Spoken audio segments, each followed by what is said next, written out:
Welcome to the Grand Finals, game number 1 between Gaming Gladiators and Team Vitality. If I'm looking at the Edith here, it's been a while since we saw it, especially against the CC, but moving on.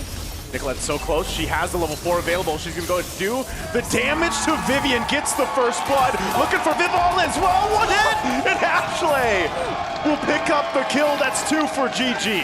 It felt like Nicolette just knew they were getting the kill anyway. Oh, Panda. Oh, okay. Okay, that was so close. Panda's the one doing it. Oh, Echo, that doesn't connect. Oh. Wait up! Oh! Nicolette goes back after the shadow kill, but we're going to force the fight anyway. Vivian quite low. She has to get out. That's going to be a flicker burned. Again, the SOD won't land. The turtle is secured, though, and Cindy now joining the fight. Going to force them back, trying to reinforce the team. Arya looking to jump in under the turret, too. She gets tossed in the air with the onward, and she will fall, but it's still going to be a trade, and Ashley quite low herself, and Cindy gets a double. Looking for the triple.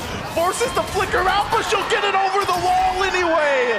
Cindy comes in clutch for Team Vitality. They're going to have to respect that, Edith. But meanwhile, 1v1, Nicolette going for a shell. Might be able to get a solo kill for her, but flicker burn. And meanwhile, in the mid lane, they're going to force Panda back. She's in trouble. Spear destruction will land, but she's not going to follow through. She finally does join the team. Ashley, though, will go in with Wild Charge on Shell. Shell's in trouble. They're going to be trading the gold laners 1-for-1 so far. Still very close. This fight for this Lord is going to be not anyone's sure win, but they're gonna initiate the fight anyway. Nicolette on the backside, she will find Cinny! So she shuts down Cinny. Still GG all alive. Vivian has to flicker out under the turret. She goes. Vival to follow, and GG. This is a clear sign to start up the Lord. Can Team Vitality do anything to stop him? I don't think so, but the push down bot from Shell. She'll go for the base turret. Vivian trying to be a distraction. Shell, somebody has to deal with Shell, the minion, she's with them. Meanwhile, the base is gonna be worked on. She's working on the base and Aria's there. They have to clear out the minion, but she'll take it in her own hands and they take game one for Team Vitality. No one would have expected that game to end in that moment. Don't necessarily have that hero who you could just assign to really look for the pickup onto the backside, but Fumi Echo jumping in. They're going to fight back. Heavy spin used to. Into the traction pulse, though. Ashley going to be in trouble. She doesn't have the level 4. Panda goes down, though. Meanwhile, still across the map, they're going for more. Vivian's quite low. Ashley can't hunt. Cinny just playing around the wall, and now Vival joining the fight will swoop down and take the turtle. Team Vitality gets a whole lot that early on. The turret goes down up top, so they're going to be willing to trade an objective. Meanwhile, a full force of GG is going to start this turtle up. They're going to go for a traction pulse again. Heavy spin. Vival's going to jump off, pops off the shadow kill, and Nicolette's gone. Turtle secured for Team Vitality. And now, GG on the run. Panda can't escape again as she falls. And Sayori and Ashley, no choice. They're left alone. GG is going to lose a lot more here. The way they've been playing majority of the past few games they had, and speaking of, they might just decide to go for it this time, but I guess they want to fight. Enough. They go in with a glorious pathway, but then they disengage, and now Nicolette jumping in. She's going to go in. Fumi Echo will catch her with the final slash, and Nicolette is gone. Meanwhile, Aria as well. Next up as Vivian finds a rock down with a heavy spin. Panda trying to run away, but Cindy goes forward, flickers in, and will take turret shots. Ashley's responsible for taking most of the damage. So how does that fall now? Ashley, oh no! Oh, this is trouble. They drop down the Zaman forcing the fight. Turret's gonna go down. Fumi Echo will flicker defensively. Nicolette joining the fight. They're gonna force them back into it. They'll find Vivian, but on the backside, Vival goes into the turrets, into the fountain, and she'll go back. But on the hunt, Nicolette wants this one, but it'll be Panda that picks up a double kill. Gaming Gladiators able to find something on the overzealous Team Vitality for that base. This major objective, the Lord, is up. It's going to be started by Team Vitality. Fumi Echo takes a couple shots. Conceal going to be used. They final slash in. They're going to fight it anyway. Panda unleashing on the backside. Not able to find Vivian, but they will get the flicker down and Shell, the first to fall. Fumi Echo next. 2 down for Team Vitality. They want more. Nicolette jumps in. Vival on the hunt, but she'll have to be forced back. So Gaming Gladiators just got control of this objective. If they can go ahead and secure it, Panda and Nicolette will start it up. But Vival, she has the retribution. She's just around the corner.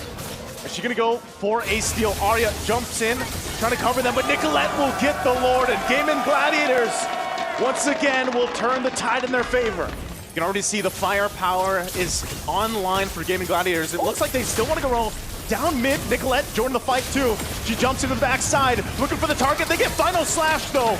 Vival trying to heal back up, join the fight. Fumi Echo will go down, but Cindy still unleashing, untouched in the mid lane as she picks up Ashley. And Ashley falls, and Aria gonna be next, and Cindy is untouched, unbothered, triple kill. Huge win for Team Vitality. Cindy, the moment they weren't able to take out Cindy, they thought they could go for the fight. There wasn't any heavy spin anymore. But they have to take note of the Sayori! Sayori trying to get the minions to focus on her. Flickers forward, but that's gonna be it. Team Vitality, it might have looked close, but Team Vitality will take game 2. Probably had to wait a little longer before showing themselves up that early because they were clearly at a disadvantage. The kick is true. Spear Destruction, Panda sees it, she's gonna back off. But again, the initiation, again, a final slash thrown out from Fumi Echo. She's gonna be collapsed down on her. Shadow Kill is gonna be popped out. Fumi Echo 1 hit away. She goes back with a vengeance. Finally going down to Aria. Turtle for the taking, and Vival just around the corner. Goes in, takes the turtle from under the noses. Now Nicolette on the run. She can't escape Vivian. The fight's still breaking out as Aria Takes a little bit of damage, still force out, but can't run away as Arya falls as well. Team Vitality again finds the win. It was a great engage, but the follow-up might have been lacking. Here's a play, she goes in, Spear of Misery there too. City in trouble, Panda, she's so low, she does find Shell. So she picks up one, Panda. Gonna be okay, but Fumieko jumps in, gets her ankles broken by Nicolette. One crucial mistake from Nicolette could cost them the objective, could cost them the Lord. And you know how decisive Team Vitality is, but they go for Vival. Gonna jump in, Implosion already used, but it's Vival. Maybe not the target you want to be going for here. Waves are pushed in on the bottom side. Look at Nicolette, she's in trouble, Show! Will pick up a kill, and now she's just gonna push the turret down. GG has no choice but to respond. Spear Destruction gonna be used, and they force a fight as Arya goes down as well.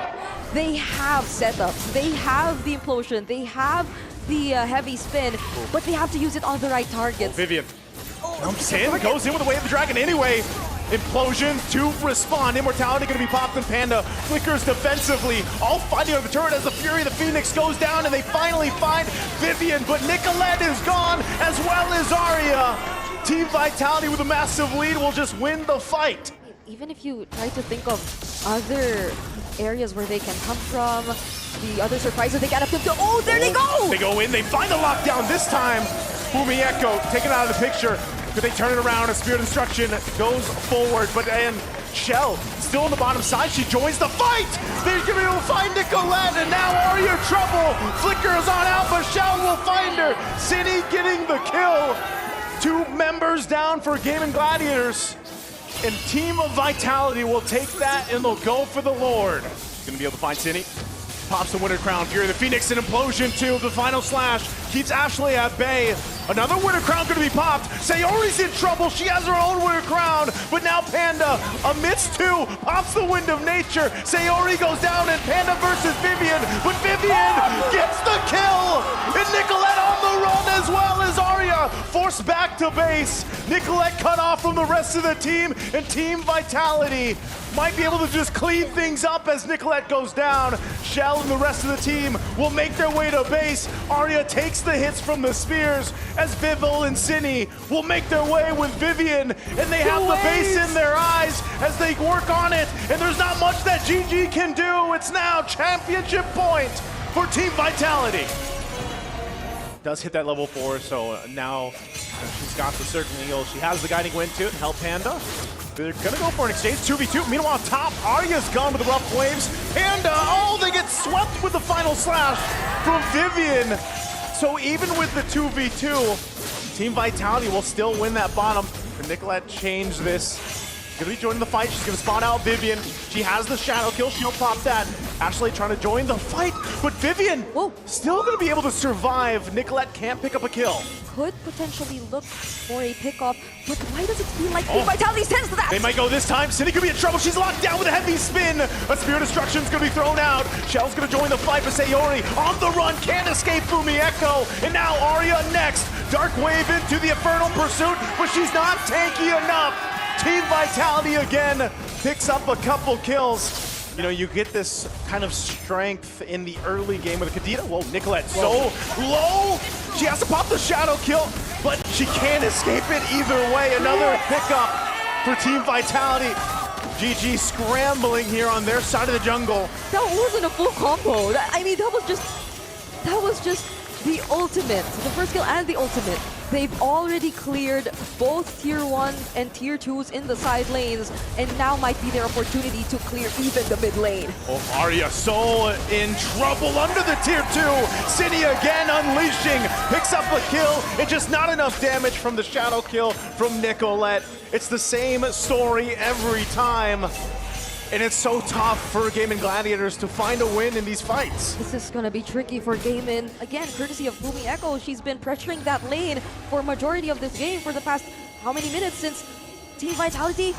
It's not that they don't need her, it's more that they can just carry out whatever they wanted to do even without her. But then again, there's the curtain call. Could this be dangerous? Cine doesn't find the rough waves that time, but they get another Purify out. Lord is making its way up top. GG, are they ready to defend here. 6,000 gold behind.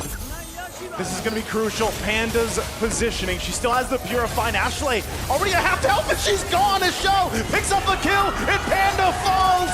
Two major members are down of GG, and Team Vitality sees the win in sight. A couple shots of Sayori Arya trying to keep it together, but another's going to fall. They carried the weight of last year's loss. They turned pain into purpose and left no soul unconvinced of their reign. They're completely undefeated. Team Vitality. Nothing was granted and everything was earned. Let's give it up for our MWI 2025 champions, Team Vitality!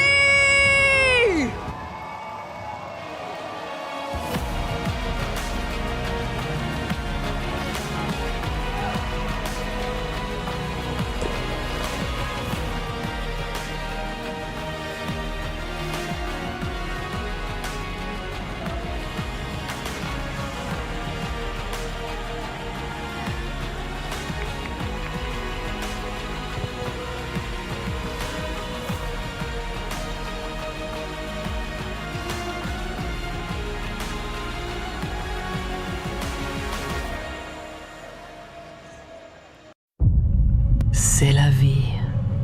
Such is life. In the land of dawn, such is life when all that remains are dreams. We don't expect the loss last year, and the result is not like what we want. I know that we were capable of more. But MWI is where barriers are broken and queens are made. Vouloir, c'est pouvoir. To want is to be able. MWI is a chance for ladies to represent themselves because there were no opportunities in our region back then. Çoğu insan Türkiye'nin kolay bir yer olduğunu, biz burada bunun yanlış olduğunu kanıtlamak için buradayız. From heartbreak to hope, from doubt to belief. We only want to take revenge on Team Vitality because they were the only team standing in our way. То, что я нахожусь здесь, уже доказывает то, что мечты сбываются. I think the fourth title will be ours. Who will rise above? Two champions, one game.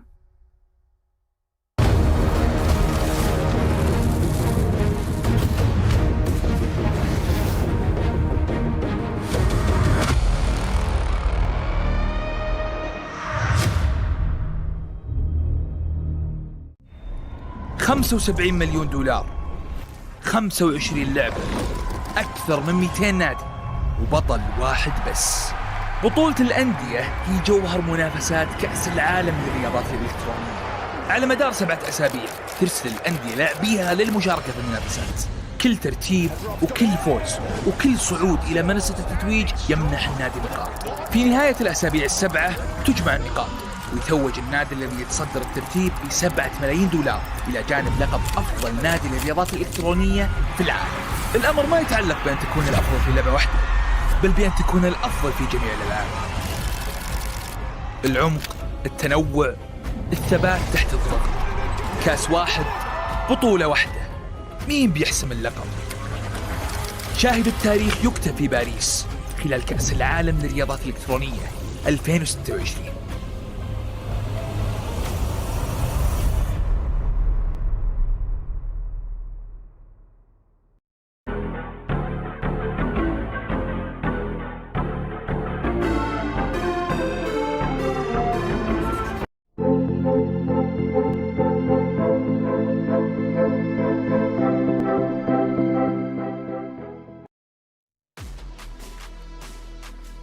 Paris, France, the city of love, a gorgeous city with rich history.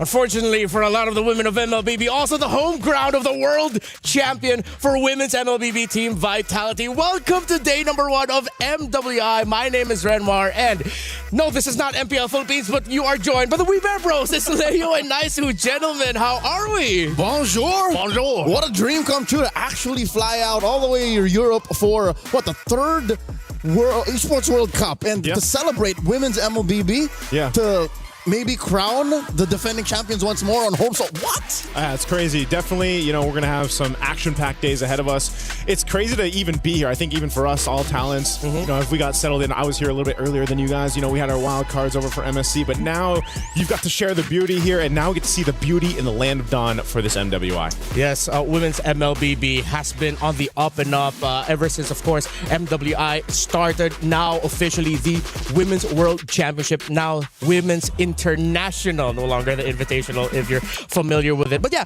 a lot of stories. We've talked about Team Vitality, but there are so many familiar faces coming back, a lot of new faces coming in. So I'm really looking forward to seeing what MLBB has in store for us. Because remember, it's not just one champion we're crowning. We have MSC later on, but it is MWI. We are under EWC, the Esports World Cup, and the whole club championship theme.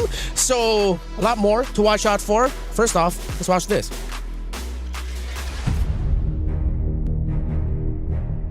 They turn pain into purpose and left no soul unconvinced of their reign. They're completely undefeated. Team of Vitality. Nothing was granted and everything was earned. I just want to prove that no one can do it better than us. I think that it was meant to be ours all along.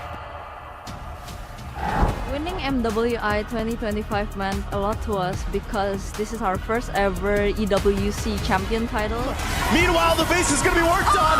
She's working on the base and Aria's there. They have to clear out the minion, but she'll take it in her own hands and they take it. We didn't plan for a perfect run last year, but it just happened, so we kept going. The triple forces the flicker out, but she'll get it over the wall anyway. I feel like I have conquered the world in Mobile Legends Women. After that, we went to Paris. I actually feel a little bit pressured because we are playing at the home ground of Team Vitality. Now that we're here, all of our fans in Paris are able to watch us directly on site. Defending it again is the biggest challenge because there are more eyes on us. It has always been our nature to win every tournament there is, but what changed is going into this year's EWC, we have more motivation to get the back-to-back title. I feel confident this time. I know that everyone wants the MWI title, but I will not let it happen. I will always be hungry for the title. If you call us the final queen, we will take it. To all teams, give us an intense game. Don't make us sleepy. Play is in our DNA. Whenever we let it out, it becomes our superpower. Now imagine an entire city being built to supercharge it. Kadir City, powered by Play. It's crazy to say that Indonesia's most dominant MLBB team is at home court here in Paris. Nice to you. Last year, you got to cast the grand finals. Yeah. Lay it down. How terrifying is Team Vitality? Man, they're terrifying. Again, you know, these are the queens of MLBB. They've won so many championships. They've accomplished so many things. And you heard it from Vivian and the rest of the squad there herself. You know, please give us a good game. Give us good matchups so they're not sleepy, right? They want this competition. And I would say over the years, they've definitely caught up. Other teams have started to catch up to Team Vitality. And just to put it into perspective, for the better part of the past decade, more than half a decade, even under different banners, this squad, Team Vitality, has been dominating and winning every single tournament they've touched. Yep.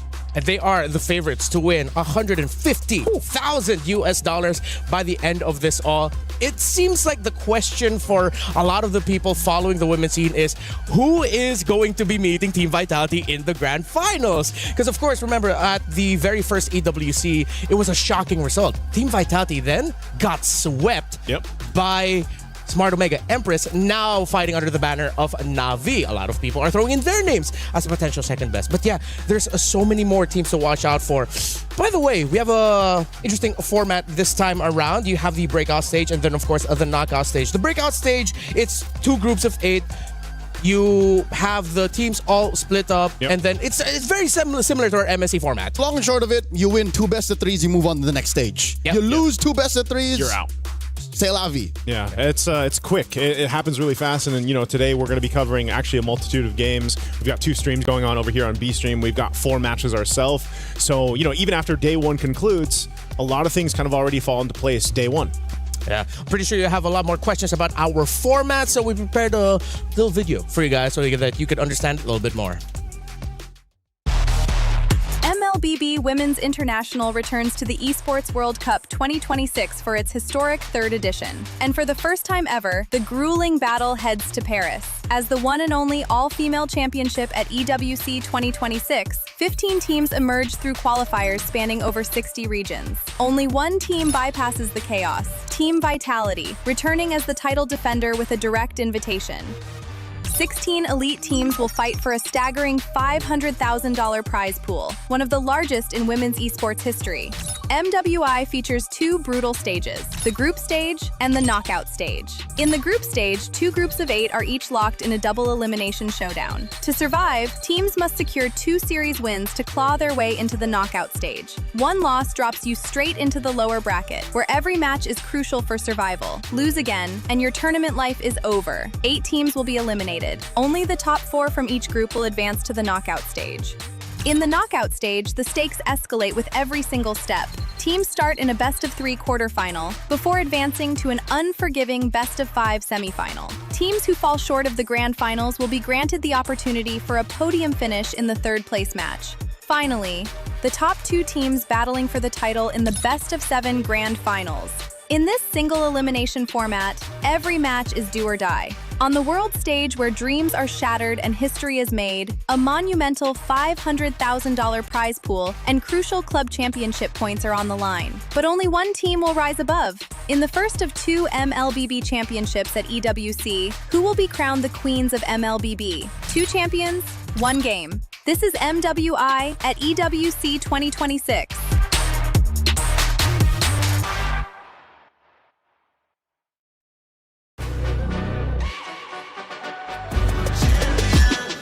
This ain't no regular thing. Came for the ring, you know what I mean. You see my name in the lights, better get right, I'm champion.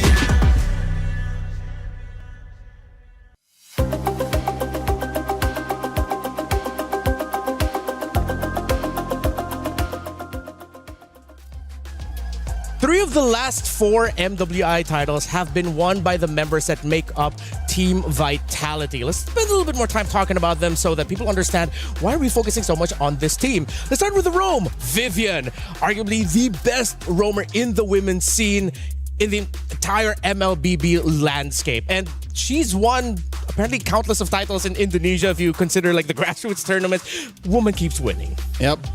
She is a stick of dynamite in a world of just ordnance. You know what I mean? Because the MLBB has just been on the rise for the past, half a decade. Yeah. You do that consistently enough and you lead a squad through the difficult world of women's MLBB.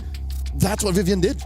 Yeah, she's named. We got a name for her last. The mother of tanks. Mother of tanks, and there's a reason exactly for that. And she's phenomenal to watch, and she's going to definitely be a player to watch throughout this whole tournament, of course, and the rest of Team Vitality. Now, this is the group split, right? We've got Group A and B.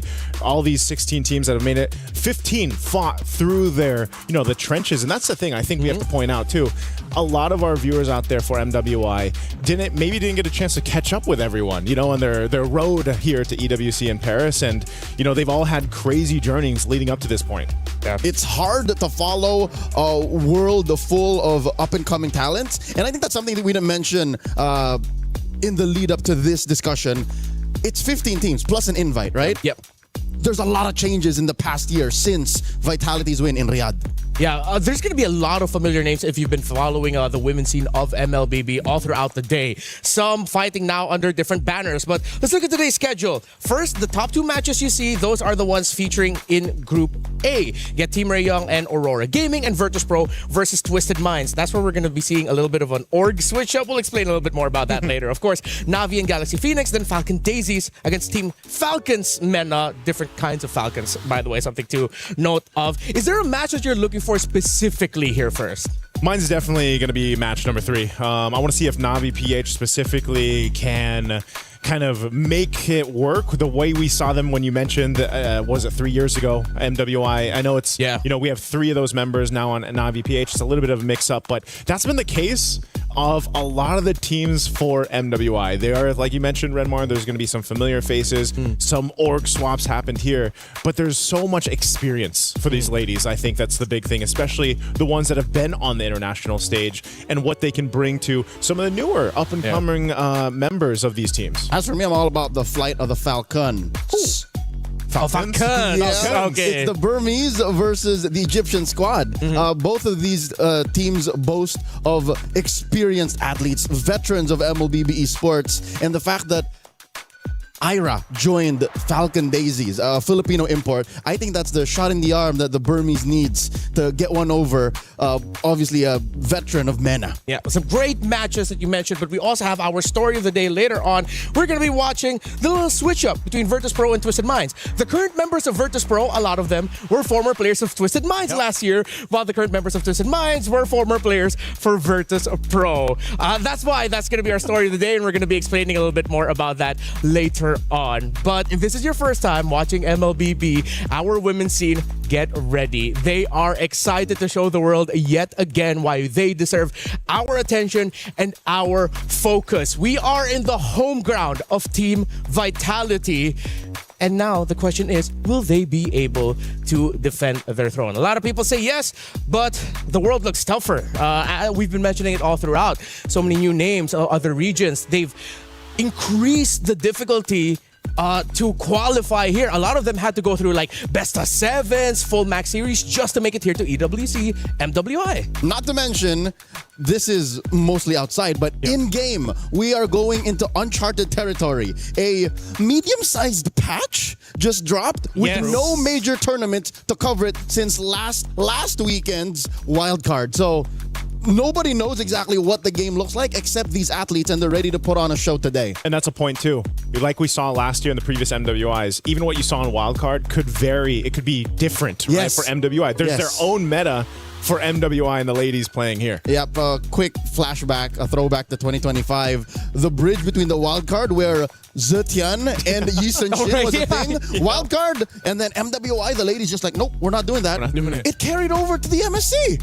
Yeah. So who's to say? That's something that has been consistent with all the previous MWIs also. We've always walked around going, hey, the women's scene is so unpredictable in a good way because they're willing to try out more new things compared to the men's scene. The men's scene, it seems like once they have a good understanding of how things work, all right, this is how we're going to play the game. The women's scene say, no, we're going to do our own thing. And I love that about MWI. Yeah, that's why that was kind of the joke over on Wildcard stage. You know, we were mentioning, we'll see LaFell later on too. He was saying it's, you know, you get to MSC, a lot of the teams just look at what the tops are doing. They're just like copy and paste. I'll just do that. I'll make that work. MWI is a different beast. And I like that that's the case. Yeah, scientific, mathematical, optimal is what we end up seeing in the stages of the Mid-Season Cup. But MWI, it's art. There's a little bit of molding going on, and the ladies are willing to experiment. And again, there's a full coaching team behind every one of these teams showing up. So it's not like they're just freestyling it. There is a rhyme and reason. Yeah, it's something that you could put up in the Louvre and appreciate. While the men's scene is a little bit more, I don't know, get studied at the University of Paris, maybe? Yeah, that's what we're going to go for now. But not to undermine any of the two ways to play the game. It's just that expect that the women's scene is a little bit more shocking for us in a great way. 2 champions, 1 game. Yeah. Champions, 1 game. Champions, 1 game. We might see some good picks here. Yeah. Speaking of picks, I think we can touch just a little bit on the patch environment that we've been talking about. Scarlet Embers. Scarlet Embers. In Wildcard, it was tankier. Now it seems like Assassins might be coming back. They tweaked the overtuned tank junglers. Is what happened. It's Fredrin. Baxia. It was more of, on paper, in case you didn't want to like dig deep into the details, it was more of a calibration. It's not a full-on switch up. So I expect that maybe if it comes down to it, if some of these ladies aren't ready to, you know, jump back into the Lings, the Lancelots, the Hayabusas, then they're more likely to try out something that's tanky but not exactly full-on big 3, like I'd say a Bamond. He's looking forward to the Balmond. Yeah. I'm looking forward to the Balmond as well. You know, I think the biggest shakeup needed to not just be with what was happening in the jungle, but also like the mid lane picks. This is something that we were asking for, the shakeup. You know, I'm still happy that at least Gord is somewhat, he's meta now basically. Yeah. But still, I think there's a very narrow option case for the mid lane right now, and that's why I always do look forward. I even said this in the wild card, now also for MWI, it's where it's like these teams have very distinct personalities and play styles when it comes to what they bring to the table. Some teams, like Team Vitality, they'll find something that really works, and until someone stops it, they don't really need to change it, you know? Yeah. And then you have other teams that are a little more, you know, free on the draft and what they want to bring to the table. And sometimes that kind of chaos to it is what could potentially give them an upper hand. Now, big difference, obviously, from wildcards, we had a bunch of best of ones. Yeah. Now, at least you have the best of threes that we're going to go through. Yeah, for right these out days. of the gate. Yeah, right out of the gate. Yeah, we're going to be seeing a lot of best of threes. There's not a lot of room, but I think there is still a good amount because you do at least have a second life here in the group stage where if you lose one, at least just don't lose the other one. Then you're fine. You can afford to lose one match, just not both, or as Leo said, you are out. So with the changes to Baksha, Fredrin, Akai, they are now slower with clearing the jungle, and with jungle creeps now giving more gold. That's why it seems like behind the scenes a lot of people are saying assassins are back. If you can get your gold faster, you get your items faster. It just works well for damage. Assassins are back. So what are we thinking? Like, is it still the same? Here's the thing. It's not as simple as just because the jungle changed, that's what will drive everything. Because note, when you play a soft but damage dealer jungler, you have to find tankiness elsewhere. Yeah. Well, gentlemen, I am enjoying our discussion, but it's time for us to go on over to the main stage, see what's going on.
Legacies aren't inherited, they're built.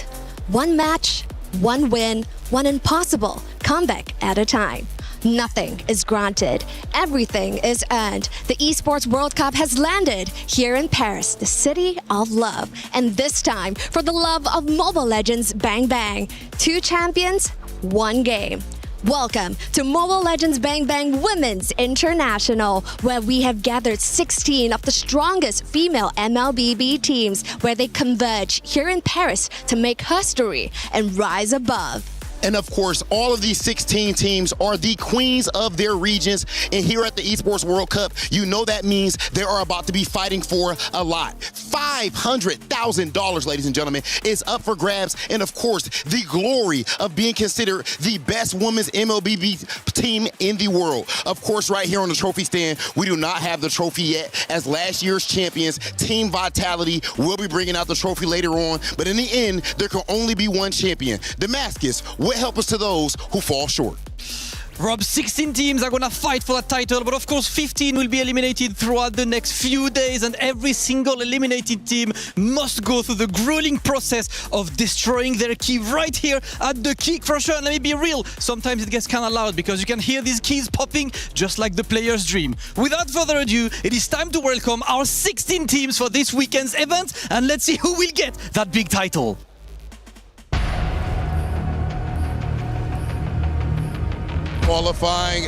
Qualifying out of Indonesia, Team Falcons. Qualifying out of Western Europe, made up of 5 countries, GK Esports. Qualifying out of North America, GG Esports. And joining all the way from Mongolia, Aurora Gaming.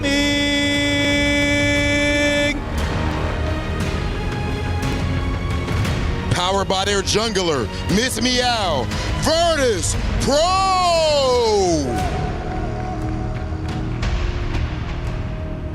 Last year's rookie come back with a lot of experience, all the way from Turkey, Foot Esports.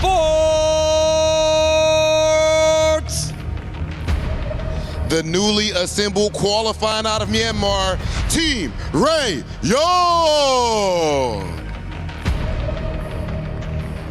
And the new representative all the way from China, Seda.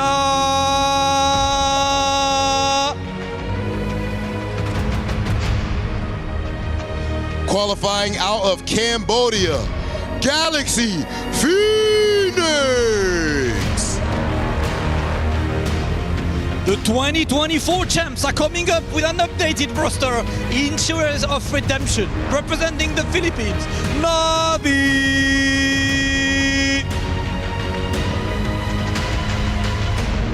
With the return of the Ice Queen, Galtech Cyber Team.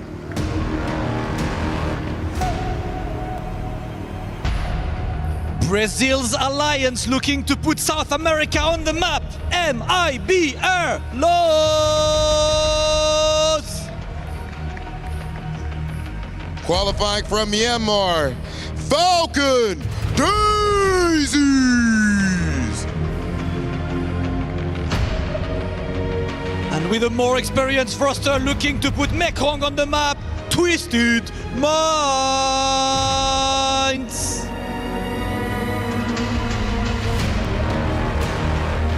Sweeping the entire Africa qualifier. Put your hands together for Team Falcons MENA!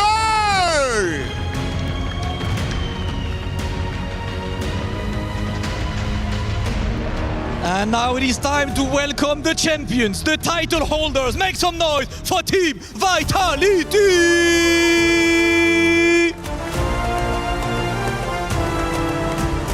Last year, the defending queens didn't just win it back. They went undefeated. A perfect run. The golden road. This year, the target is on their back, heavier than ever before.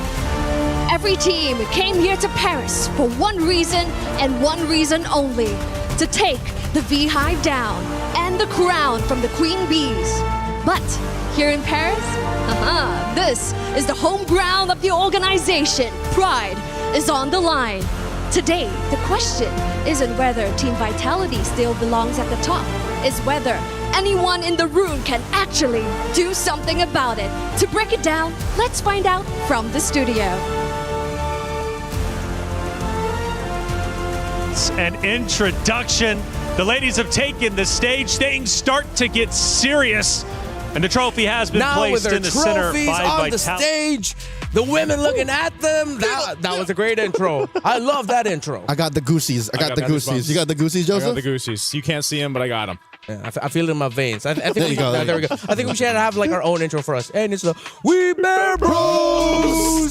Man, it's good to see the Baskets of Rob, of course, joining us here for MWI. So now that we've seen the ladies walked out, I think we can spend a little bit more time now talking about our very first match of the day, which is going to be Team Ray Young versus Aurora. So Team Ray Young coming in from Malaysia. Right. Of course, Aurora coming in from Mongolia. Also known as Aurora Avalanche. Also known as Aurora Avalanche. So starting things off with Team Ray Young, crazy road for them. They actually took down Navi MY on the way here. Yeah, I think that was a big surprise, for a lot of people that were tuning in to kind of the results from that. And I think there's also, you can say, for Team Ray Young, you kind of have an expectation. I think for a lot of people that have been following the ladies' journey up to this point, what they've been able to do, but also for Aurora, by the way, there's so many Auroras now, right? There's Auroras are everywhere. But they're a little more of a question mark, I feel like, for this matchup, right? Maybe the expectations haven't been set exactly just yet, but I hope for our opening match, at least here on Stream B, we get the full series, man. We get the full show, best of 3. Yeah, Joseph, you're not a stranger to Mongolia's meteoric rise. Yeah. They almost made it through. Just the region's performance here in the EWC has been something to watch out for, but they're going up against now Malaysia's powerhouse out of the women's division. Here you'll see the roster for Team Ray Young. I got my eyes on Chiboy and Quinn. It's a reunion. Chiboy took her time to go around back to the world stage, but Quinn, just 6-7 months back, won a gold medal. Yeah, in Thailand. Gold medalist for the Southeast Asian Games for Team Malaysia that took down Team Philippines in a surprising end to best of 7 series. That was an emphatic win for the Malaysians. And yes, Keyboy and Quinn are back, returning to MWI since 2024. And when they were with Gaming Gladiators Homegirls, they were the duo to watch on that team. But now, Keyboy and Quinn, they have to lead mix of veterans and rookies in the women's scene in Malaysia that now they really have to take a leadership role of leading Team Ray Young. Yeah, I think that's the case, though, right? That's gonna be one of the stories or main points for a lot of the women's teams out here. As we also take a look at the team roster for Aurora Gaming, is this mix of veterancy, the mix of experience that some of these ladies have had on the various tournaments or when representing their countries, and some players who also are from different countries and now they're playing on teams from other regions, right? That's the case too. And so you have to find this kind of mix between veterancy, but also the newcomers, kind of ambition to make things happen in these games. Even Roll, there's a switch up. Anu just recently moved on from her original role, and they're taking the time to work it through because even their climb towards the qualification was deep. If I'm not mistaken, they went through a slobber knocker. Yes. Aurora Avalanche went all the way, and it came down to one final game for them to book their ticket to Paris. And here's the thing. If you've watched Mongolian MLBB, you know that they are purveyors of the download game. Yeah. So here they can afford a download game. They can afford a download series. But I don't think that's something you want to give over to Team Ray Young. Yeah, with Team Ray Young, of course, we discussed Chiboy and Quinn being the leaders there. If they are going to continue the DNA of Mongolians downloading, I agree with you. It's going to be risky. Punished. They're going to have to get out of the gate, ride out, be aggressive, show that you can set the tempo against a team that has experience on this stage.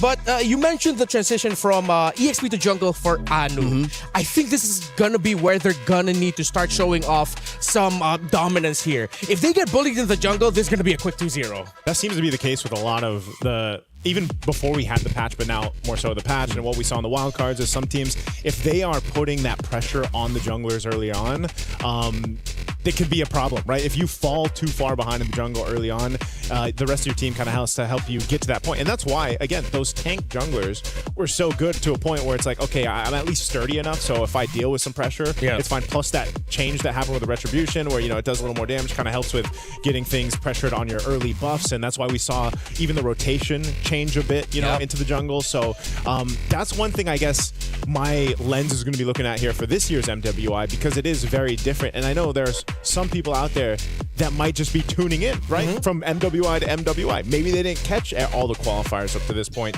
and the game has changed, and these ladies will be showing us exactly how they want to play that game. Yeah, earlier we were touching on the patch and the hotfix. Now you're going to be seeing a more visual representation of it, of course, with the nerf to tank jungle as we did janglers. Those janglers. The janglers. A little bit of my Filipino came out there. Excuse me.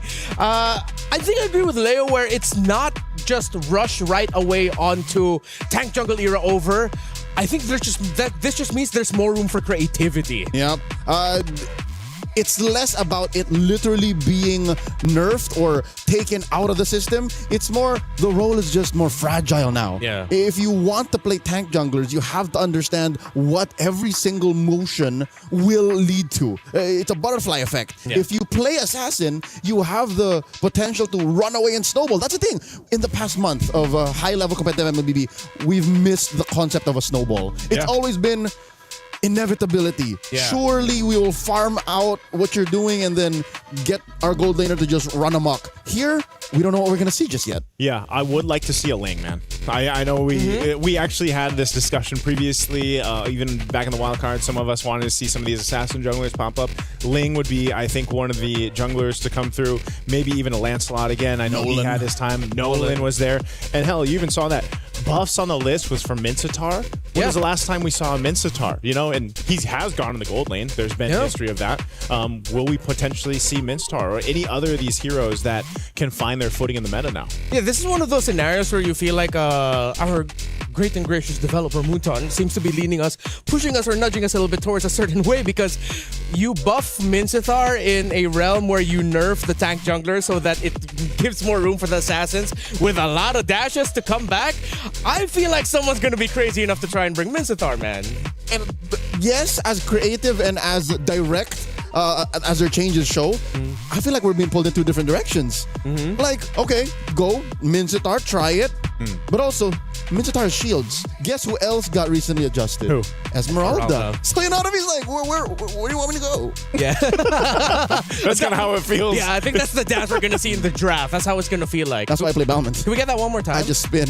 I can't spin. This is, gonna go. I'm physically incapable. You're not able to spin, yeah. But even then, like, Sweeping there's Cyclone. Sweeping Cyclone. Spin to win, man. You know? Hopefully we actually end up seeing that again. I think there's a case for... It's what won Falcons main at the group stage. That's true. That's true. Almond of all man, that takes me back, and it feels like it was just yesterday. Gotta give Boyd a hug. Last week and a half, yeah.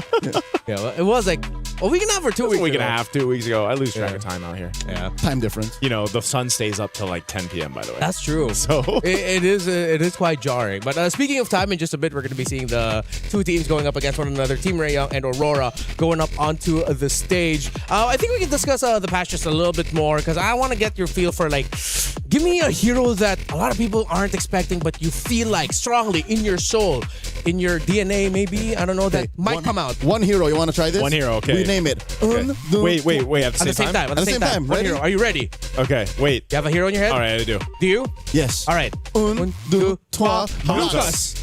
How do we say Everything was three different. What did you say? heroes? Barats. Barats. But we already kind of saw him in, like, he also got brought up in the wild card. he did pop up in wild card, though. Twice. Yes. There you go. And he's not part of the big three. So he might be that one last tank jungler that goes like, we win. It's weak because it's two dudes. That's true. Okay, who did you say? Lucas. That's what I was about to say. As a jungler. Yeah. I was about to say Lucas. I miss Lucas. Yeah, exactly, right? There's just something about Lucas. It's like, now with the adjustments to the tankier junglers, and we miss the concept of snowball, right? Who's more snowball-y than Lucas? Well, there's a few, but... He's a fighter, too. Yeah, Like, he's a fighter. He can be as chunky or as damage-oriented. Yeah, and in his ult, he is difficult to kill if he gets a lot of spell vamp. Yeah. It's a nightmare. If he snowballs, kind of GG, so that's why I'm leaning Lucas. I went with Hanzo because I want more cool, edgy assassins. He's about as edgy as it gets, I think. Do you consider Hanzo a goth baddie? Whoa, hey. Is he? Technically, when he's in his form? Not for you personally, but just like in general. In general? No, I don't think so. No. Sure, I think Hanzo's inconsistency is going to be against him. Yeah. It's worrying because, yes, you can snowball with him. He got a little buffed. Yes, there is like this mid-game power spike that you can kind of hit. but you're never sure. I always wanted him to be good though. Like that's the thing. I've always wanted Hanzo to be like in the meta, just because the concept of him is cool. Sounds like Cope, Joseph. Yeah, that sounds kind of Cope. You know what? And at the end of the day, I just end up playing the same old junglers. Alpha. Yeah. Actually, this might be the rise of fighters. Because in a realm of tank junglers were good, could still be good, and assassins are fragile. Yeah. What if you just hit it down the middle like a Goldilocks pick? Oh yeah, you just go for Alpha, go for the balance. Maybe that might even mean like heroes like Matilda come in so that you can rotate faster with those fighters, right? Balmond. Yeah, Balmond for sure. Oh yeah, hey, maybe we might have just discovered something here, gentlemen. It could be fighters are the middle ground, and teams who might want to try to bring those picks out might be rewarded. Because yeah, if tank junglers really are that much slower and assassins are still that vulnerable despite them getting their items faster, like it's a little bit more 50-50 if you're going to make it work, then why not go for the safer pick? Safer pick can work, it's been 2 years since we last saw fighter junglers be like the paramount pick, the apex predators of meta. I miss that. Who is the biggest fighter jungler? Alpha, I think. Alpha, this is off the top of my head. Because even the time where Lucas was viable, for some reason he was cursed. Yeah, he wasn't as like prominent there. Yeah, and he wasn't as consistent also with like getting good results. Most of the time it's just like, hey, Lucas is here. He didn't win the early game. GG. His time is as a meta pick is matched by the times he was meme. Like, oh, is that a wrong Lucas pick? Or teams get blamed because they pick Lucas. So like that's 50-50. There was a time in the professional league when he was picked up, and it was usually a question mark. Like, where is he going? Is this gonna work? But I think if there wasn't the Lucas, the Hanzo, Barrett's is kind of picked up. Other than that, I just had a thought. If we're gonna continue this train of thinking here for the picks. Oh, the ladies are here. The ladies are getting set up on stage right now. Your thought? If you're wondering that maybe tank junglers are too slow now because of the damage reductions and all of that, what then happens if you decide to pair it with high damage roamers? Natalia, Jawhead, Hellcurt. a mid laner like Selena, Hellcurt, heroes that can help expedite the farm process because you can leash certain camps quicker. This is why I spam Cho. Cho does the same thing. Because technically, even if you like the way he's built up, it's not like you're building him damage unless you're in a solo queue and you're insane. But usually his kit alone and his passive and everything else helps kind of speed that process up, I feel like. And there's a good enough early damage with a concussive blast and everything else where it's like he's a threat, So I think Cho he's probably going to pop up quite a bit. There's a reason why Cho, you'll see him in highlights from Season 1 and the most recent season of MPLs. He's an OG. He's relevant. Especially with the new skins. Yeah. You know what I want to see? I want to see a Cho skin where he's an old dude. No, he doesn't need any more skins. No, come on. Like he has like 18 skins. It's like 18. Give him the 19. aged one? Yeah, give him like an aged one, like old man Cho. That would actually... Right, like with a long beard, he looks like a wise old kung fu man. I know Let you that love be your the kung fu collector. flicks, man. Yeah. Collector. Right? Collector skin. Collector skin. Old Cho. Am I winning you over here, Leo? Do you want the old man? Here's the thing. You're not swaying me because I don't play Cho. I do. I'm agreeing with you. All right, okay, thank you. Like Old Cho. I'll take that. My diamonds are not on the line here. I'll take one of the two. I'm still waiting for Balon's 5th skin. Does he only have 4?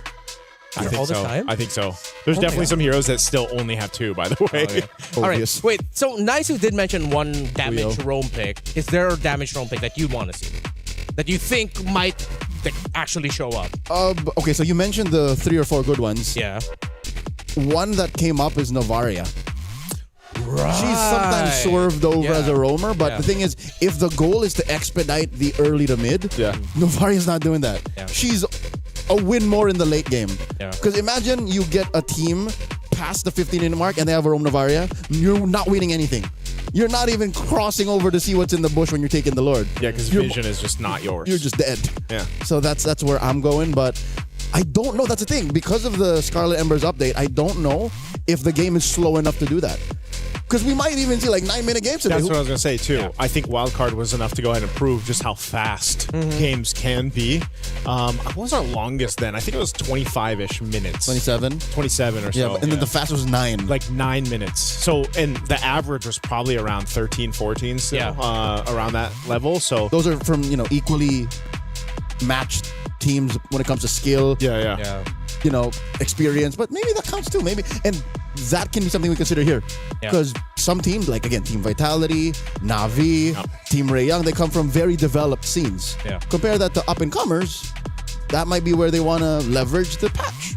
So then we go back to what we talked about when it comes to MWI and the unexpected nature of the picks that might show up here. Expect teams to come in with a little bit more packed lunch. Something that it's life is like a box of packed lunch. You never know what you're gonna get. I think that's how the quote goes. Is that the quote? Like that. Yeah. You take a bite of the croissant and you don't know what's in it. Yeah. It could have filling or not.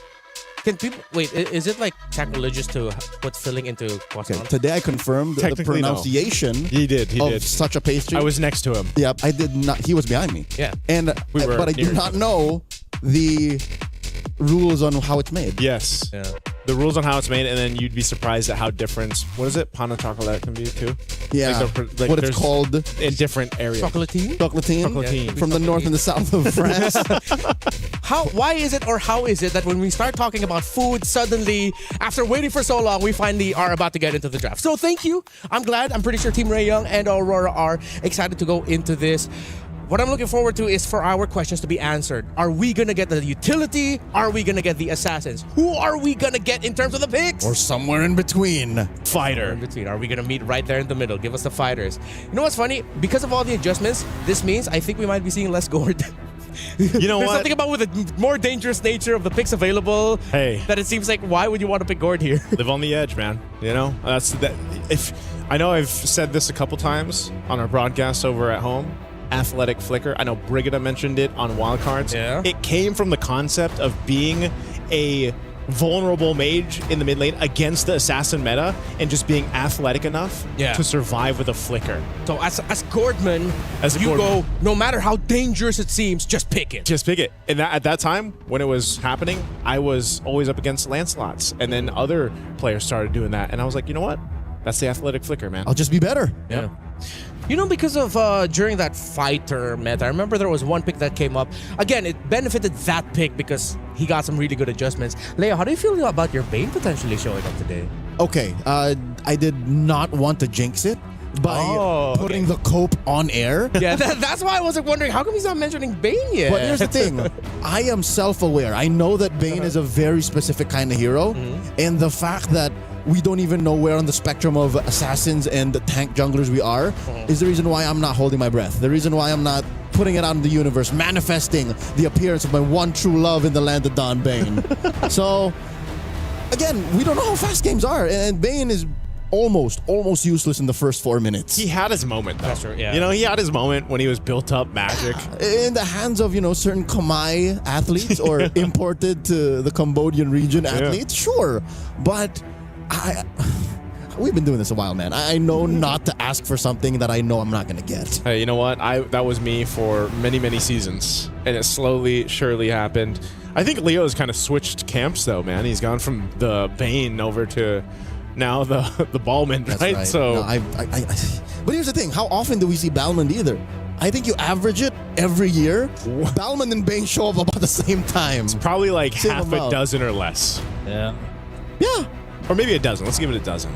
So that's where I stand, Ranmar. That's the lore as to why you don't see the 4-letter word come out of my mouth as often. All right. Bane. I'm expecting a little, maybe slight little moan from you if ever Bane does show up. It'll be more than a moan. I'm going to holler. I'm going to holler. You are going to be what you sound like when we have a really good dessert in the talent lounge. Yes. Oui. All right, so I brought up the match that Aurora had in their qualifiers in the grand finals against Onyx Mongolia. As mentioned, they did go all the way best of 7. It seems like just going through their draft is just very reflective of the times because of the meta that we were in with the Leomord, Suyo. So it seems like when it comes to playing through the expected route, Aurora can do that. Yeah, this is about 2 months back. Yeah, 2 months back. And that was the meta for quite some time. So the question is, what kind of surprises do they have? They played an Akai Rome, and I think Akai Rome, maybe it's because I'm just biased towards it. I feel like there is a world wherein you could see Nika bring out a Akai Rome for the team. Akai Rome. Which makes sense because his nerf does not affect what Akai Rome wants. That's what I was thinking, And At the end of the day, what you want for is the heavy spin. It's like the pushback. Yeah, you're not going to be as annoying with your pokes, but you are still annoying in the big picture of team fights. That could work. I would love some of the shake-up, man, in the roam, too, because in wild cards, at least for those that missed it, you know, there's a whole lot of priority on Atlas. And I don't know if that's going to be the case here or if it's changed a bit, but one thing is, you know, you need kind of that decision. Do we go with something that can set things up for, you know, the rest of the team? I think that's why we've talked so much, too, about the jungle kind of meta and where that's going to be going, just because roam is such a good pair in that decision-making. Yeah, you mentioned, we were talking about Cho earlier. I just remembered here, Chiboy, it's named, that is her IGN because she's a huge fan of Kiboy, the player from Onyx Indonesia. And Chiboy did show up with a roam when she last played for MWI 2024. So, based off of the picks here for Nika and Aurora Storm, it seems like Nika wants to play a little bit more slower tempo, slower control, just play for the vision. While Chiboy, remembering from how she played back in 2024, she was in your face. She was going into the jungle, and this might actually be a really tough job for Nika in Aurora Gaming. And I think it would be to their best interest to use the mechanical advantages that they have from Tan, their Indonesian import. I do think that's the dynamic we're going to see. It's going to be Aurora. Again, I hate to say it, but going for the download game. Just like see how much we can break through, see how much Ray Young is throwing out, and then Team Ray Young just stepping on it. Pedal to the metal, we'll win when we can. Sub 15. Yeah, and you know, this is the draft right here. This is what I was just going to highlight that point on Leo. I think it's great that you also have to highlight this is Coach Ethan, right? He's familiar with us because former Little Gun, former IHC. Yeah. And he He's brings a Mongolian creativity. icon. Exactly, and that's why that download strategy concept is so apparent. And yeah, maybe they take one game. You name the Mount Rushmore of Mongolian MLBB athletes. He's there. He's Ethan. He's Abe Lincoln. He is. He's the Mongolian He is. in MLBB. In MLBB. Specifically just in MLBB. That makes sense. Look at these Even the opening bands are different. Even the bands are different. Gord. All right, Gord, Belleric, Marcel. I love that is a priority for Team Ray Young. This is just Southeast Asian efficiency. And the Jushin, at work. Despite Coach Frost at the charge here. So it seems like Team Ray Young, they understand how Aurora might want to play. We talked about Aurora playing the download, slower control. You do that with heroes such as Marcel and Juicin. Yes, they can be aggressive and very in your face, but because of their sheer amount of crowd control abilities, they are great controllers. Both teams, it's clear that through the draft, they want to have a straight line to whatever win con or gameplay status they want to have, because is it just the meta game that we have? Like, Belleric is such an annoying frontliner. Yeah. And he does what Marcel does, but in a little safer way. Yeah, it's kind of... Wrath of the Dryad is so annoying. It is annoying. He's just not as like... Whoa, Harara being picked up. This is... That's a wildcard Mongolian thing. I was going to say, this is very Something's never Mongolian changed. here. The first one to make the Harara work actually was Ziatora. Yep. So they're going with a pick that a lot of people saw work successfully for the first time. Also going on the Mongolian Mount Rushmore of MLBB. Okay, Hirara, very happy that she is still showing up here in the drafts, considering that we were thinking that maybe she might not be the best hero in the landscape of the meta at that time, but she worked out really well in the wild card. Now, Team Ray Young, very unique picks here. Although I do expect that Glue might be showing up a little bit more in the priority if you want to talk a little bit more controlling and a little bit more bullying in the playstyle as the roam. Slower, but still very Chiboy. And Lilia as well in the mid lane for Zulana. This is going to be a difficult roam mid duo to find advantage over if you're Aurora. Yep. Their basements and ceilings aren't that high, but best believe when you're playing on the ground floor, the mezzanine against Team Ray Young, they're so comfortable. It's so hard to even at level 2 get something past them. Aurora here picking up the aforementioned Atlas. Again, this might pull out a Purifier 2 out of Team Ray Young. And of course the Moskov. Again, late game is where they want to live. Late game because in the early game there's that potential for the Harara to be enough of a threat. She's the one who holds it down. Yeah. That's why I was saying that when we have the whole discussion leading into this about jungle, you see that the Harara is one of those heroes that can give you that pressure in the early game if she isn't punished as well. Snowball in summer. Yeah. But here's the thing, you need some burst. Yeah. So mid pick is going to be so important here for Aurora. If ever you cannot find a mid laner that might not slot in safely enough or well enough for your burst, then they're going to have to pull off the second idea, which is get your burst through the EXP lane and play damage through there. But now with an Alice, yeah, the Team Very Young, their first 3 picks really screams veterancy and their confidence that they can outsmart Aurora. It's first 2 or 3 move opener checkmate. Yeah. Many a team that played in the qualifier for EWC here, it's called the MCT EAXACL. A lot of teams fell there because of a 3rd pick, 5th pick swing Alice. It's just hard to kind of answer this hero when she finds a good position to be in. The bans for Team Rayang, the Freya and the Uranus. Oh, there's the Hanzo Joseph taken out by Aurora and the Obsidia. Very interesting that Hanzo was actually banned out. Even to an extent, the Obsidia. It's like one of those things where it's just, I guess they don't want to have to deal with too much pressure on the Harara also, right? Because you need to go ahead and secure that early jungle rotation. You need to be able to secure your buffs. You've got the, I would say maybe, I don't know if it's actually statistically the best burst early on because of the way her kit works, but it's surely one of the greatest things that you can have in the early game, not to mention the iframes that come with her kit, which is kind of finicky to deal with, and so they'll take their own iframes. Yeah. Team Rayon will go with a Lancelot. Honestly, very safe pick with the presence of the Atlas. You needed something that could disappear out of the map just real quick. Last 2 picks here for Aurora. You're still needing that pick on Zulana. Again, I need to see some good burst to call that Atlas and Hirara a worthy investment, especially in the first 3 picks. And then, of course, a good tanky EXP laner. I think you need a tank here since, again, in the jungle now, you have a fragile assassin. It's not a lot of dashes, too. I think Hovius would not have a home here. Wow, that Alice pick are throwing off Aurora that they go settle for the Lunox. It's burst, but it's...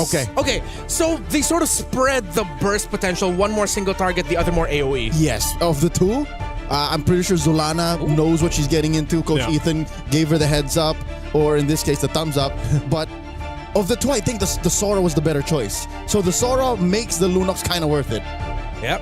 And Hanabi. No! Last week, yes. What? Yeah. Welcome to MWI, baby. Mob Psycho. Yeah, well, we saw a little bit of that. Off against the Hanabi. Against the Atlas, all that with the Sora there.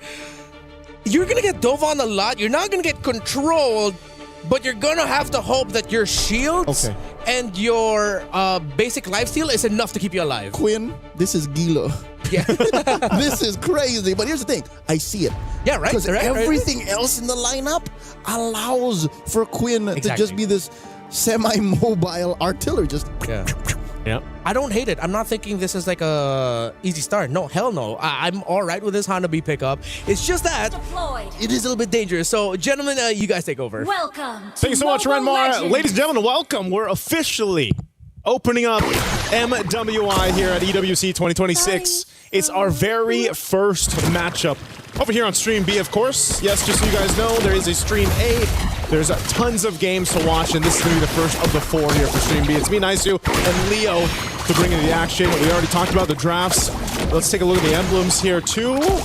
While Nika is getting zoned down quite a bit on that Atlas. Same thing up here, up top, man. This is going to be a tough one, I feel like, for Sora. Whoa, Flicker used too. Luette. A little bit of nerves here from the XP laner of Aurora. So, again, that mid lane matchup.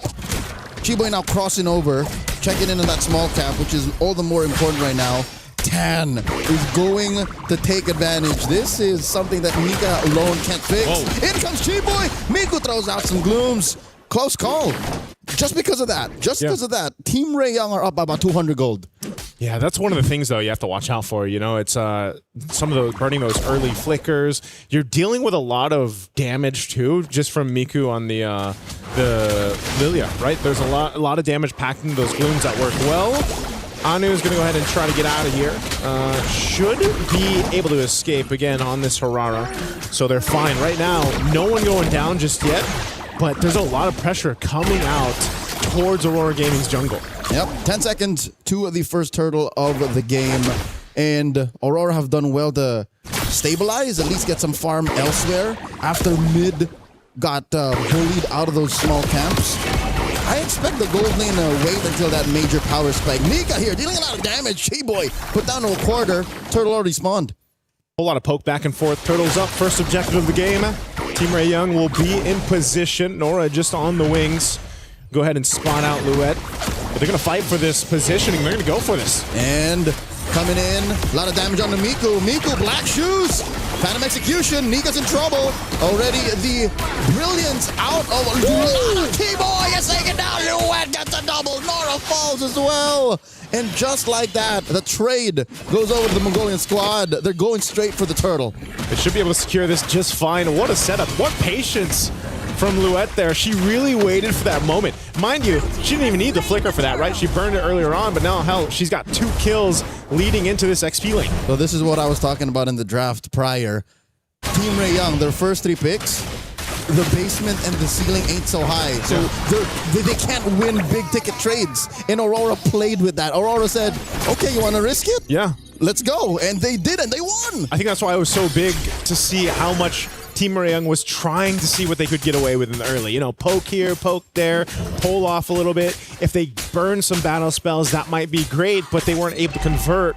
So then they were put into that fight, and you know, now you actually have to worry, because now that these level 4s and these ultimates are available on both sides, it's going to be even more difficult to approach the next turtle, because you have to worry about Nika setting you up with those fatal links. You know, and over here you've got that one purify for Miku. Yes, she's got black shoes too, but you're going to have to rely on a lot of finesse through these team fights against Aurora Gaming. Unfortunately, the map has flipped. Turtle spawns in the lower quarter now, closer to where maybe, just maybe, the relative quiet of the past 4 minutes has benefited Quinn enough. Because that's what they needed. They needed a little bit more of a reliable damage output that Team Ray Young could not find because, I don't know, Chiboy couldn't find the right mount, Miku wasn't putting down the right glooms, and Tan was spaced out. So looking at it now, it seems like it's Miku who we're looking at for Team Ray Young to deal more damage. She's up by about 100 gold. That's the only real reliable source of it this early on for them. Man, to be honest, I haven't seen a Hanabi in quite some time. It's been a minute, other than my own little solo queue adventures, right? How long does a Hanabi actually take to get online these days? Second and a half item. Second and a half. So she just got Corrosive Scythe. So what, she needs... Does she go DHS? Yeah. Optimally, if they can find it at the 3rd turtle. Oh my lord, Chiboy forced the flicker back, and there it is, despair! In comes the rest of them. Tan takes down Nika, and Luette will follow through. Double kill for the Lancelot, and now the turtle goes over to the Malaysian squad. And that's why you pick Glue right there, or Patrick Star in this case, because man, Chiboy surviving that is insane. And then off of everything, they'll get the turtle as well. A good equalizer there in this game up to that 5th minute mark, as they're also going to take down a tier 1 turret bottom side. So yeah, man, you mentioned it. That turtle over on that side, as we look at the replay here, this is, again, a great setup. Even that Throne of Ruin from Nora. And then Quinn was just able to go ahead and fire off. A great double kill secured there too for Tam. And the icing on the cake here, cherry on top, Team Ray Young denied the trade up top. That could have been a push for Mob Psycho, but up goes Nora saying, nope, this is not free, not right now. That's what puts Team Ray Young up by 1,000 gold, and they might even get another push. Chiboy going 2v1. Nika and Zulana trying their best. In comes Nika, but Quinn will still get it, and a lot of damage on the Nika. Quinn takes her down as Nika builds the fleeting time. To be fair, we really haven't seen that many good Fatal Links just yet. I guess it's just too difficult to actually get that setup you're looking for, you know? Because even dealing with that kind of just... It seems like Team Ray Young is just marching on up to where they want to go and deciding to pick off a kill or two. They're going to go in and do tons of damage to this tier 2 turret. Wow. Hold on. Luette looking for Quinn. Goes into the lightning form. Shifting skies. Quinn down to 1/8 of her health. Quinn is taken down. No need for the spear. And now Zulana comes in from the east. Keyboy in trouble. Gets the mount. She can only delay the inevitable. She's making them work for it. Why won't you die? Finally, Keyboy falls. That's exactly how Moskov sounds when he throws the spear. Now, putting pressure up here towards that top tier 1. They're going to go for more, but man, this is a fight for the map space, fight for objectives. All this for the Turtle to come up here. Last one of the game. They've got position favor. Chiboy will be back up. We can expect her to do essentially the same thing, but they might be a little bit too late to this. Golden Staff pick up for Quinn. They're fighting for it. Nika's going to push off Miku. And there it is. Turtle goes over to Aurora. It links by Nika. Nora very low. Oh. Nora here survives with a sliver of HP. The burn takes her down. And it's all Aurora going into the mid-game as they try to find Nika. There's the mount by Chiboy. The flicker back by Aurora's roamer. And the black shoes. Miku survives. Team Rayong, it's clear that they're just trying to get something in return. Yeah. And I'm afraid that if they continue to do that, they forget that the rest of the map exists.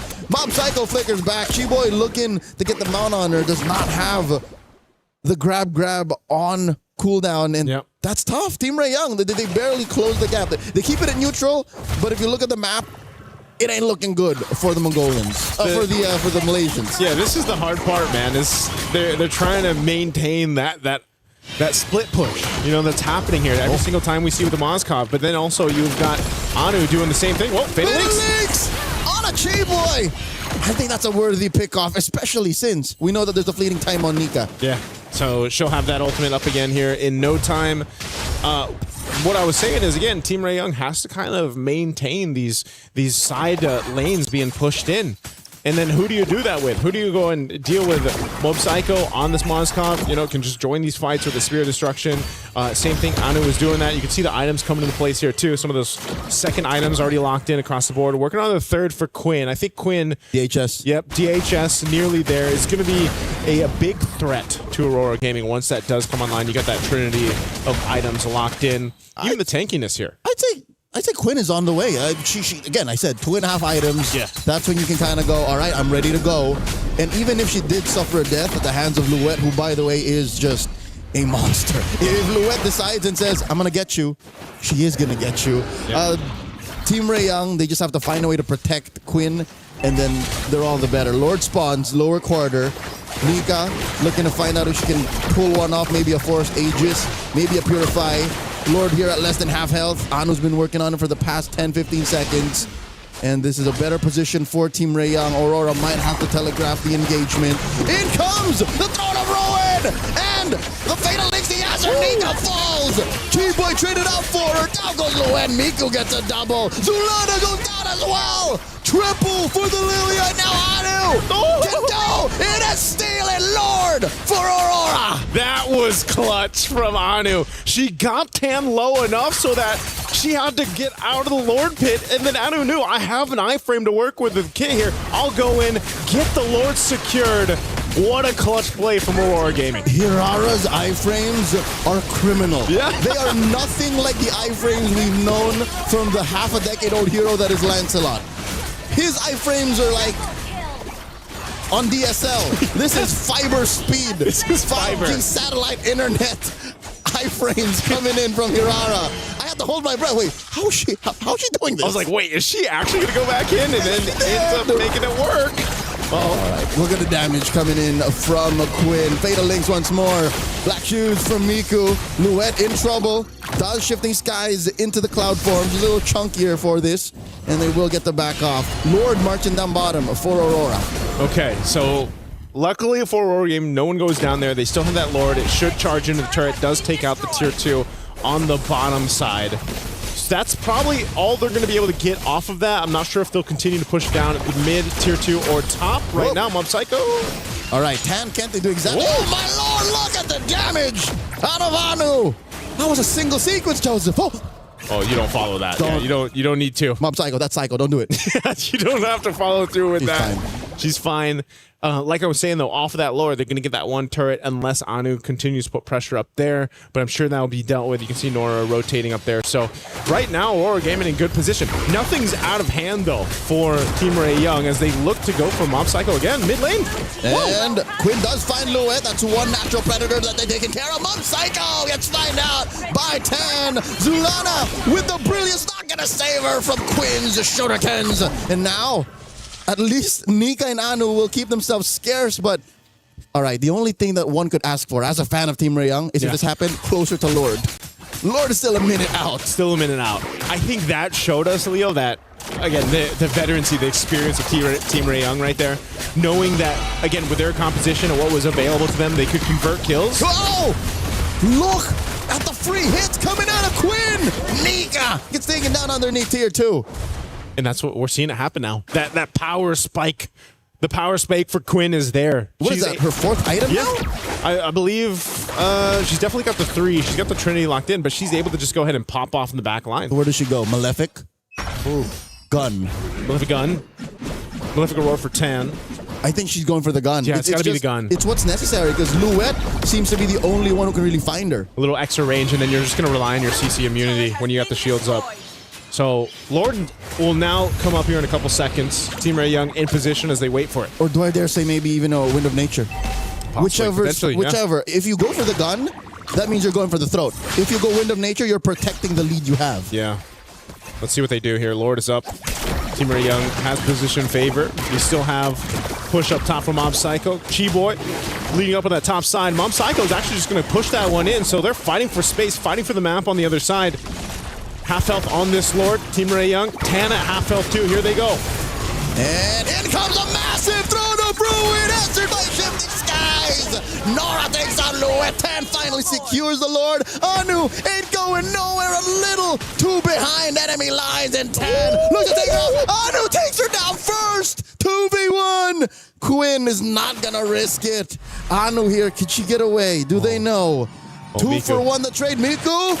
Oh, I think it's Anu who makes the first move, and she gets away with it. I can't believe Anu got away with it. She has so much damage packed into this Aurora. Chi-Boy's now so close. Split second. 1 second away from being able to go ahead and catch her. But ultimately, the Lord, the objective, went over to Team Ray Young, and it got a little dicey there for a second. Aurora Gaming, though, they should not have any issues defending this. Those if we miss a third option. Where there was the Rose Gold Dog. Rose Gold Dog.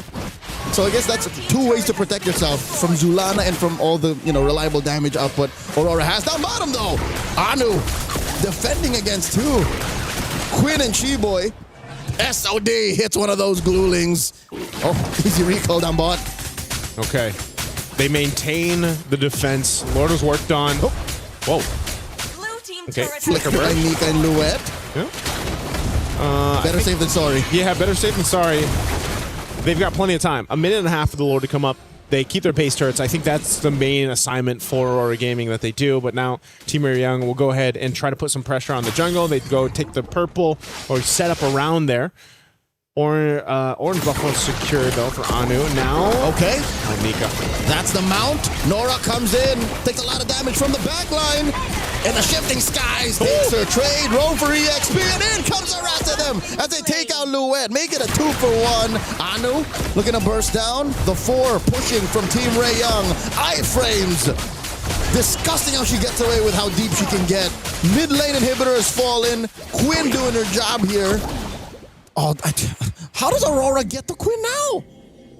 That's a great question. Because right Louette now, has fallen 5 times. Yeah, it just seems like it's really difficult to pass that front line. They're just trying to clear the minions out at this point and maintain the base turrets. They already lost 1 in the mid. Lord's 40 seconds away. Aurora Gaming, they're still in a good position to say, hey, you know what? Let's go ahead and get this reset going and set up for the next objective dance, that Lord dance. But it's just, I don't know. I don't know what it's going to take here because you can't just rely on Anu to go and pull off what she did on the first Lord. You know what? For the past 15 minutes, the reason why we haven't really seen a dance, at best we've seen a shimmy. Yeah. Right, a little shimmy shuffle. shake. Yeah. Is because Aurora's lineup ain't made the dance. Yeah. Maybe Team Ray, they can kind of do that. They can all right, pull her out, pull her out, pull her out. Okay, we back off. Aurora, they just can say all in. Pick off or no. That's why Nika's been doing this. Fatal Links. He has her. Oh my lord, 3-person hit on the throne of Rowan. Chi-Boy falls first. And they answer, trading out for Louette. And Nika might get away. Mob Psycho trying. Zulana gets into the back line. Takes down Nora. 2 for 1. The first win for Aurora in a while. Yeah, 2 for 1 trade. They're going to make their way quickly to this Lord. They want to see if they can potentially get something. Miku picks up a winner crown. Hasn't died at all. Doesn't have a Purify for this fight, though. Quinn as well. They're still a threat for this Lord, and you can see it. Even the 4v3. Team Ray Young. Oh, and Nika does have a fatal link. Still going to be able to pull it off as Quinn takes her down. Quinn with the Aegis proc and Solana gets taken out a double for the SEA Games gold medalist. 2 for 1 the trade. Finally, Nico's first death. Team Ray Young goes straight for the Lord. Team Ray Young should be able to just secure this. I don't think Anu can do anything with this, so they're just going to go ahead and maintain what they can. She could have tried. She could have tried. I wouldn't put it beyond her, but alas, when you're down like this, at 17 minutes, you don't want to risk it. Don't want to risk it. They held on to those 2 base turrets. They have been fighting, and like you said, Leo, it's been, one of those instances where it's like, we have a fatal links, and that's about it. That's kind of what the fight process has been for Aurora Gaming. It's been really tough for Nika. She's died 8 times, but she's been able to get, I don't feel like she's been able to just get one of those massive setups yet that we've seen with the Atlases throughout competitive play. Maybe in the defense, the base defense, that'll be the best case scenario for her to pull off. Yeah. Deep behind the inhibitors, you could use the extra firepower. Yeah. Because they're a 2-step team fighting team right now. The mount onto Anu, that's a rare sight. Rarely happens for Chiboy to find the Hirara like that. Anu using that kit to really clear quick. I think they got to say goodbye to this bottom lane. Tan holding Nika down. Lord gets taken out with 1 more minion. Team Ray Young surprisingly aren't forcing it. Oh. That inhibitor stands. Yeah, stands for now. 1 HP, literally one hit away. Really good clear speed happening right now, too, for Aurora Gaming. So this isn't going to be a game-winning Lord push that we saw. Lord was already taken care of. Oh, shifting skies out of Luet.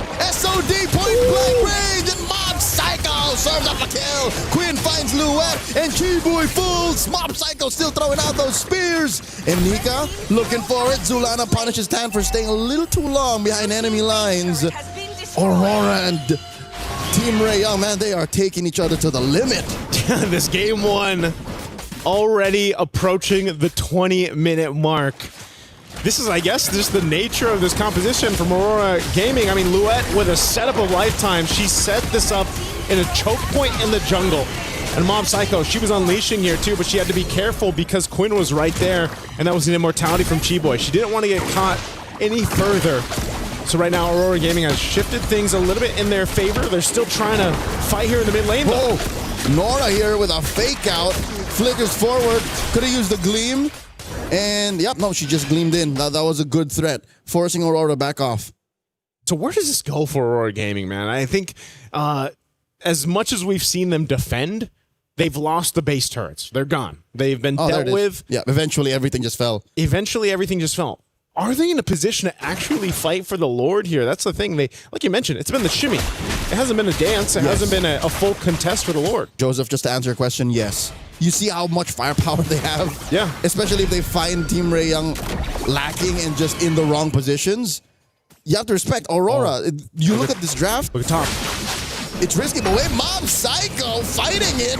Now Tan playing with the iframes as well. SOD Chiboy blocks it. Tan! Risky business as Chiboy gets the mount protecting her jungler. What is this? What is this play? Oh, Mob Psycho. This is the riskiest type of split 4-in-1 I've ever seen. And the Lord goes over to Aurora. Anu again with the retribution to skewer. But look at the Quinn! Quinn with the solo push and a couple of minions. Can Nika stop her? Team Ray Young take game 1. We thought the whole map was split and it was going a different way, but hey, Quinn and the rest of Team Ray Young had a plan, and my goodness, that plan ended up working. That was devious. That was veteran wiles that got Quinn across there. Man, what a decision there too. I was just thinking, that's crazy. Mob Psycho was doing such a good job at keeping them contained up top. Tan was really low and so late. She rotated not in enough time, but they made the decision and they were just like, you know what? Hey, send Quinn. Hey, the pick was Gila. It was crazy already. And the fact that they won that way is just a perfect bookend. Yeah, man, that was a great game 1 in this best of 3. 20, what did we end at? 20 almost plus, 21, maybe almost 20. A little past. Yeah, that was just great game 1. Team Ray Young showing, again, this experience, this veterancy that they do have through the course of MLBB, and it showed here in this one. That is a great way to start MWI 2026 here on Best Stream B. I did not think it would end like that. Usually we associate split pushes with Moskov. I mean, a split push was happening, but in the end, just that little bit of detail where Aurora overcommitted and did not take care of some of the simplest things that we always point out, the mid lane minion wave when you have no more turrets. Yeah, you know what? It's not that I didn't expect how it ended. You know what I didn't expect? How it went. How close Team Aurora actually, Aurora Gaming actually kept Team Ray Young. Yeah. Kept them honest, kept fighting. By all means, this doesn't feel like a download game to me. It looks like they played to really just win. This was a game that I feel like they were close to turning completely over. They had to catch up. They had to do the work, I feel like, and it was starting to be apparent, but at the same time, again, their base was dealt with. The base turrets were down. They couldn't keep that maintained. They weren't really able to, I feel like, compete in an objective fight, objective dance, and maybe that's the nature of their composition or just the way they executed it. And so, Team Ray Young was just able to go ahead and take that and continue to punish that kind of weak point, at least in game one. Yeah, two biggest learnings here. It seems like Anu is a student of the ZX Aura dojo of Hirara. And the second one being that Sora and Lunox last two picks for Aurora, we were looking for that burst. In some moments, you were missing more AoE coming out of them.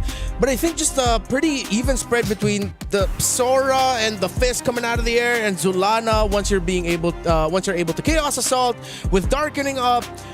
It actually gave a lot of difficulty for the Alice and the Glue. It seems like a lot of the times, the Glue and the Alice were playing to the very last inch of their health bar to try and hold long enough for Quinn and Miku to deal damage. Which I think is a stroke of genius in the overall macro play of Aurora, because now we're watching the highlights, the replay. When you're in it, you don't really get to notice, but now in hindsight, I can appreciate how Miku, when she hits the Fatal Links, it's away from where Anu is. So Anu can take care of whatever's left where they started the initiation. Well, more MWI action coming towards your way. Aurora and Team Ray Young are going to be playing a second game. Will it go to the third? Let's see after this break. Play is in our DNA. Whenever we let it out, it becomes our superpower. Now imagine an entire city being built to supercharge it. Kadir City, powered by play. That was a quick little shimmy of a break. We were talking about shimmies earlier. It was just like that. It's a DJ table scratch. Really good, Joseph. That was really good. Yeah. Good job. How did that sound? Wooka wooka. There you go. That was something like that. Yeah. Yeah, let's just say that was you. So, again, going back to the discussion where you were talking about how Aurora seemed to also capitalize on the things that maybe are slightly overlooked. This is where I remember now why I hate going up against Lunox. Her animation for the Chaos Assault, it's so hard to spot with everything getting thrown out. You don't realize that you're getting hit by a Lunox until you get the notification that Lunox took you down. Yeah, the burst is crazy. And also, if you have a little bit of color blindness like me and my friend LaFell over there, sometimes you miss it too. Do you guys have the same color blindness? Yes, we do. Or? We have the very same. Is it on a spectrum? You wouldn't know. I'm sorry. Yeah, we have, but I just know we have the very same. We play on the same settings in MLBB. Oh. Yep. Yeah, there is. There is color blindness. So you can settings. tell your life bar from everyone else's. Oh. Yes. All right. Use your accessibility options in game, by the way, for those who are wondering, like, yeah, it is very helpful. What was also very helpful here for Aurora is usually when we talk about teams that keep going for fights, there are times where we go, why do you keep doing that? Here for Aurora, not a single time in my head did I go, why are you going for that? It seemed like there was a lot of the fights they were taking, it delivered something. Not always a good thing, but it delivered something that helped slow down Team Ray Young. I had one moment. That's it. Oh, well, no. In hindsight, for me, I would be molding and questioning why they wouldn't fight. Yeah. I would be like, no, keep doing it. Yeah. I had the one moment. It was when Anu went for the Lord. And then you're like, oh, I see why she went for the Lord and she stole the Lord. from There you 10. go. So you had the question, but eventually it makes sense. Yeah. You know? The one time I questioned it though is because right before the win, right before of all the splits, why would you do Moskov split, fight everyone else? Apparently, something tells me this is Team Ray Young one-upping Aurora. This is the veterancy coming to play. It's like, all right, let them think they can get away with a 4-1 Moskov. Yeah. And then Quinn, you do the thing. Yes. It's unfortunate too that the thing that Quinn decided to do is something that, despite all of the great things that Aurora got to show off in that game number 1, you overlook one of the most fundamental aspects of the game at the worst possible time. Which I hope people don't overlook the good things that Aurora got to do because of the one thing that they didn't do, which was take care of the mid lane minion wave. Yes. In hindsight, what Aurora was trying to do was going to eventually win them the game. But what Team Ray Young did then won them literally that moment. Yeah, it was one of those things though too where it's like, I feel Aurora Gaming, it got to a point where it's like, okay, we can't take these fights to them. Like, they wanted to do that, but they couldn't win them. So we might as well go for the game plan, which got them some of the base turrets and some of the space on the map, which was letting Mob Psycho push on that Moskov. She was going to win too. Yeah, she was going to win. She almost won that 2v1. And that could have, I don't know if she won that, if it would have really changed the course of things though either. Because now she did use the Spear of Destruction on G-Boy, and she wanted to reposition to get the kill on 10. Yeah, right? So what if, for some reason, she had used it towards the Lord? No, mathematically, she wouldn't have made it either way. Yeah. Because that means she would have had to make the call to go back to the Lord and then answer, do I take care of the Lord or do I take care of the inevitable push on Quinn? On Quinn. So you know what I mean? It's like, it's damn if you do, damn if you don't, double jeopardy, catch-22, red herring, all of the possible metaphors that could explain what happened here, but a win is a win. Yep. Team Ray Young gets the win here in game number 1. So let's see if they'll be able to continue that into a sweep, or will the surprising start here for Aurora actually allow them to deliver a game number 3 against Team Ray Young. Overall, the team that seems like has some more experience in the big picture of it all against them. For Aurora, gonna have to ask you guys this. Is it just me, or if you blocked out the names, I could have sworn maybe I'm also just watching one of the men's teams in Mongolia.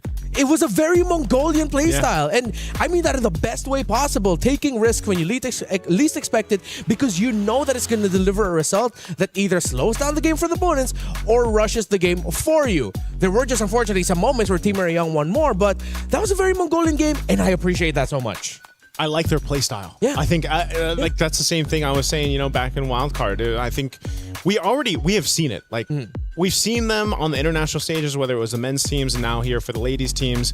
And this play style, whether it's download or not, it's very distinct to Mongolia. It's very, I feel like they've embraced that play style. It's a little chaotic, it's a little hectic, but they somehow usually end up making it work. And in this case, watching them play, watching even again Harara, there's not many teams yet I feel like that we've seen make this hero work so well. Not the way they do. Not the way they do. It seems to fit this kind of concept of the way they move around the map, the jungle, the objectives even, that they're such a big threat. And you could see some of that pressure or some of that kind of quick response that Team Ray Young was dealing with Anu. The way she was utilizing the iframes even is what we were really highlighting through that game 1. I had to dust off my jaw as it dropped after the sequence. Like, how did you do that? Like, how is that even possible? Because I've played my hand full of Hararas in rank, both on my team and the opposing. None of them do it like that. So Anu, again, despite the role switch, knows the mechanical limits of this hero. So I think we're all on the same page, gentlemen. The fact that this seems like a very Mongolian coded team, given that they are from Mongolia. It's not like it's something new. It's just that we're talking about it and we're complimenting it because that's how we want to see them. Yeah. So I wish they don't change anything. Same. Hopefully they don't overthink and they start playing slower. I hope they just keep going for it. I hope they just play faster. Yeah. It worked out well for them. So from talking about and mentioning Anu, a former EXP laner now turned jungler, let's actually look at the EXP laners. Luet and Nora, I think, delivered most of the excitement from this game with how they were just so gung-ho and fearless with setting up with the Sora and the Alice respectively. Okay. Despite Aurora losing, I think Luet put on a better show than Nora. Yeah. Because Nora was a, Throne of Ruin machine. But Luet did, everything. All right, we're going to be discussing the EXP players just a little bit more, and of course the other players as well. We're just going to go on a really quick, short break. We were there. For every click, every clutch, every respawn. We were there for the years of grind, and we're here. Now, the proud founding partner of EWC, powering the biggest event in gaming, shoulder to shoulder with the world's best, making history. Greatness deserves a stage. Lenovo Legion, reach your impossible.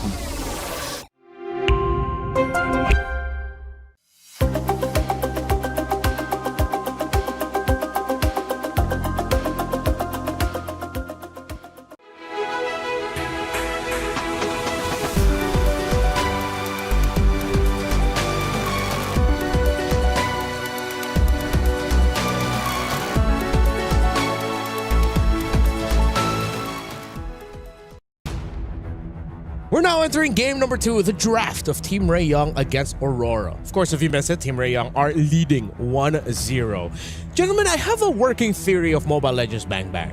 What's that? Wherein, if you are a team that has an EXP laner that can consistently deliver impact, you are on the way to becoming a top 5 team. So it's on the XP? Yeah, for the longest time, we've talked about how in the Philippines, Filipino teams are some of the best in the world, or the best in the world, because if you look at every team that won a major international or a major tournament, it's because an EXP laner showed up and went to work. So far, Nora on Team Ray Young, Luet for Aurora, man, they are putting in the work. That's what I'm saying. Yeah. When you have a hero that is as diverse and as, how do you say, utility as a Sora, she definitely put Team Ray Young on check. So if ever they wanted to force it to go to game 3, put her on a hero like that. Put her on a hero that sets the tempo for not just them, but even the opponents. Yeah. Impact. Yeah, I was impressed because if I remember right, Luet, she died early on, right? Yeah. And then she made like a crazy setup. She flickered in the first minute. Yeah, so like, that was the thing. It's like, whoa, is it a little rocky? You know, in the early seconds. Yeah. But then, boom. Yeah. No, she makes this great setup, gets a double kill. She shows up when it matters. Yeah, she continued to do that on the Sora in game 1. It's just, again, I have to agree with you. I think XP lanes are so pivotal right now. XP has been in a really good position for a while, man. Nope. Here's the thing. They were, but they were kind of down in the past 6 to 9 months. And then suddenly when Paquito came back, when Yu Zhong came back, when Arlo came back, that's when. Yeah. But I mean, XP laners still have always been this kind of concept of, okay, we have to either be there to alleviate the pressure on our jungler, or maybe set things up, sometimes sacrifice ourselves for the greater good, you know? And yeah, Paquito was kind of nuts. I think that's why he got slightly nerfed, right? For like After 2 the patches buff. back to back. 2 patches. But that's one of the main things is just, I think XP lane specifically, if you're an XP laner, is a really fun place to be in, you know, right now with the current meta. There was a time wherein, because of the Sora-Valentina relationship, EXP lane was just boring. And then it got fixed eventually, and now here we are. Sora's back. I don't know if Valentina is going to, once again, you know, haunt the draft amongst bans and first picks, but I like that we're going into MWI with an open meta game, with questions more than answers. Because imagine if we just came in and said, "Yup, this is the draft." The action between Team Ray Young and Aurora is still underway, but of course, it's 2 champions, 1 game. My Champions Pick event is now live from now until July 27. You can submit your predictions for the MSC and the MWI champions for a chance to win 50,000 in-game diamonds and MSC 2021-25 tournament skins. Don't forget to leave your picks under @MLBB-Esports post for even more chances to win. Lock in your champions now and cheer for your favorite team. It's a lot of diamonds, right? It's a lot of great skins to spend diamonds on. Wow, look at that. The past half a decade of MSC celebrated once again in the form of your favorite skins. I remember I was having a discussion with our friends from Mutan back in the back. It's like, for some reason, there was a hero that we were forgetting for an MSC skin. It was Nathan. There was a year where he was an MSC skin. Yeah. He was 20... What does that say? 2025? Or 2024? 4 or 5. Because it was Claude Farsa, Farsa was 22. No. Sorry, not Yeah. sorry. Oh, yeah. No. From order, it's Atlas. Atlas 23. Farsa. Yes. Atlas is 23. Oh, if Atlas 23, then whoa. Yeah, 21's Claude. Yeah. 21's Claude. All right. Now we remember. So this is one hero that was banned out earlier by Aurora on the blue side. Now they decide to open it. Guinevere is one of the few utility junglers that were unaffected, generally so. So that's why I think they committed the ban, because she's one of the safe ones. Similar to why you mentioned Barrett's earlier. Yes. So I hope that they don't swerve this and put it into the hands of Nika. I'm not saying she can't do it, but most jungle Guineveres, I'd say like 9 out of 10 are not a good idea. It's a no-go. In recent memory, only Team Falcons PH were the only ones to be able to pull off the whole... No, not Team Falcons PH. Smart Omega. Out of MPL Philippines was the last one to go, let's try this. Yeah. Wait, sorry, Gwyn Rome or Gwyn Jungle? Gwyn Switch Up. Oh, the switch up. Yeah. When you for sure thought it was going into the jungle. And then it went wrong. It's rarely a good idea. But dang! Not only that, but there's a Minotaur, and then the Gourd comes through. All right, okay. This is what I like now. This is what we're expecting for MWI. New orders, new heroes. Minotaur has been a pick that we were looking for even during the wildcard for MSC this year. So now, showing up very early on, day one, great. And we don't know where this Badang is going. There's a couple of flavors of Badang. Yeah. More than half of them are roamers, but then, there's a small group who just throw it into the EXP lane and make it work. Yeah, that's not me. Yeah, I'm looking at you, Diablo out of Ignite Gaming from Singapore. So here's one hero that, straddles the line between fighter and assassin. There's Suyo. Yeah, Suyo kind of fell off a little bit in the meta. I feel like this is maybe a start of where he comes through again. Certain teams, certain players still can really utilize the Suyo in the jungle. But I'm wondering what are they going to use to beef up this lineup though from Team Rayon? Quinn. Quinn is like red 5 queen right now. So it's just whatever they need, throw it on her. Last pick. Impressive. Who chose this? Did Coach Ethan choose to go blue again? Or first choice, blue side. Home side is Team Ray Young. So Team Ray Young said, let's go red. Yeah. Wow. So they have the choice to just stay it here. This has got to be the MO for Quinn then. Because now that you asked the question, I'm looking at the answer. It's just whatever else they need in that slot. Yeah. And I like how Aurora still respected the Hanabi. Again, no hate on the Hanabi from game number 1. You saw it and it did work out. And then Quinn, this is something that I wanted to say earlier. Man, how she played the Hanabi, she's really maximizing the sidesteps in between basic attacks. Yeah. There were some moments where it's like, oh, she's for sure getting caught. One little sidestep to the left, to the right, and it's like, how are you making this look like you're in the Matrix? Yeah, it's surprising, or Footwork. maybe not so surprising that a Hanabi gets a win in day 1 of the MWI. Cassius Clay, it's like a young Muhammad Ali. It's just the move, the footwork. Yeah. No, it's like you said. Float like a butterfly, sting like Hanabi. Oh. I'm pretty sure the saying sounded like something like that. Something like that. But Leo did mention that Quinn was she's gonna have one of those moments, in game 1, because you have the Hanabi and the rest of the composition, you could just kind of maneuver your way through those fights, and that's what we saw. But she's gonna get the Claude this time. Whoa! All right, some hard hitters here. And if this Freya is left unchecked, despite there being the presence of Badang and Lilia, a lot of Freyas can make it work. It's up in the air right now if Aurora do have a Freya that can make it work. Clint. It's an XP Freya. Yep. Okay, partially. Esmeralda, there you go. There it is. I think that's because they knew the trade was happening. It's Freya Esmeralda currently, especially something that was mentioned to us, by LaFell. Yep. So both teams have fragile front lines. Yeah. Because Badang isn't really even a front liner. Yep. And neither is Esmeralda. But they're both fighting off against, again, a better formation for Aurora because they have clear artillery. And then for Team Ray, it's more mobile. It's more, where can we get Quinn to go? And where is the best place for Miku to drop the reliable burst? Yeah. Weirdly enough, I feel like this is going to be XP dependent again. Luet and Nora really need to find their timing because if you look at the other pieces, it's really up in the air. If you're the Claude, you go in at the wrong time, you're going to get blasted by damage. Yep. But then if the EXP laners can go in and find their entries at the right time, whoever can live longer and deal more damage between the Freya and Esmeralda, the winner there will determine the winner of the game. What do you guys think? Well, we're going to find out here as we jump into this game at 2. We'll see if we get the extended series or not. of Team Ray Young pushed with Quinn's Hanabi in game 1 to end it. We'll see if Aurora Gaming can bring it back, make things happen. Whoa, a lot of early aggression on Zulana. They're feeling the pressure. Man, that combo is deadly. Ooh, again, that's the Lilia and the Badang's damage output just being put on display here under the first minute. Luet and Nora, at least this is maybe one place on the map that Aurora can actually call the shots.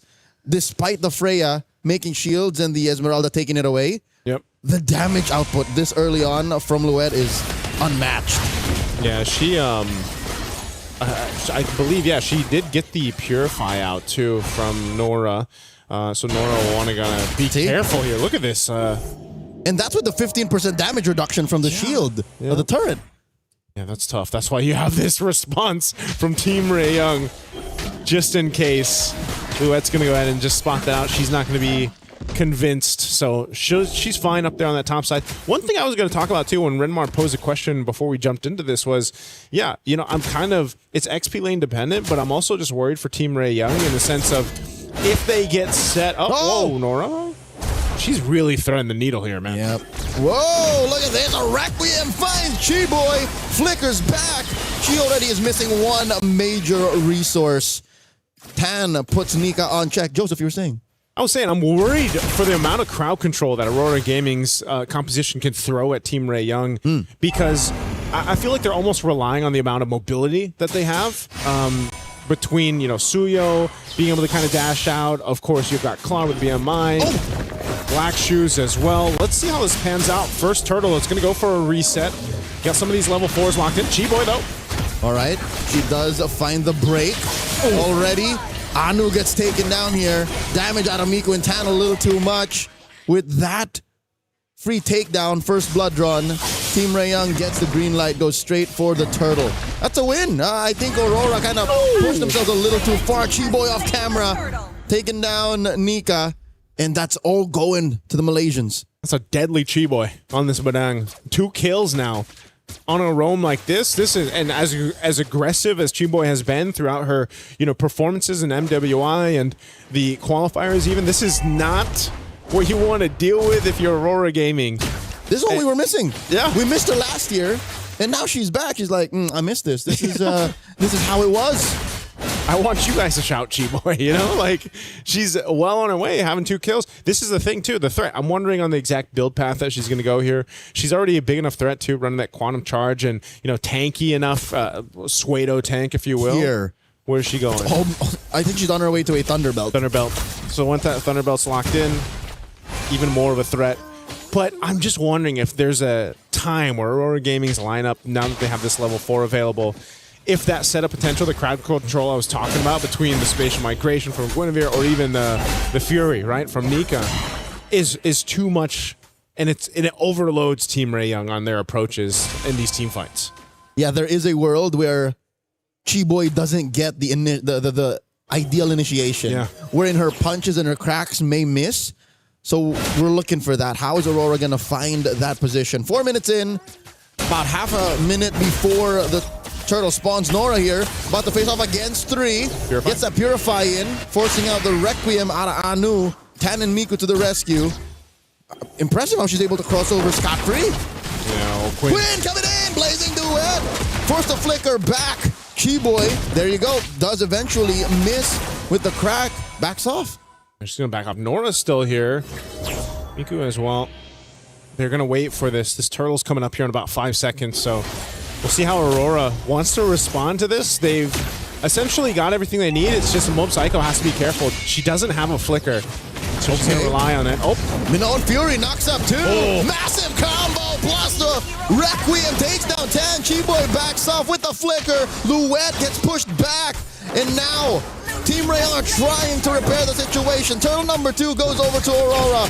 Nora gets blocked off the exit. Luet still on her tail. Anu here going 1v1 against Miku. Still jumps in, dashes back out. Aurora happy with the win, slicing that lead in half. And Leo, that's exactly what I was talking about. That kind of combination, that synergy of what we just saw with the Minotaur plus the Guinevere Trampoline. Yeah, you're in a fun house. You know, if you're Team Ray Young, the Aurora Funhouse. Yeah, that's exactly where you find yourself. Oh, bottom side though. Chi-Boy comes in with a crack. Nika in trouble. There's the gush. Chi-Boy gets punished, and that's a free pickoff for Aurora. There you go. Aurora Gaming finding themselves the little wins here across the map. Team Ray Young, they need to respond to that. That's a huge presence from them, though. 4 players down bottom. 4 dudes. The rest of 4 girls. The rest of Team Ray Young was elsewhere. Yep. Hey, Zulana now, I was wondering when they'd get the anti-heal, but since she had a great start, you know, 2 kills in, you got a glowing wand already. And she's about to get the piercer. She's going to go for the piercer build. That's a piercer. Yep. That's exactly how you make it work, because you know that Zulana doesn't have to be up in the thick of things. She can just wait for the setup, the trampoline combination, if we're going to call it that, and then just gush. And if you start getting the Sky Piercer procs, you're good. The Mongolian bounty house. Yeah. You take them for a ride, man. Somebody's birthday somewhere. Nika here jumps in, engages, forcing Tan to back off. Chi-Boy gets spotted out of the pixel brush, drops the break, puts up the wall, denies Anu the entrance. All right, Turtle's coming up here in just a second. It's been pretty much quiet here after the setup that we saw from the last one, and then the play down bottom. Team Rayon definitely kind of slowing the pace a little bit to be a little more cautious on their entry points for this. Turtle spawning now. Oh. Little projectile. They do find it. Chi-Boy dodges the bouncy house. Flickers on to the right of the engagement. Does not have that, but instead will buy her team some time and space. Advantageous for Team Ray Young. Nika one-on-one with Miku. They score the turtle. Final one of the game. Turret almost get taken down by Mob Psycho as Nora dances around 2, pushing him back. Man, Nora is just a menace with the amount of shields that she can get here, and you know, they pretty much bullied Aurora Gaming off of that turtle contest, and they really couldn't do much about it. So they have to rely right now on scaling for Aurora Gaming, and it almost seems like the perfect setup is what they need. Oh my lord, Chi-Boy finds Luet, forces a vengeance, and a defensive use of the Valkyrie Descent while pushing that top lane inhibitor. That's what I felt like. It's just, it feels like they're just bullying Mom Psycho though. Mom Psycho, Nora walks in on her. Miku here looking to drop some damage, and there's no one Fury, no one home. Ooh. It's a 3v2, and Miku barely gets away. Big stun coming through, but just not enough damage to get the kill there on Miku. She did have to pop the Purify Black Shoes, so a lot expended. There's the Sky Piercer now for Zulana, so woo! She's online, she's ready to go. A hit away on this tier 2 on the bottom side. And this is something, again, crowd control favors Aurora Gaming with this. Chi-Boy's got to be a bit more careful on her initiations, and I think that's why, too, you're just waiting for Quinn to hit that power spike. A little more discerning. Yeah. I think Nika would be more than happy. Oh my lord, they catch her! Some tenderized beef served up by Team Ray Young. Again, 30 seconds off. She will be there in time. This is space and time for Team Ray Young to actually repair the map. That was discerning, right? They're going to hold on, try to hold on to this tier 1 turret. They do just that. Tan making her way up here, too. Mom Psycho, this has been her memo from game 1 now to game 2. Go ahead and just continue to be a menace on the opposite side of the map of everyone else. Now, eventually, this Clint will be online. She's going to be pumping out damage. She's going to be able to go ahead and hit from a range, but that's the thing. You know, Luet's the one. She's got to go in with this Valkyrie Descent, the Vengeance too, off of the combination. Now we'll see it in play for this Lord here. I think you're saying what Aurora's already thinking. She has to show up at 0-0-1. She hasn't really been able to threaten Team Ray Young with what usually Freyas have been doing for the past 6 months. Yeah. Nora here, pushing her back. That's a good amount of shield she wants to steal. All 5 members of Aurora near the pit. Purple getting secured first by Tan. Team Ray Young has everything in the kit that they need. Nora's given the information, and once again, they're going to push off Aurora Gaming from this Lord. Oh, Minoan Fury already. Anu looking for it. Burns the Requiem in Tan. Second guesses her entry. Luet takes down Miku. In comes the rest of them. Quinn Quinn with a blazing duet gets knocked up, backed off. I'm pretty sure there was a couple more seconds left in that BD. And just like that, the dance has turned into Operation Push. Aurora back. Zulana gets taken down. 1-for-1, the eventual trade by Team Ray Young. And look at all the battle spells and ultimates and everything else that was used by Team Ray Young, but hell, was it worth it? They get a kill on Zulana. They push back Aurora Gaming. They won't be able to full commit to the Lord, but still, that's what they've been doing throughout the game. They've been pushing and pulling in these team fights against Aurora Gaming. A Lord delayed is better than a Lord stolen. So that is what Team Ray Young is telling themselves right now with about 1,000 gold up and the rest of the map looking relatively red. I'm pretty sure they want to push mid in more. I'm pretty sure they want to take care of that big fat wave up top. That's why they sent Quinn there. That's why neither team are fully committing to the Lord just yet. This is not as free as one might think. Okay, now it's Aurora Gaming getting into position, but look at Chiboy's positioning here. They might try to make a sneaky play after they take this tier 2. It looks like they're going to make that call. Aurora Gaming has to respond to this. They don't want to get cut off in a bad position too. So another Minoan Fury! Miko, despite the black shoes, she was waiting for the Purify to come off of cooldown. Quinn, AOT stacks off of that mid-wave. Chiboy with a conceal. Who's she gonna find? Finds Luen Nika. Pixel brushing control. Lord with a knockup. Finds that crack. And will look for the break, but she gets knocked up and taken down first. Nika scores. Quinn finds Zulana behind tier 1. Lord still standing. A 16th of its health. Tan has a red tree. Anu will not be able to, but it's one Mob Psycho. The Clint steals away the Lord. Tan cleans up house in frustration, in anger that was supposed to be ours. It was time for Mob Psycho to step into this game, and she does just that. Here's a replay.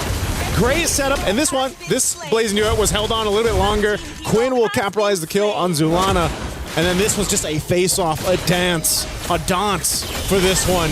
But Mob Psycho ends up securing the Lord. Highway robbery at point-blank range. Who'd have thought it would be the sheriff who will commit the drive-by? Hey, they made it happen.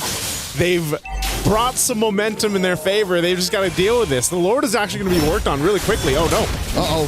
Nora jumping in. Another Mongolian bouncy house served up. Plus with Gush. But Keyboy will be able to back off. In comes Tan. Another massive blazing duet by Quinn. Able to BD on out of there before it's too late. Nora dancing around them. And they're jumping by Tan. This is risky business. 4 members of Aurora will not allow for this. Team Ray Young, take care of the Lord. Okay, I think Team Ray Young's going to be happy with that. They took care of the Lord pretty much as soon as it spawned. They held on. They're going to clear out these waves. There is a big push up top, though, on that tier 2 turret. But Tan will be there just in time to keep this up.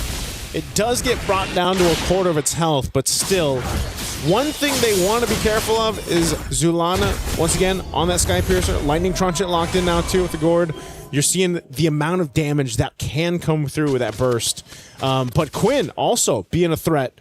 She's going to go ahead and start being a big problem for Aurora Gaming, and that's why we're seeing the timing on these team fights are so important on how they approach them.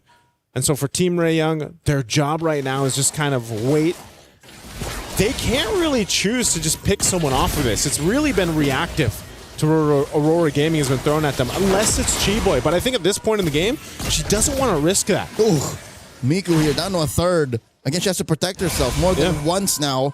She's been caught off guard, especially since her Purify is often on cooldown, given that every single hero on Aurora Gaming's lineup has some level of crowd control. Yeah. So that's why, Joseph, that's why Team Ray Young is always kind of like reactive. Yep. It's because they're always at the mercy of Aurora's crowd control. I think that's one of the great things about Gourd. Just the Mystic Projectile, that little stun, can only not only just stun you, but it can also check bushes, give you that vision. With amazing range. That. Yep, amazing range. Oh, Nika here, catches 3. The burst damage is real. Forced to flicker back. Massive tool, a resource that Team Ray Young have forced out of Aurora. And she's not going to have that for the Lord. This Lord is coming up here in about 8 seconds. No flicker available. That's such a, it might seem like a small thing, but it's a big part of making this Minotaur Minoan Fury be a surprise. Yep, whatever bounty house is coming out of Aurora now is an honest bounty house. You see it walking up to you. Imagine how scary that is, but also how easy it is to dodge. Yeah, it's already inflated. It's just coming towards it's you. rolling down the street. Like, I know there's a party on the way. Half health on this Lord. Let me step to the side. Oh, Louet might be looking to step to the side of this one. There it is. Catches just one plus the Requiem. And Zulana does bring out the Gush. Miku here dealing the damage on the Louet. Louet falls, but Miku will go down as well. 2 for 1. Aurora happy with the trade. Now Nika getting a lot of lead on her face, and 10 can't finish the job. Finally a 2 for 2. Nora dashing on out of here.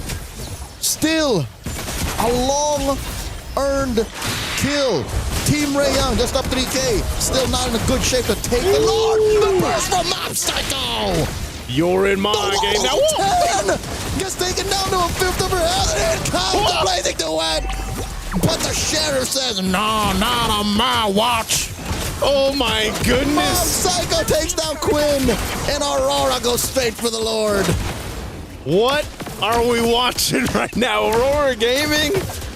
The push and pull, Sheriff's Town in a Mystic Gush. And 10! Look at the Lord! 10! Guilty! What? Guilty! 1 count of Lord theft. Not on my watch, Arthur. 10! What just happened? What entire nation? Tan Nation just happened. How did she just walk to the Lord and get it? Joseph, where's this coming from? Where's that coming from? All right. Aurora, unfortunately, is in a position to defend. The map still belongs to them, and it's up to Team Ray Young to punish them. Look at the damage the Mystic Field deals, Joseph. Yeah. Don't mind the gush, man. The field. Oh, no. That's projection. That's projection. We're thinking. Oh, my Lord! Chiboy fights a crack fight. Mob Psycho serves up a kill to Miku. And now Nora dancing around Louet, Nika, and Zulana pushing him back. Miku. Black shoes. Black shoes. Close call. Chiboy holding on to that immortality. Quinn cleaning up house. Tier 2 goes down. Bottom lane. Chubby Wave pushing in. Team Ray Young are in the base. Oh, they don't want to over push us though. There's the Mystic Gush on Miku. And another blazing duet. Puts Zulana 6 feet under. And now Chiboy gonna have her immortality pop. Not unless she has something to say about it. Tier 3 falls first. Man, Team Ray Young, they fought for these base turrets off of Lord that was pretty much cleared out from Zulana. They're gonna go for the mid turret as well. Oh, that's it. They're already in the base and they're calling it theirs. Fist crack and break on Nika, forcing a defensive flicker. They gotta retreat. Team Ray Young, they're approaching the inevitable. They found Aurora lacking. They put him into a corner. Yeah, they got all their base turrets again. Just like we saw in game 1, now Aurora Gaming, they've got to kind of shift the focus. They've had a whole lot of control around objectives. Well, Team Ray Young, might have taken them some time, but they barreled through that.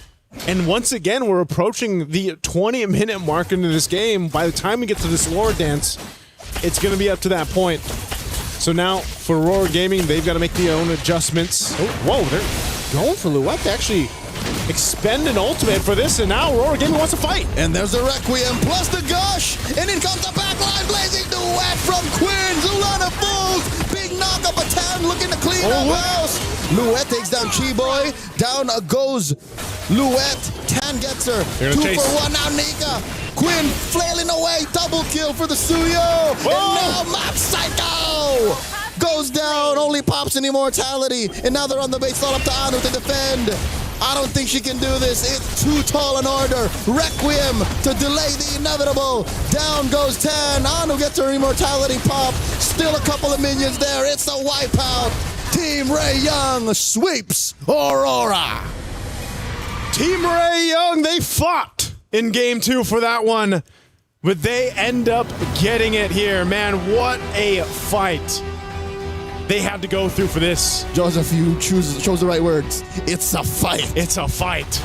They had to fight through it, man. My goodness.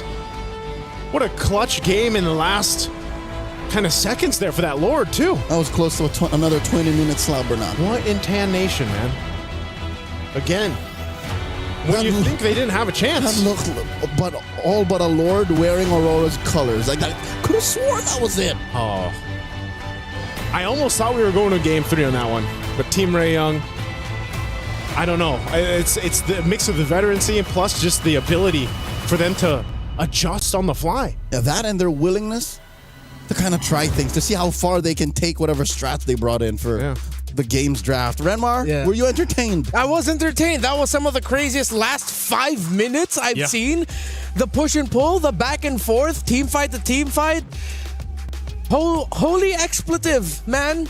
There is a word that if I was casting, I might have screamed out if I did that with what Tan did, that I can only translate to Tan Mother. A little bit of a moment of vulnerability. That's why we decided to go Western. Yeah, we had to, because there's only to remove ourselves from our actual instinctual responses.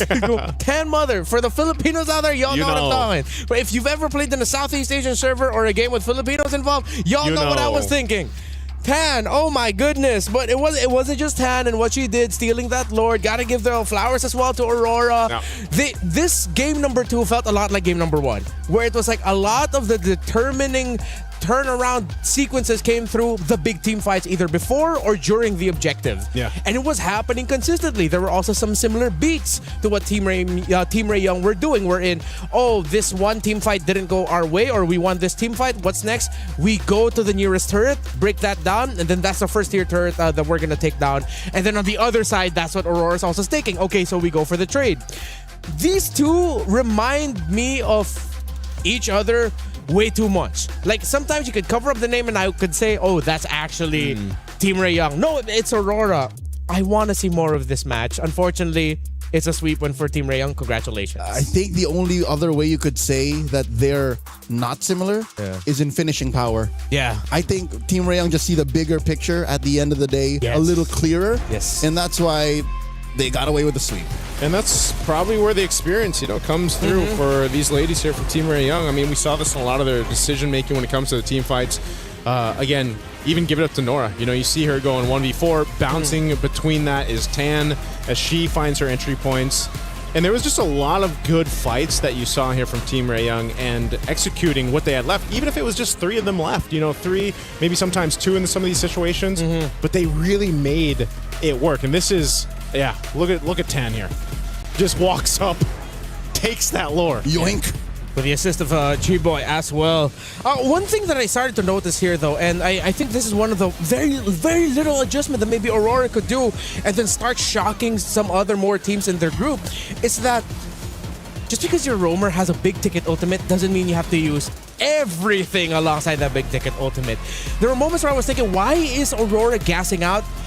It's because Team Ray Young, we've talked about their veterancy and experience, they're holding on a little bit longer to key abilities, whereas Aurora, they're just throwing everything out. Yeah.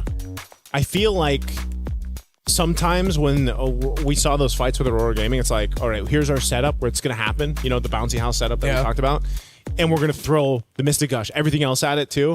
And then once that is done, once that window's gone, if they haven't killed who they need to, it's like over. Yeah. That team fight power with that competition is kind of off of that. Yeah, and it was also similar to what happened in game number 1. A lot of the entries by Nora as the Alice in that game number 1 came off of the fact that the initiation by Aurora trying to take down G-Boy real quickly didn't work out. So then here comes an Alice punishing all of that. It's a small adjustment, but I think Aurora could do it. They took Team Ray Young to the limit in some of these moments. Although overall, Team Ray Young did have a better control of the map. But I feel like these two are soulmates, man. Team Ray Young and Aurora, they're like MLBB soulmates. It's not over just yet. There is a world where Team Ray Young and Aurora meet once again in the knockouts. Because Team Ray Young can go this way, and then Aurora can kind of go this way, bracket-wise. Yeah. So your dream could still come true. It's just... I hope Aurora learn to adjust on the fly. You can see they're cooking. You can see that there is, like, hear me out. There's a moment like that. It's just, I hope that they are able to adjust mid-game and like kind of step on the brakes a little bit, because that's, I think, what's necessary, especially against more veteran teams from, the bigger regions. Yeah. I think that's going to be necessary too for them, just to be able to, and maybe this is the downloading concept, that they can kind of learn from the series here, because I really like what they showed us. And you got to think that's back-to-back games, like the 20-ish minute mark. Those are already really long games. in the current meta for MLBB, and they win against a more experienced team, I would say, and you can take what they learned here and maybe clean things up, because they've unfortunately now they're sitting at the 0-1. They're gonna have to win the next one to stay alive for MWI. Meanwhile, on the other side of the table, Team Ray Young, I feel like they got the win that they needed to get to start off their campaign on the right foot. You're the more veteran team. You have players who have played in the previous MWI here. You have a gold medalist in your ranks. They needed to get a 2-0, and they did it. Was it always the cleanest and most dominating game? No. But I feel like we saw a lot of the strengths of Team Ray Young here that could really help we could latch onto and really try to convince the world that Team Ray Young are a team to watch out for here. They are a team to watch out for here. Yeah, their concepts are sound, and if anything, looking at their draft and the gameplay, they were pushing some limits. They were willing to try things in the metagame. So once whatever this Scarlet Embers patch brings, like let's say in 2 days, 3 days, I'm expecting a cleaner and more polished Team Ray Young. Yeah. And I'm expecting to hear now from a member of Team Ray Young. I believe it's Chiboy alongside LaFell on the stage right now. Are they ready? Y'all ready? Thank you very much, gentlemen. Yes, my name is LaFell. Alongside me is Chiboy. First of all, big congrats. You did amazing. Amazing glue as well as the badang. So first of all, I gotta ask, how do you feel? Because honestly, game 1 and game 2, it wasn't super easy. It took you guys like 21 minutes, 18 minutes. How was it going up against Aurora? Okay, I think for my team, they really did a good job. But for me personally, because I did a lot of mistakes. I misclicked so many buttons. Because for me, the buttons, I don't know what's wrong with the buttons, but I keep pressing the wrong buttons. Yeah, I think I've adjusted it. So hopefully the next game, it won't be like that again. And also, I really want to thank my team for not blaming me for pressing the wrong skills, and thank you for carrying. Nice team, nice team. Hey, speaking of, I still remember game 1. Eventually, we got Hanabi ending the game with a backdoor. But before that, we see you and Tan. Sorry, 10. Tan, potato, right? So you and 10 tried to get Mob Psycho on the Moskov. Yeah. And then all of a sudden, the Moskov did so much damage on the Lancelot. So tell me, what was the first plan A? And then how did plan B, just ending the game with a split push, happen? Oh, I think I saw Moskov at the bottom right. Then after that, I told 10 to go and chase him, but I went behind. I should have just straight away go to him, so it was my mistake lah. And after we failed, Queen was like, she said this, trust me guys, you guys better trust me, I'm gonna end. Then we just disturb the enemies, and then we don't let them go back, and she ended because we trust her. Hey, you know what? Trust is very good. And see, good on you. You pressed the wrong buttons, but you made sure that the Moskov just couldn't come back. Now, talk about game number 2. Amazing badang as well. I gotta say, Mob Psycho seemed pretty strong on both games. But who was the real problem when you go up against Aurora? Who made winning very difficult? I think for first game, I think it's just Hirara, because I still don't understand the skills. So many skills. At one time, I played glue, right, and then I ulti her because I thought she didn't have skill, but she still got skill. Then second game, I think it's just keep pressing wrong buttons, First time, I think I got 2 enemies, then I second skill, and then I wanted to ulti, right, I pressed the second skill again, then the wall's gone. Well, nice try. Nice try, c'est la vie. Now, here's the thing. We gotta talk about your upcoming opponents, right? Who do you think you're going up against? Is it Falcons ID or Zeta? Falcon ID. You're wrong. Wrong? It was 2-0 Zeta. So wow. Yeah, I know. Wow. Wow. How do you feel about that? Because I didn't watch the game so much because I was watching you guys, but then when I watched the scores, that's very interesting. Wow, that's an crazy results. Unexpected. Do you think you can prepare for that? Can. Why not? Hey, there you go. So this is Chiboy, or Keyboy. It's Chiboy, guys. Yep. Remember it. Speaking of, 10 did amazing. Could be 10, but we're gonna be calling 10. 10. Thank you very much.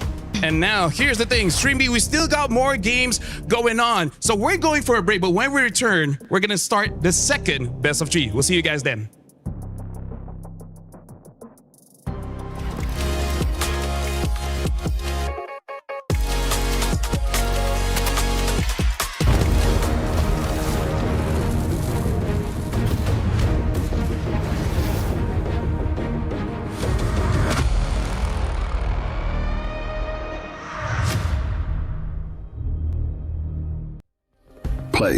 is in our DNA. Whenever we let it out, it becomes our superpower. Now imagine an entire city being built to supercharge it. Kadir City, powered by play. We were there. For every click, every clutch, every respawn. We were there for the years of grind. And we're here. Now. The proud founding partner of EWC. Powering the biggest event in gaming. Shoulder to shoulder with the world's best. Making history. Greatness deserves a stage. Lenovo Legion. Reach your impossible.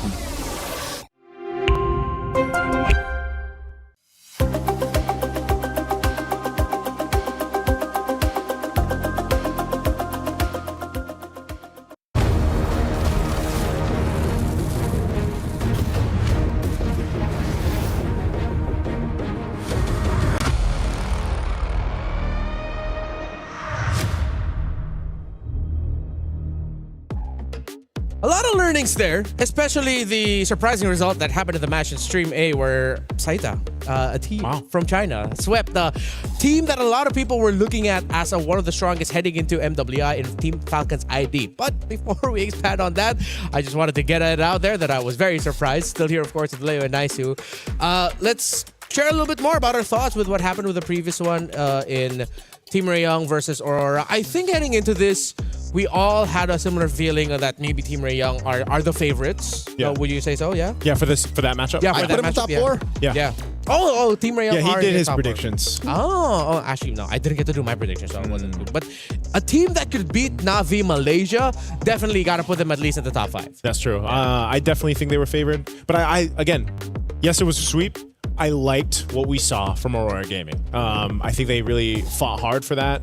Just unfortunately, I mean, they went the distance, right? They're 20-minute games. Yep. Game 1 and game 2. So. They were entertaining, yet still a legit threat. Yeah. There were moments when I thought, if they could wipe out Team Rayong right here, right now, we're going to game 3. I thought we were going to game 3. Like, that's the thing. There was definitely some moments in that in game 2 where I was like, yeah, Aurora Gaming's got this. So I almost like Hirara now.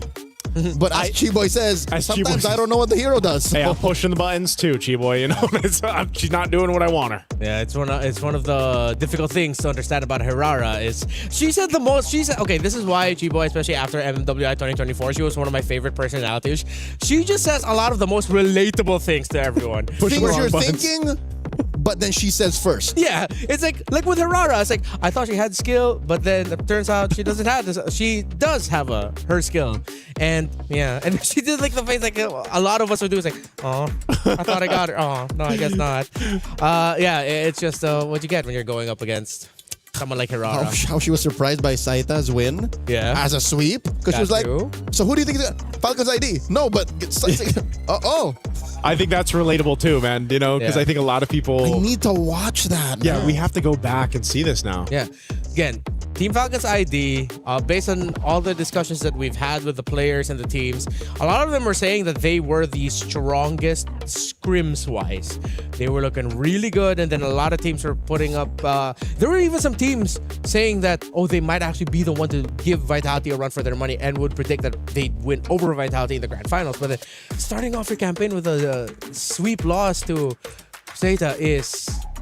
Now I want to see Zeta because what kind of team are they? I think this is less an issue for Falcon's ID. Yeah. I mean, going through the lower bracket, being number 2 to Vitality for a majority of the year is something that's not alien to them. Yeah. But Saita out of China, they swept TLG, a name and a team that we're familiar with from MWI from previous years. Yep. I think this is a bigger spotlight for them. Yeah. So now we put on the spotlight Virtus Pro, one of the teams going up in our second match against Twisted Minds. Rafa, Miss Meow, Livin, Minun, and Lunar. Rafa, Livin, Lunar, very familiar if you've watched. They were former, even Miss Meow, if I'm not mistaken, were former members of Twisted Minds in MWI last year. But they're bringing in this time Minun, who, if I'm not mistaken, the last time we saw her was in VSG in 24, or did we see her in 25? Yes, she is an ECA athlete. Yes. So she's been here. She knows what it's like to play on the big stage. Yep. And this being the mix of talents that we're getting for this rendition of Virtus Pro and MWI, I expect. I don't know. This is interesting because you have the macro of the Philippines in Miss Meow. Yep. You have the Vi gameplay out of the ECA. Yeah. And then you have that MENA balance. Yeah. Virtus Pro went completely undefeated. Didn't drop a single game in their qualifiers. 9-0. Yeah, 9-0. And if you're wondering, does that mean they beat Team Falcons MENA? No, Team Falcons MENA qualified through the African qualifier. Of course, a team out of Egypt, while Virtus Pro went through the MENA qualifier. So I'm excited to see Virtus Pro here because if they could go undefeated and if I'm not mistaken, the women's scene in MENA was inspired a lot by what Team Falcons has done globally. Yeah. It is competitive there. And then they swept it? That's wild. That's why I think I think this is the surprise of MWI. Like by the time we get to the end of it, the surprise is how impressive and how much has changed in improvement wise for some of the dark horses, some of the regions we're maybe not expecting, here for MWI. You know what the surprise is? The fact that they were able to make an all-star team under a banner that just got reformed. Yeah. You're able to get Maylane, Chin Chow, and then a majority of last year's Virtus Pro under this year's Twisted Minds. Yeah. This is a very trippy for me because, again, a lot of the names here just used to be in the other org. But, of course, Maylane and Chin Chow coming from Team Falcons ID. Falcons Vega, I believe, is the name of their call. But, yeah, Team Falcons ID. I like how these two teams are quite international in their own right. Twisted Minds has a little bit more of a Vietnamese presence, but then you got an Indonesian presence. Meanwhile, Virtus Pro, you have an EECAN in Minon. You have a Filipino in Miss Meow, although as per our previous discussions with Miss Meow last year, she has been in MENA for quite some time. That Filipino story of growing up. Yeah, she's lived there the longest time. So she can blend in very well with Saudi Arabian players that are also with them. So it's interesting. It really shows how global MLBB has gotten just with these two teams alone. Yeah. We don't even have Giga Esports on yet, just yet. Yeah, GK is the most international of the teams that we have. Yeah. 5 different nationalities on this single team. Yeah, that's what makes these international events, I feel like, so special. Like you get a chance to go ahead and see players from all over the regions. And that's why we mentioned too earlier on. You got those mix-ups happening. I think even for me, when we were coming into MWI and preparing for it, I was like, man, yeah, there's so many familiar names. And then you have these shuffles happening, right? Some team members going to this team, and then of course, cross orgs teammates. Happening. Yeah, but it's a great opportunity for these female athletes to go ahead and go through this. And again, competing on the biggest stage for, if not the biggest, or if not one of the biggest, the biggest prize pool for on the annual calendar for women's MLBB. This is the place to be. It's the competition. Stream B. Stream B is the place to be. But now here we are, Stream B, wondering about what happened on Stream A, man. Yeah, I'm gonna have to pull this up at some point. Currently, they should be going through. Their second match. I think they've gone to Group A. Oh no, we already did Group A or another Group A matchup. I think it's AB, right? Yes, AB. Yeah, we'll see. It's like they got their own lives there. Well, eventually over on here, I think we'll also give you guys updates. Yeah. You do not have the issue of wondering like we do. Dual screen. You can just changing tabs. I wish we could do that here, man. I hope we could. Yeah, that's something that we can suggest. Like, allow us to just quickly peek. Actually, I realized I should have that power too. I do have this. So. You do have yes. My bad. It should have been me. You have the technology. Yeah. Eventually, we'll all have that technology. Yeah. I'm not gonna do that now. I'll set that up later. But all right, let's look at some specific matchups. For Virtus Pro and Lunar, I believe it was last year's MWI that there were some moments I remember Lunar. Her name did pop up. Was she the one that got some highlights on a rare Bruno pick last year, or was that in 24? I think it was. I think I recall 25. 25, right? Like, I remember Lunar, Bruno, that's just something. There's an association there in my brain. Yeah, Lunar, Livin, and Rafa. Yeah, they have the experience. Like, they've each had like those moments in previous MWIs, I feel like, for them. And I think that's why, those three alone, and then of course the mix that we talked about, like, you have so much potential for different different highlights for the team, but also I hope that doesn't be the case where it's like the synergy is missing. You know what I mean? Like maybe it's lacking. Maybe they haven't had enough time to prep. Because I think at this point too, what we've already seen is like you can get really surprised here with the competition in MWI, not just from the drafts alone. Like think about the 2 drafts we went through. That was, even the bands are very different already from what we saw a couple weeks ago in the wild card. Now, not to mention chemistry. And the chemistry, yeah. The main skeleton of both squads, despite them changing teams, like just literally switching up, could mean that they're capable of pulling off weird strats that a team that literally was formed a month ago could not. That's what I'm expecting here. More than just the individual play and the overall macro and how they define what Scarlet Embers is capable of or what you can do in this meta and in this patch. I'm looking forward to how well they can use their own relationships, like how well they gel together. Because again, we've known them for a while. They've known each other for a while, which I think makes this, again, a perfect match like we saw in Team Ray, Young, and Aurora. They both have like 2 new members each. That's true. With the 3 members that are of the same nationality and have played together for a longer time. So we touch on Lunar a little bit for Virtus Pro, Twisted Minds, of course, on the other side, Chin Chow. For a lot of Indonesians, a legendary player in her own right, as her name's always been up there, alongside, of course, her sister Funi, against the Vitality ladies. Here's the thing. Even when she's not part of the competition, Chinchaw is on ground. That's how big and how important Chinchaw is in the world of MLBB esports. Yeah, we had her as a panel guest. I was gonna say, last year in MWI. Yeah, I remember. Yeah, I remember she was sharing some of the insights there from last year, and so it's great to see her now here competing. I do remember one thing. I believe it was Chincha who did mention she wanted to see a Nana last year. Yeah. Was it you that asked the question on the I asked the question, and then Eterna was there also, and then she said Nana. I remember us in the cast room being like, "Whoa, Nana!" Yeah. Do you know what? Behind the scenes, what her reaction was when she said Nana? Funi looked towards her sister, gave her that little sibling shoulder, little elbow bump, and just said, "Why? What are you saying?" Yeah. Hey, meanwhile, Chincha was just like, "I don't know. You know what? I wanted to say something. No, I give Nana." When they ask you that question, all is free. Yeah, that's true. It's like what you asked us earlier. What do we want to see? It's not like, I mean, it's just a personal wish list. Yeah, sure. You know what? Okay, let's do that. So let's see if Nana will show up. if it does pop up, you already know, right? Yeah.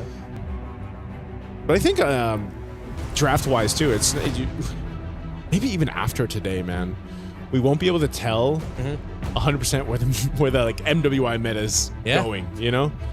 Speaking of MWI, of course, don't forget we still have our event going on, the My Champions Pick event. July 27 is when it's gonna go out. So you only have like, you have a lot of time, but it does start July 25. I was gonna say you got about 2 weeks. Yeah, you got 2 weeks. Prepare all your predictions. Get a chance to win 50K in diamonds and the MSC 21 to 25 skins. And don't forget to leave your picks under at MLBB Esports post for even more chances to win. So look for that post related to the My Champions Pick event. Log in your champions now and cheer for your favorite teams. Man, I'm having a look here too. I think I have almost all of them except what a flex. Yeah, the Claude one. You go through the airports without going through the long immigration lines. You have all the skins. Where's it going, Joseph? I'm not a world collector like you guys, okay? Sorry, he's a world collector. Regardless, where's says the guy that's a world collector. Yeah. Where's it going? I'm just saying, Why did you look at me and suddenly think, oh, Renmar can't be a world collector, it's just Leo. I am a world collector! Oh, so you're both world collectors and you're talking about me having all the skins. No, you're talking about you having you brought that up. That wasn't us. You're the ones who just went, I think I have all of these. So you know what that means? If I were to win those 10,000 diamonds, because again, that's 10,000 for 5 winners. Yeah. I would not have to use it on the MSC skin. And the point is, you have even more diamonds than you already have? Maybe I can catch up to the world collector like you guys. Okay, that's a pretty good take, yeah. That's where it's going. I don't think I got a counter to that. I don't think I counter that. I'll see you in the immigration lines. Oh, wait. We don't have to. You don't have to, at least. In just a bit, we're going to be starting up Twisted Minds here against Virtus Pro. I wonder if these two teams had words with each other like right beforehand. Yeah. Acknowledging the fact that it is pretty funny that organization-wise, Virtus Pro was mainly backing a Vietnamese-led team last year, and then mainly a Saudi Arabian team last year for Twisted, and then now they just do that little switcheroo. Yeah, that's funny to me. I wonder how that all like comes into play. You know, What was that conversation Yeah, what was like? that? Yeah, like what was the meeting on that one like? Did they do the Spider-Man meme of just like pointing at one another, or the Matrix trading meme? Yeah, like which pill you want? Speaking of, I as we look at the roster here for Twisted Minds, I suddenly remember Melee and her performance in MWI 2024 under Team Falcon's Vega ID. She is very comfortable with the Assassins. She is at home with heroes such as the Hayabusa, the Lance. She loves the Assassin Even phase. more maybe than Vival. Yes. More, one might say she's more bloodthirsty than Vival. Yeah. Vival, even in the time of Lings and Lancelots, was always just scalpel precise. She was always just, no, I'm gonna do what's necessary. I'll invade when I need to, but I'm not gonna run for the kill. Melee though, different beast. Yeah. This might be like a styles clash between the two junglers in Miss Meow, and because I remember from Miss Meow's performance last year was that it seemed like her pacing is a little bit more of the slower side, not to detriment her, but more calculated, I believe is the best way to say that. She likes to take her time, get the information, and then pounce. While Melee will make that opportunity happen and will make certain sequences happen, even though most of her team doesn't see it yet. She's the one who's gonna go for the jump. Yeah, I mean this in the sweetest ways, but she hasn't taken that brawl server tendency out of her just yet, which makes for great games. And again, if you can get away with it and you can snowball out of control, it's by all means. Yeah, I think that's going to be one of the things to look at is, again, if you've been following some of these individual players or, because they've been on different teams, different organizations, you want to see that kind of that growth, right, that they've had over the years, over the seasons. I mean, someone too that I think of over here for Twisted Minds is Sa. Like Sa has been playing for how many years? Oh yes, Lilies.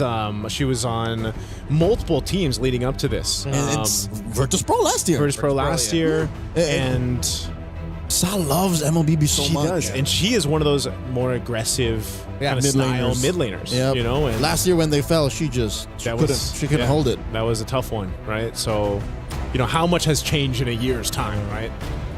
Oh yeah, no, I remember Sa also, because I think it was in 24. Was it last year wherein she had to eliminate like one of her closest friends in. What's the name of jungler from Cambodia? In CFU. They fought it on. Was it last MWI or 2024? I think it was last year. That was like one of our biggest stories. That was one of the story headlines. Yeah. One of the few female athletes out of Cambodia that actually has played in MPLKH. Yeah, and has a win, if I'm not mistaken. I think she has a win under there. Oh, I'm gonna have to remind myself again of her name of that. So was it Fa? Because Sa and Fa? No. There was another one.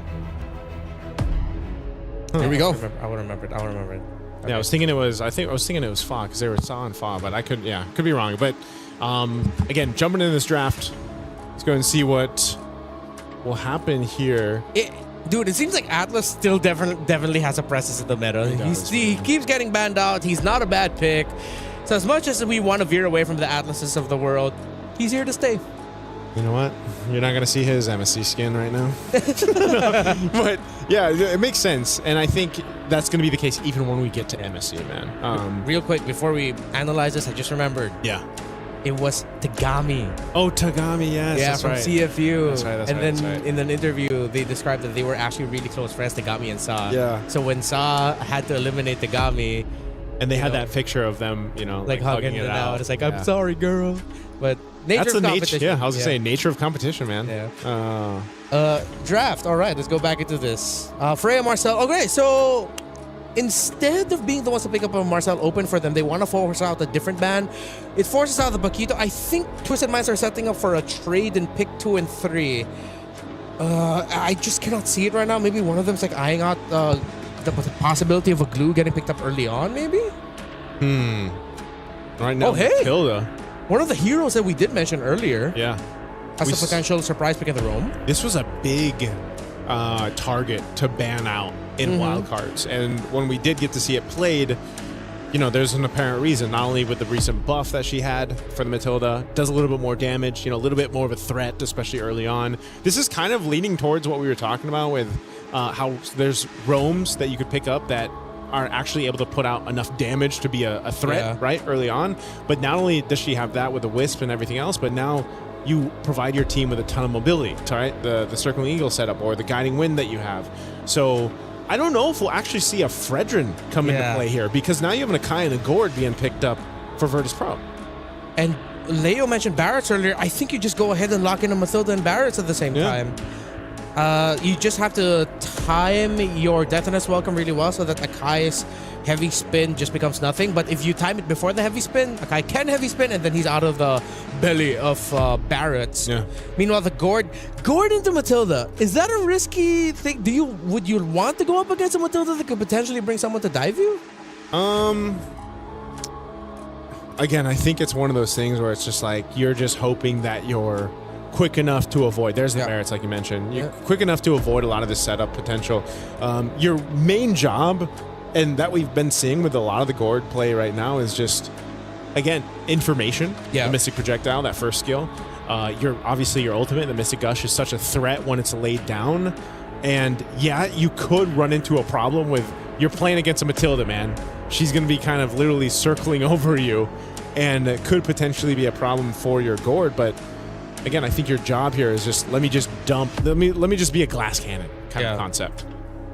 Okay, they close it out with a Moskov. If Twisted Minds play fast, and if they want to be really honest with this draft, which so far they are, they showed up the Matilda, we saw the Barretts come in, they picked up the carry so that they don't have to go up against it.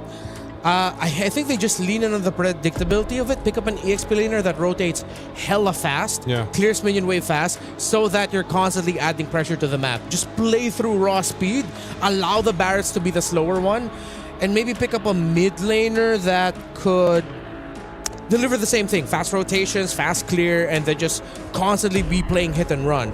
But if you play too much into that idea, they might be susceptible to suddenly like a Hilda or a Cho Roam showing up that just deals way too much damage. At that point too, you're just matching, the fire for fire. Especially in the early game with the roamers here. So I think we'll see what this the last couple bans will be out as they come through here, but you got a good mix of just the Matilda utility, the Barretts that Leo mentioned earlier on, and covering a lot of your crowd control and durability issues on both sides right now. Remember, one thing that we learned also from wildcards is that Matilda, her pokes are really annoying. You don't think of it as much, but they're actually quite disturbing.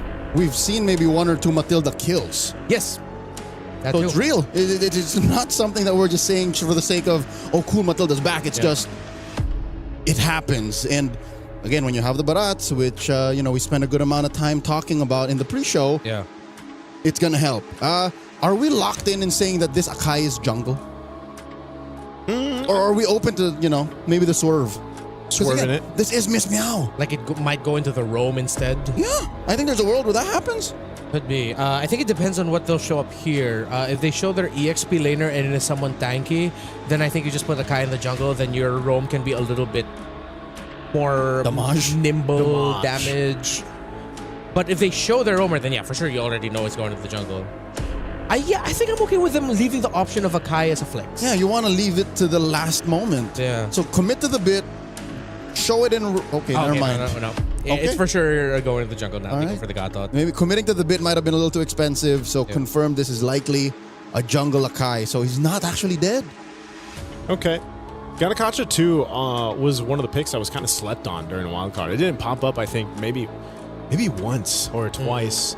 We kind of shifted things from the revitalized roam dance between two teams when that's brought up. So this is very tanky on both sides. I feel like we're going to be buckled in for a longer game for this game one. I think just reminds needs more ranged pokes to pair alongside the Matilda. Will they go for range? Oh, they go for the Lapu Lapu. And hey, Kagura. Hey, okay, Twisted Minds really showing us some more picks here. I mean, it's been a while since I've said or thought that Kagura would be a good pick, but I'm not going to say it's a bad pick, but I think I have to stick with my consistency with the theme of Kagura this year, 2026. It's just it's that feeling. Yeah, it's that feeling. It's nice to see though, because that's what I was saying. The mid lane is so narrow right now. Yeah. You know? At least we have someone trying new things. Yeah. I can't remember the last time Kagura was a legit like prio pick. Yeah, like a threat too. I remember more times when she was actually banned because of balancing issues. Yeah. Oh, despite the creativity of the Barris and Mathilda, I think I might have to lean towards Virtus Pro here. With it being a little bit more with what we understand to work.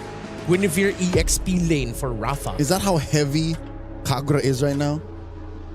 Maybe. That's what it looks like. Yeah. Because they needed a bit more setup also. They needed another hero to... Because Kagura has that built-in Purify, so... Interesting choices. Interesting choices by these two. Sound off wherever you're watching. Who do you think between the two more interesting drafts would be able to win this? Is it Virtus Pro or Twisted Minds? I'm going to hand you off now to Nice and Leo. Here we go, and welcome to the second match here for Stream B. Once again, there's two streams going on simultaneously right now, so you guys are joining us here for this one. It's game one of this best of three. We'll find out who moves forward.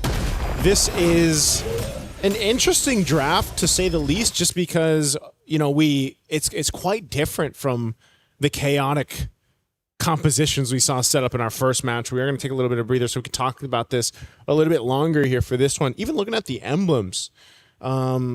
Anything standing out here? No, it's pretty much standard. I love how both gold laners just picked up Master Assassin. Yeah. Like, we're going to fight. I think they want to fight in that gold lane early on, man. They don't want... And they don't expect rotations from anyone else. Yeah. So, I'm glad that both came... You know how it's like a game of rock, paper, scissors? Yeah. It's like, we both basically pick scissors. So we both just go for it. Yeah, and then it allows you to go again. Yeah. Because what if I went for the Master Assassin and then you went completely elsewhere? What if you decided to risk it and went for something like a mystery shop? Mystery shop. Right? It's like you greed out. Or again, you play a little more conservative and play Tenacity or something. Yeah. So at least now we know that that's going to be a dead lane. It's a full mechanical matchup. In mid...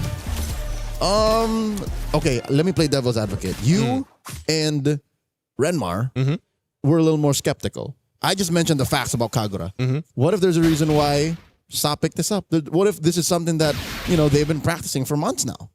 That's what I'm saying. It could just be one of those picks, right? One of those comfort or a Sa thing. Yeah, it's like maybe this is her favorite hero. Like this is one of those comfort picks, incredibly in her favor. But also, not only that, I just think maybe you're just playing around the fact that even the Matilda does enough poke now. You know, I mean, even better now, and you can set things up, whether that's with the burst that comes with the Kagura or utilizing that circling eagle to set things up for your team. That and Twisted Minds, their lineups look so tightly packed. You know, when you look at something and I like the way that's built. Yeah. I like when you put all of these together, especially with Chincha on the carry. Like, that's the icing on the cake. Yeah, Chincha, she's going to be able to shred through that tanky front line that we're going to see here from Virtus Pro. Again, the play here, this is what we were talking about. I guess we're seeing a preview of that in the gold lane. And they're going to poke back and forth. Turtle will be up here in a second. And so Twisted has control of this area. Daisy, level 4 on her Lapu Lapu. Still trying to get there for the Guinevere over here for Virtus Pro. Minion's going to go ahead and charge in, but they might be a little bit off for this fight here. Okay, in comes Miss Meow Daisy with the bravest fighter, the flicker to re-engage, finds Livin. First blood drawn by Twisted Minds, and Melee, despite the heavy spin, gets the turtle. Free kill and major objective Sa with the flicker forward, pushing deep enough to threaten Grand Theft Orange. Twisted Minds just a second away from being called guilty. Rafa backs off. Maylane wants it. Maylane's gonna take it. Maylane just got a whole lot. And this is, I don't know, maybe this is one of the things. You are a threat enough the Barretts, even if you don't get any kills, but just roaming around, being that threat of I've got a Daytona's welcome, I've got the Matilda with me. I have pretty good damage too. I think that's the surprising factor with the Barretts is you've got a good enough damage in your kit early game that you can be a threat with the rest of the team, right? Look at that little moment. Chincha just laughs it off. Did not expect to see Minun come out of that wire brush and yoink the crab away from her. That's priceless. Yeah. Hey, Whoa! Whoa! Oh, close. All right, Daisy's fine. This is what I was expecting, Leo. Like a bit of a slower paced game, just for the sense of the compositions on both sides. But look what's happened here. Twisted has pretty much built up, 1K lead off of a turtle and a kill. Yep. This is up to the MO of how Maylane wants to play. Sure, you're looking at Chincha as the main core, but the first 8 to 9 minutes, it's on Maylane. Yeah. This is her version of her aggressive self in this new Twisted Mind VN shell.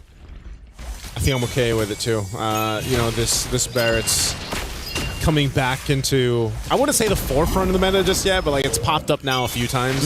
We'll see if that's still going to be the case, but it's more so I feel like it's one of those things where it's just paired up with Matilda. And a Sky Piercer for some. Yeah, and I could be mistaken. I will see it as soon as the item check comes up, but Maylane picked up a War Axe? Yeah.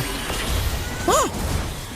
What do Barretts usually go, right? Brute Force, more tanky items, but this just means she wants to put the pedal to the metal. She's stepping on it. That's what I was thinking. Whoa, Flicker already used by Livin. Saw a little too deep, gets pulled back. Livin pops the gush, cancels it just as quickly. Daisy against 3. Rafa goes down. Saw finds her. Maylane secures the turtle. The Revitalize will not keep them up long enough. That pop by Minun saves them. Now Minun versus Saw. Saw backs off, and it looks like they're going to continue to starve Virtus Pro. These Grizzlies, these white Grizzlies are hungry. Daisy was hungry, man. She just jumped in and kept Virtus Pro busy for how long? She jumped in without a flicker. That was all just her kit. That was just the bravest fighter, man. She knew what she had to do, and that bought so much space for Virtus Pro off that. They're actually going to get a tier 1 turret down bot too. And again, just playing the map, playing to their strengths. Maybe that's also why the War Axe. These polar bears are on thin ice. Yeah. After every major objective, sure they got a trade, but it's now 2,000, Joseph. It's 2,000 and a half. Yeah, that's a lot at this point in the game. Saw, she'll be just fine. That's what the Kagura does really well. Gets out of situations just like that. It's a free cleanse. Yeah. You're relatively mobile. You can burst if you want to. Saw might be onto something. Again, I want to see if this Kagura picks up more. I want that flexibility in the mid lane, man. I'm sure at some point in the day we'll see the Eve picked up. Whoa, whoa, whoa. Look at Minun. Oh, look at Minun. Comes in, just crosses over. Just says hi. Yep. Knows you're not going to be able to catch. It's a dangerous position, though. What if she did that and hung out there in time for the turtle? That's true. Now, maybe Twisted Mind's going to pick up on that. But that's the thing, too. She has a Purify. Cal's going to be fine, I guess. Look at this. Just forcing Miss Meow back. The rest of the VP out of the turtle pit. I mean, they still have plenty of time for this to come up. I think one of the missing components here, Leo, is for Livin's positioning on the board. It's exactly what I was worried about in the draft. Which is made all the more worse by the fact that Virtus Pro does not have a traditional front to back. Yeah. Their formation is wherever Miss Meow can take it, where Minun lands a solid taunt and AOG, where Rafa can find the full combo. And this is an XP lane win. I don't expect it to build full tank. Livin here, down to a 10th of her health, very low. AOG defensively used. They find her, but the Revitalize keeps Livin alive. Miss Meow pushes back Twisted Minds. They save their skin, taking Cow on the way out. I am so surprised Livin lived there. Like, she survived, and I think Cow is just like, I want to go for this. This is my moment. And she got stopped in her tracks. Revitalized diff. Yeah. They pressed the winds too quickly, and they couldn't close the gap, deal the damage when it was necessary. Yeah. You see that too. Minun picked up an early. I feel like this is an early Guardian Helm to deal with some of that kind of burst, and that she's just going to be in the whim of it. Yeah, the damage is a little too spread out. Twisted Minds, if I could say, oh, wait, look at this. Full combo on Saw. Didn't even get the cleanse. Oh, I guess she did hold that brush a little too boldly, but I was saying, as the Gatot, I get why. Because look, physical, magic, true, it's a little too spread out, so she's just like, what if I just get HP? Yeah. Might be the best case scenario too. Again, it's it looks like Virtus Pro, they are gonna have to slowly crawl back into this game. You're talking about a 3,000 lead up to this point. It might not be anything too big in the grand scheme of things, but right now, at least leading into that first Lord, it is gonna make a difference here for Twisted Minds. Gush thrown out. Livin just isn't there yet to be able to go ahead and actually pump out this damage on the Barretts, for example. But maybe if she's able to go ahead and catch someone else out, that's again one of the hard things to do, is because you have a Matilda across from you, the mobility aspect of Twisted's lineup is just that much better, right? Whereas Virtus Pro, on the other hand, they're either going to try to surprise someone with a Guinevere. Maybe eventually Lunar can land that spear that's going to change the course of a team fight, but that's going to happen later than now, you know, for this first Lord. And I think later to now is the major problem for Virtus Pro. Is because if we don't find the formation that we need to be able to get the most out of that Gush later, what do we do now? Yeah. Same question for that Moskov. Same question for Rafa's Guinevere. Because Twisted Minds, they're living in the now. They're going for the Lord here. Less than half health. Daisy and Chincha putting up quite a wall. Cow in the back line. Interesting how this Matilda's being positioned. Rafa comes in. AOG moves them all out. Quick, heavy spin. Throwing it out. Miss Meow. Didn't even need the retribution. In comes the rest of them. Luna presses it. Finds Minun very low. Melee dropping that missile expert. Gets knocked up by the Requiem. Miss Meow finds her. Now Daisy onto Lunar. 2 for none. Free Lord. Virtus Pro. Where'd that come from? Twisted Minds got twisted up there for that Lord. They were really, really low HP for Melee on to try to go ahead and secure the Lord, and then it came down to some retributions that didn't end up happening the way they needed, so Virtus Pro end up with a big shift here. Look at this replay, right? They go great, kind of zone out, but Miss Meow ends up getting this Lord, and then they're out of the firepower. Saw's gone too after she used the ultimate, and then things just fell apart. They weren't really in the fighting position they needed to, and then Chinchao, of course, she just had to disengage from that because everybody had already started to die around her. Okay, we may have just seen worst case scenario for Twisted Minds. Yeah. When you have the one-on-one situations down lock, but the rest of your team, especially the cores, aren't in a position, that's it. Great pull out by Cow, saving Chincha. And this is scarier. Think that Chincha doesn't have a Purify. Yeah. What's Twisted Minds play? Like, how do they regain the map? How do they, you know, find the potential snowball that they were already working with in the first 5 minutes? I think this is where you have to start to go ahead and lean towards Chincha, man. You know, once she's got the items, the itemization that she needs, where she's got the Trinity. Oh, they're going to break into a fight. Here we go, Livin, putting it all on Melee. Lunar very low. Massive Requiem once again. Minun gets found out by Chincha. And Melee just walks it off like it's nothing. With about 2 HP. Cow and Chincha want to finish off Miss Meow. Miss Meow going through walls here. Dashing on through underneath tier 2. She's fine. Oh, yeah, heals back up. Good enough. But this is exactly what I was saying, man. I think, you know, if you're Twisted, you have to lean towards Chincha. She has Trinity. I'm not sure if she's going to go into next Malefic Gun. Yeah, I think, fourth item. Yeah, I think the gun. Yep, Brute Force was picked up too for Melee, so defensiveness is there. She already got Oracle. What I was expecting. So it's War Axe, Brute Force Oracle. I would have done it. Brute Force Oracle War Axe, yeah. But again, it's a new metagame. Barats is a upcoming hero that we might see more often now. I'm impressed though by, again, how Virtus Pro got away with that Lord. I want to see them take advantage. I want to see them, you know, push the tempo here.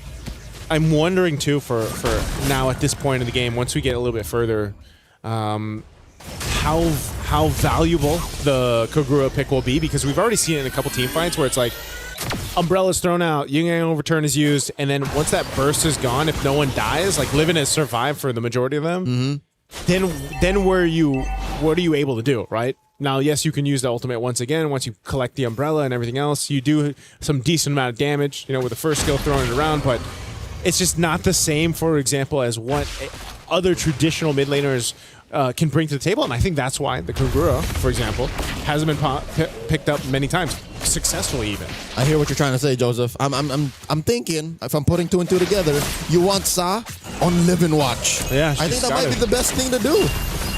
Gonna make sure there's Daytona's welcome. Circling Eagle answered back, and there you go, Livin cancels the Gush and heavy spin by Miss Meow, but look at all the damage dropped by Twisted.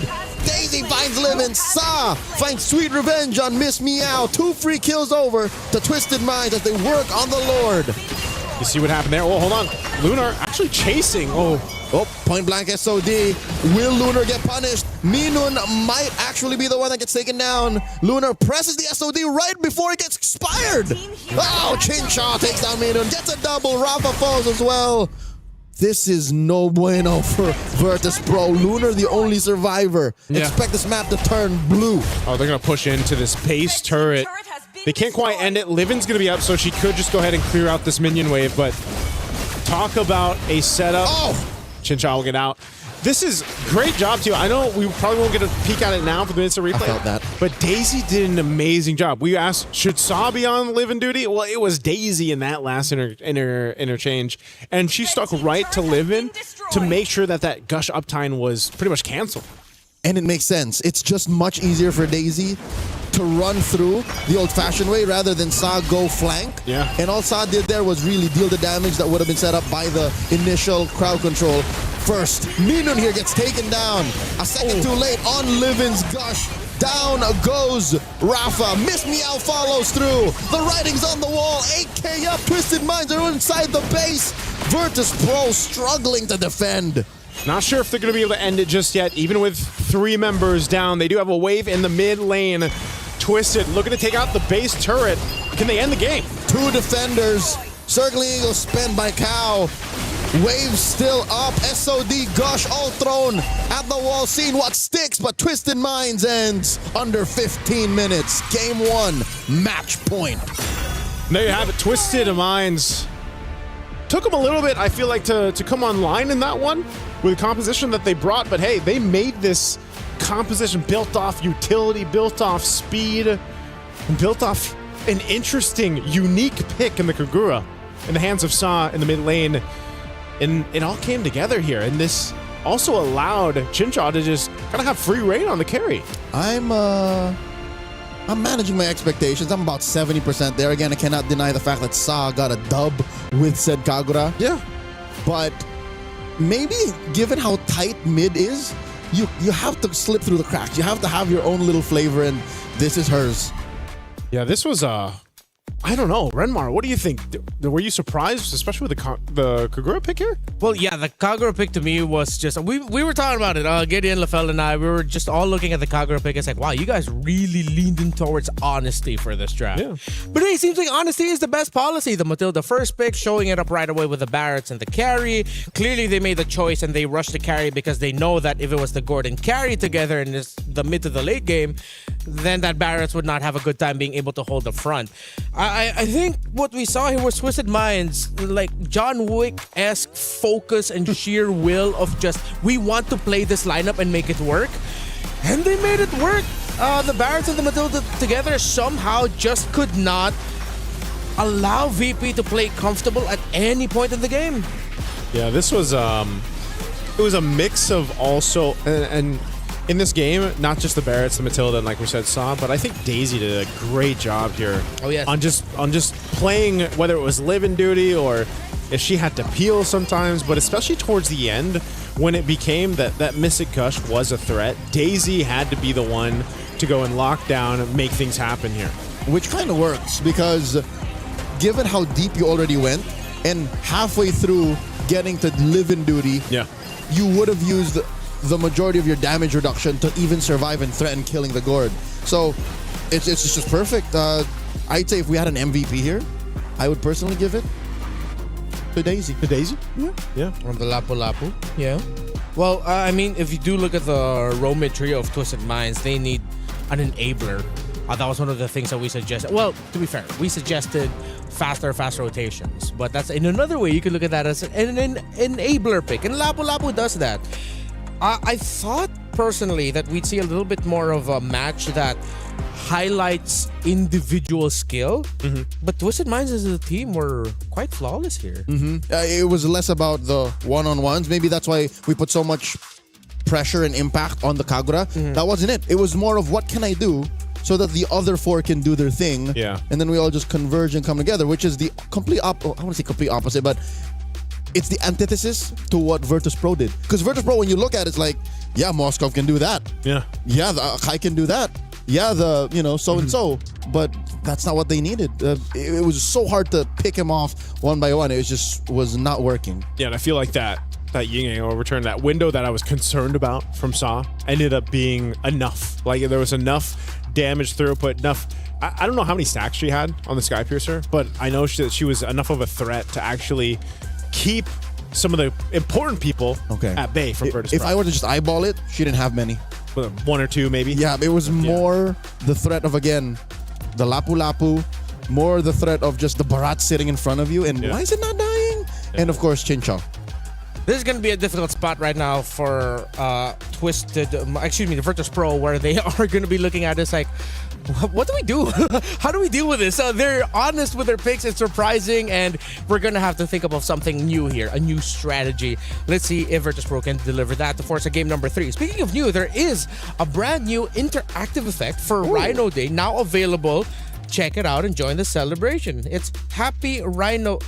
Have they finally made it official? Happy Rhino Day is the day we all turn epic again. Is that what you call it? Yeah. Is that what you call it? I've always called it just Rhino Day. Where is that from? Because it's the rhino logo, of the Epic is a symbol rhino. of the Epic is Rhino. So now they've made it official. It's Happy Rhino Day. Happy Rhino Day. I'm happy about that. What is Legend a lion? Yes. Legend is a lion. And then Mythic is a dragon. Yes. Mythical and Immortal is just Glory and Immortal are just variations of a dragon. Of said dragon. That just becomes more and more blue crazy. and then gold dragons. Yeah. I'm going to have to go check those out. Yeah. I love interactive emotes. Yeah. My personally, my emote is our big old bee friend from the Philippines. It's just funny. Oh, yeah. The little jingle going. Yeah. No, I'm still on the Get Owl. Okay. Me too. And Patrick. What I love about Get Owl is it's a regional exclusive. Yes, it's a regional exclusive. I'm wreaking havoc as a Balman in the EU server, and I'm killing everybody's like. And they're like, what is this emote? And the Patrick. For those of y'all who are unaware, it's a cultural phenomenon in the early 2000s. It's a Filipino girl group. Yes. I think every region has a region exclusive. Plenty, for sure. Yeah, there's plenty of like it's just region ours exclusive is pretty wild. Yeah, that's true. Yeah, sure if you've missed that episode of MPL Philippines, I feel back. sad for you. Go back. It's probably out there. It's out there. It was I believe it was like an Onyx Aurora match day. Yeah. And then in the middle of it, we just go for 12 minutes. We just celebrate. It's the SBG. ladies and gentlemen, it's the international rivalry, and it's this what's taking over. Yeah. Get out. Oh man. I just realized how this table is so Filipino right now. Hey, I mean, I love you guys, but I think even like we need some Malaysian Here's the here. thing. Hey, we'll have a Malaysian here in a bit. We didn't choose this. It just happened. It just happened. Can we just remind the world that we do have a Malaysian? Lafel, can you just show up right here and wave? Just to remind the people that this isn't like an all Filipino stream. Yes. It is still the Women's International. And we got There Lafel. it Yeah. is. He'll be joining us later, and he is doing interviews. The fourth Weebear bro. Yes. Yeah. He is that's true. He is the fourth Weebear bro. Ever since. This whole time. He's a part of the crew. Yes. He is. He's a whole party. What kind of bear would he be? You know what? We'll think about that question of what kind of bear Lafel is while we go on a really quick short break.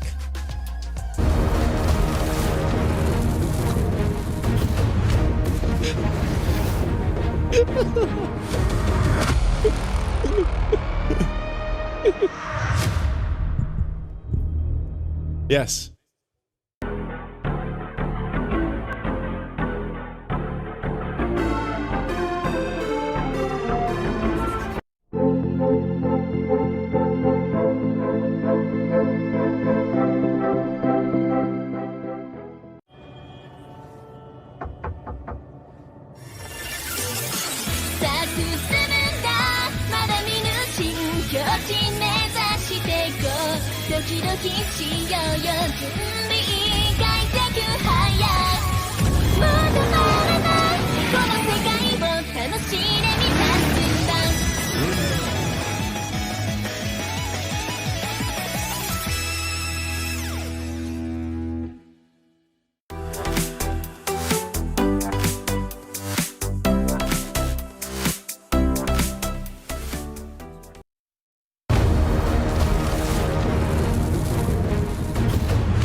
All right, we are back. Still waiting for the draft for game number 2 to start between Virtus Pro and Twisted Minds.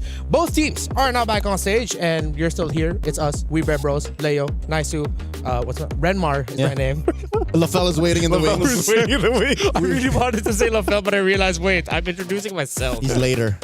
Who am I again? You're Renmar. Speaking of identity here, it's unfortunate that because of the dominant nature of Twisted Minds in game number 1, we really didn't get to see enough of the identity of what being Virtus Pro right now really means. Yeah. There's a pick that I want to go back to, and we had reactions towards it. You think that Guinevere XP was too much? It was too much that it was like too little in the game, in the grand scheme of things. The fact that where it ended up in was neither here nor there for when we warned them about it. It's like, remember how when Guinevere comes out, you're like, oh, that better be jungle. Yeah. And then, whoop, got swerved over, showed up with an Akai. What is this? And then it ends up in the EXP. So, yeah, this might have been a situation of, you kind of overcooked. Yeah. The overcook, I think they were also left with the lesser of all the gold lane options. Moskov is great, and clearly Virtus Pro seems like at one point they shifted towards, let's just build a strong front for the Gord and the Moskov. But because you're up against the Matilda Barretts, it's hard to play that Gord into that. There were some moments, but clearly you're playing all in for the Moskov. Most of the Gorge's gushes were always like halfway through. Yeah. And that's what we talked about in the first few picks of the draft. We were like, this is like, because your first question, Renmar, was, do you want to pick the Gord into this? Like the Matilda? And then the Barretts came up. Yeah. And then even more so, I was like, oh, yeah, this is not going to be a fun time. And it wasn't even just that. They actually had a lot of tools from Twisted Mind to deal with canceling out that gush early on. So then if you actually cancel out that gush, then what do you mainly have? The Mystic Projectile to get some information and stuns off. Yeah, 5 out of 10 Gords experience Limp Gush, and it's not a good time. Yeah, that's not a good time. Get that checked. Especially in the draft. That's how you get that checked. Check that you have a solid front line. Check that if you're going to get doved in, you're ready with that athletic flicker. Yep. Got to keep the flow going. There's many ways to address it. It's not over just yet, so that's why I'm hoping that Virtus Pro get their wits about them and just double check, make sure that if you do want a Gord, you're ready for it, On the screen right now, you see Melee having a very animated conversation with her coach Nasduk of Twisted Minds. Of course, on the other side for Virtus Pro is coach Bulat, if I'm not mistaken. Hopefully I pronounced that right. There you see Virtus Pro. Again, it's like, I'm trying to put myself in the shoes of Virtus Pro, but then because of how they lost and what they lost to in game 1, it's like, do you throw drafting fundamentals out the window? This is the equivalent of having a tummy ache but not knowing exactly what's wrong. Yeah. So it's like what to take. Yeah. It's better that you know what's wrong and then you adjust to that. Here, I'm not even sure where to begin. Yeah.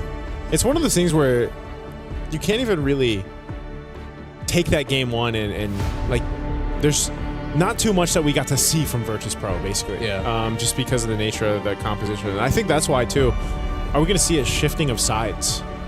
Because home team is Virtus Pro, yeah? Twisted Minds won from blue. Yeah. So does that mean Virtus Pro goes blue? Because I know usually they put the home team on the left side, like stage-wise. Yeah. So Virtus Pro should be home team, right? We'll see if they end up changing sides here or is it different here? Do we do things differently here? Actually, I should have checked that. That's on me, Jen. That's a great question. Yeah, I should have checked that before we started. I think it's the same as wildcard, so I think... How was it? I think it was the same for wildcard. So whichever team home picks game 1. Yeah, home picks game 1. So should be similar. We'll see. Okay, Virtus Pro is going red. Okay, so that means in the wake of this new metagame, teams just want to have that reactive shot. So they're once again, that means Twisted Minds chose to go blue.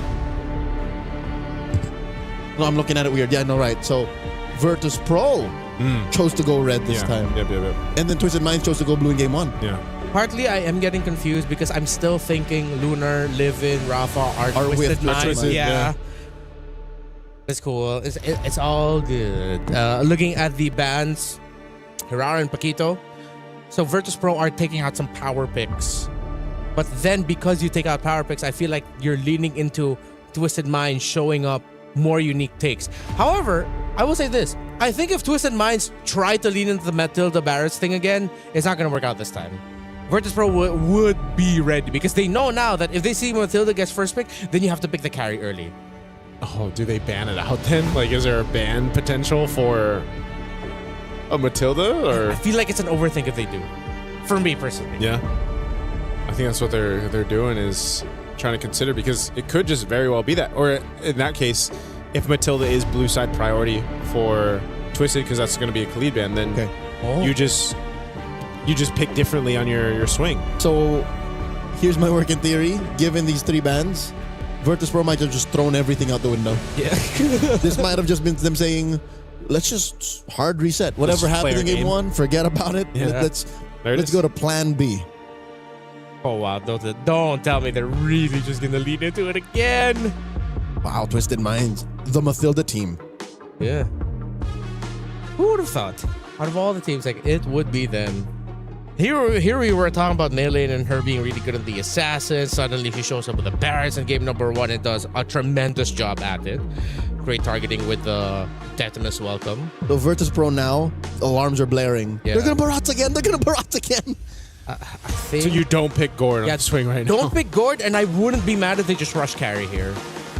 But they have to take away maybe an E? Oh, okay.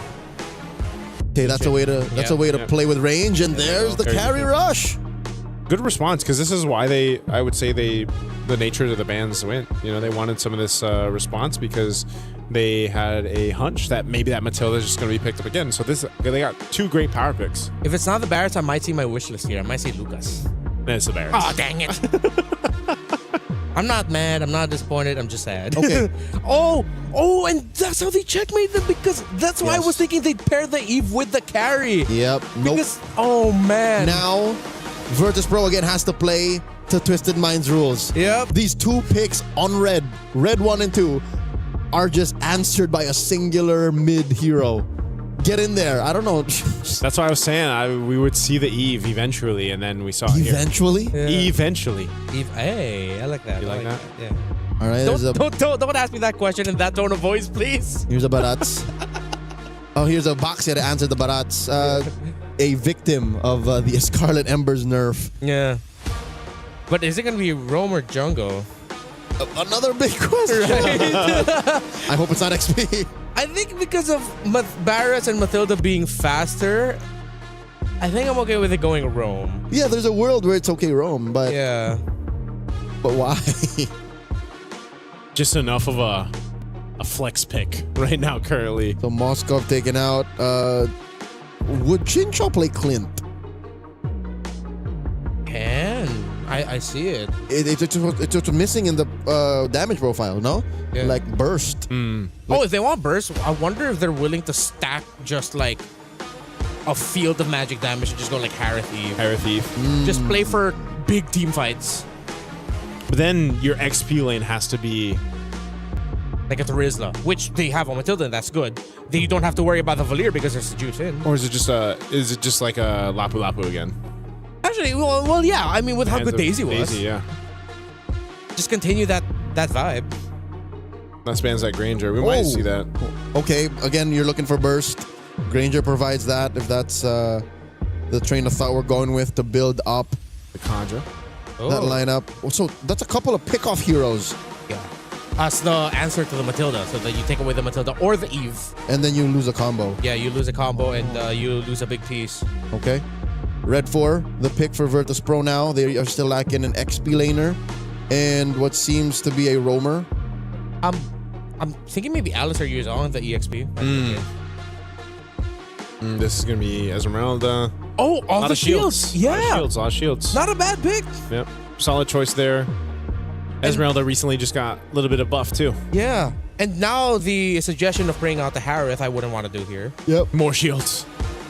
You just settle for something. Like Yura is lacking. Yeah, Alice or Yu Zhang maybe for Twisted.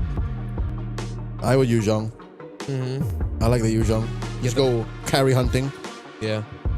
Nice Petri, but then in the long run of it, the Esmeralda might just be too much for Twisted Minds. Whoa. The Wan. Whoa, Twisted. You are really flexing today, huh? It's been a while. And then the Sora. Okay. Sora EXP. There's a lot of set potential here for Twisted. Yeah. Wan's not what I expected, but maybe in the sense of just duel it out, get that airtime. You've got your own little form of Purify. It's so jungle-wise, the options are tough. Okay. Because now even looking at it, I think the Baksha in the jungle will have a hard time. And then if you put it in the roam, it's gonna poke to oblivion. Oh, what? Rafaela. Okay. They decided to match the little speed and trying to buff up the Baksha. For Virtus, I think the Esmeralda is the X-Factor pick, but in the big picture, I just prefer Twisted. And we know how Twisted plays with a lineup like this. Yeah. So this I can see the recency bias at work, which again just makes sense. They're at match point. For Virtus Pro though, it's so honest that the response to that the response to the 1-1, okay, let's deny the real world. We're gonna have to cross the threshold, but it's fine. Deny the crossbow of Tang. Let's just get on out of here. I don't think they have enough burst to stop the 1-1 before it flies up. Yeah. Unless they somehow catch her early, get the needles out, and then are still able to follow through. What is the damage profile? It's literally just a carry. Because the Esmeralda, you kind of have to walk into that. Yeah. I don't know. Let's see. Interesting draft here, but also another unique hero in the sense of Twisted being pulled into this game of 2. We'll see if we go the distance for game 3. Will Virtus Pro be able to take one against Twisted? It's a unique pick per side. Per side, the Rafaela, it's been a while. The 1-1, again, for a year or two in recent history, was #1 ban. Like, you just got to get rid of the 1-1. That's how bad it was. I like this too. You see Lunar. She's got tenacity this time, right? Yep. Little different choice on some of the emblems here instead of what we saw previously, yeah. Play it safe. You know you can't win every single duel. Yeah. Melee here. Trying to double camp. I'm pretty sure that's not how it works still. You could try, but Miss Meow crossing the threshold here. Helping score that early Little Wanderer. So even with the changes that we've seen on the jungle and some of these tankier heroes, seems to still be the main way to go. You know, pick up the Bakshas, pick up the Barretts, pick up... Eventually we'll see the Fredrins, It's not like they're completely dead. It's just they were cut down a peg. Yeah. I don't know. Maybe they're going to be cut down a little bit more. Are you thinking they can still get nerfed? Yeah, I don't know. It's such a weird thing to be back into this basically tanky meta in the jungle. I mean, there's still room. There's still room for flexibility. We saw that already in the wild cards. But I'm just wondering if that'll end up being the course of, you know, the MSC and MWI as a whole, where it's like, yeah, we find ourselves in this once again. We gave the MSC skin to Boxia this year. So it's part of the plan. Yeah, it's Muntan's at work. We see the grand plan now. Turtle spawns in the upper quarter. It's clear that for Virtus Pro, it's no problem for them to quickly rotate. Again, you have a Baksha, you have the Rafaela. They start it up. It's Maylane pulling it slightly over to their side. Sa holding onto that RWM. Rafa with the jump in. And the crash. Shifting skies. Look at the damage. RWM. Miss Meow secures Livin with a Crimson Bacon. Maylane very low gets pulled out by the guiding winds. And there is first blood. Double kill for Maylane. Miss Meow falls. Rafa flickers back. Sa flicker 2. Void Crystal takes down Rafa. And down bottom, can Chincha win the duel? Chincha already took to the skies. Both gold laners have already used their ults. Yeah, they've both been used. Sa's there, though, and Chincha, they're going to go for Lunar. Sa drops it. Needs a little bit more. Minu to the rescue. Lunar's fine. Yeah, she's got the heal. The timing was just off a bit. Whoa. Uh-oh. Did she get it? Cow got it. Cow got it. Okay, it went from worse to bad. Yeah. Cow gets the orange buff away from Miss Meow. Denied. And Twisted potentially almost got a kill on this bottom side Lunar, but good thing Minun's there to go ahead and heal her back up. She will go ahead and get this reset going. But yeah, you already saw that fight break out. You see how much damage potential too comes from a Barrett's early game. Like that's crazy. And there isn't even the War Axe built up. And I'm thinking, is she going to build War Axe first? Yeah. Is this going to be a different build path? Looks no, like it. It's the same. It's the same build. First Ida Waras, and she gets it at 3.5 minutes. Yeah, and she comes. No, she did not steal it. It's Miss Meow who gets her own bomb, but Detna's welcome, plus the RWM. Crimson Beacon won't save her. Miss Meow goes down. Minun falls as well, Livin back it off. But Chincha once more. Chincha gets knocked up, cleanses, and she's finally backing off. You're seeing it, man. You're seeing this Leo in action in a lot of these early skirmishes where Virtus Pro just unfortunately cannot go face to face when there's a stacked up Barretts like this and the rest of the squad. There's too much even slowing them down to like get away, you know, whether that's with the real world manipulation from Saw or not, or trying to run away with having a Matilda chase you down and bring back one of the members of Twisted. Virtus Pro just doesn't have a plan to deal with that, and now they're gonna have to watch this second turtle go in the hands of Twisted. Yeah, they got the first one, but Twisted will easily get the second turtle of the game. My lord, are we seeing a Vietnamese Ube, Joseph? 3,000 gold up. Shifting Skies by Daisy flickers on out, forcing a puissance from Miss Meow. Minun doesn't know what to do. She popped her ult just to push back Twisted Minds. I'm wondering where, again, this Rafaela pick, it's great to see the unique heroes pop up. It's great to, you know, see some of the flexibility in the draft, but the Rafaela in this picture, you're kind of not able to do too much. And if you compare it to what a Matilda brings to the table, it's, you know, you almost just feel like a heal bot at this point. I don't want to call it this early, but with about 2,500 up, 5-0, a major objective taken down, it looks like that Rafaela is the glorified babysitter. Yeah. Nothing is quite like the love and care of the actual parents. So yeah, that's why I'm saying you know, this is one of those instances where you're just like, just heal me. That's because I mean, eventually, you know, you've got the rest of her kit too that can help, but it's a while until you get there, and not dying and winning are not the same thing. Yeah, exactly. So that's why Twisted is continuing to take down the space, take down the map. These turrets are easily for them to take down because Virtus Pro just can't fight this. Shifting Skies into the RWM. Minun gets taken down. Daisy, the alley-oop from Sa. Just like that. Under this turret. Oh, the charge up. Detna's welcome, finds one, it's Livin. Get in my belly. Throws it over, scores the kill. Take it to the skies, it's Chincha. No one down just yet. Does push Miss Meow back. Rafa gets it knocked up and taken down just like that. 2 for 1. Yep, those shields aren't going to save you with that. Twisted look to take the tier 1 off of that. They also have the third and last turret of the game coming up here too. It's like they want to try to get the turret, but they don't. They're pushed off to it. Virtus Pro will hold on to it, but they're going to have to say goodbye to the last turtle. So Twisted now up nearly 4,000 gold. Should be about that mark after that turtle. There it is. They are in a big lead. So where Virtus Pro, to get back into this game, to stay in the series, they have to turn around a lot here. And I think a part of this is letting Lunar get to the itemization she needs. Rafa is a threat. Like, there's a part of her that is still a threat because, again, she can really utilize taking these shields over from Twisted. But if you don't have the firepower to kind of capitalize on that front line of yours, then you're exactly what we're seeing, where you just kind of have to watch your turrets be taken down and wait for that opening. And that's the problem. They have to work on their cardio. They got to get their striking down. Yeah. Their grapple game ain't there just yet. So which do they address first?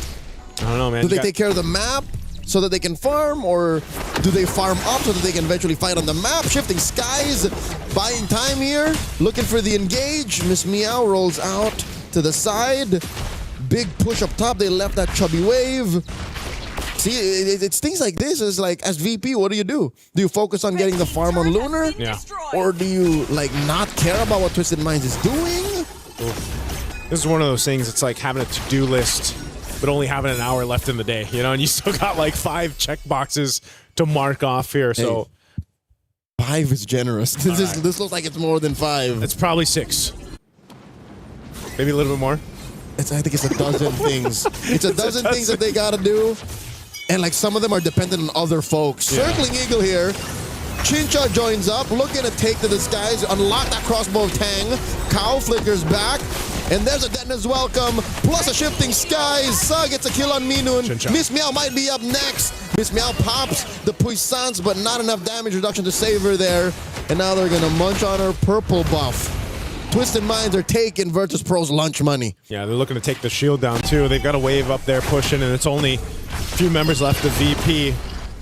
Holy Defense, that shield's gonna pop now on the bottom side. And just, again, we're seeing this. This is the result of being up almost 7,000, well now 7,000 gold.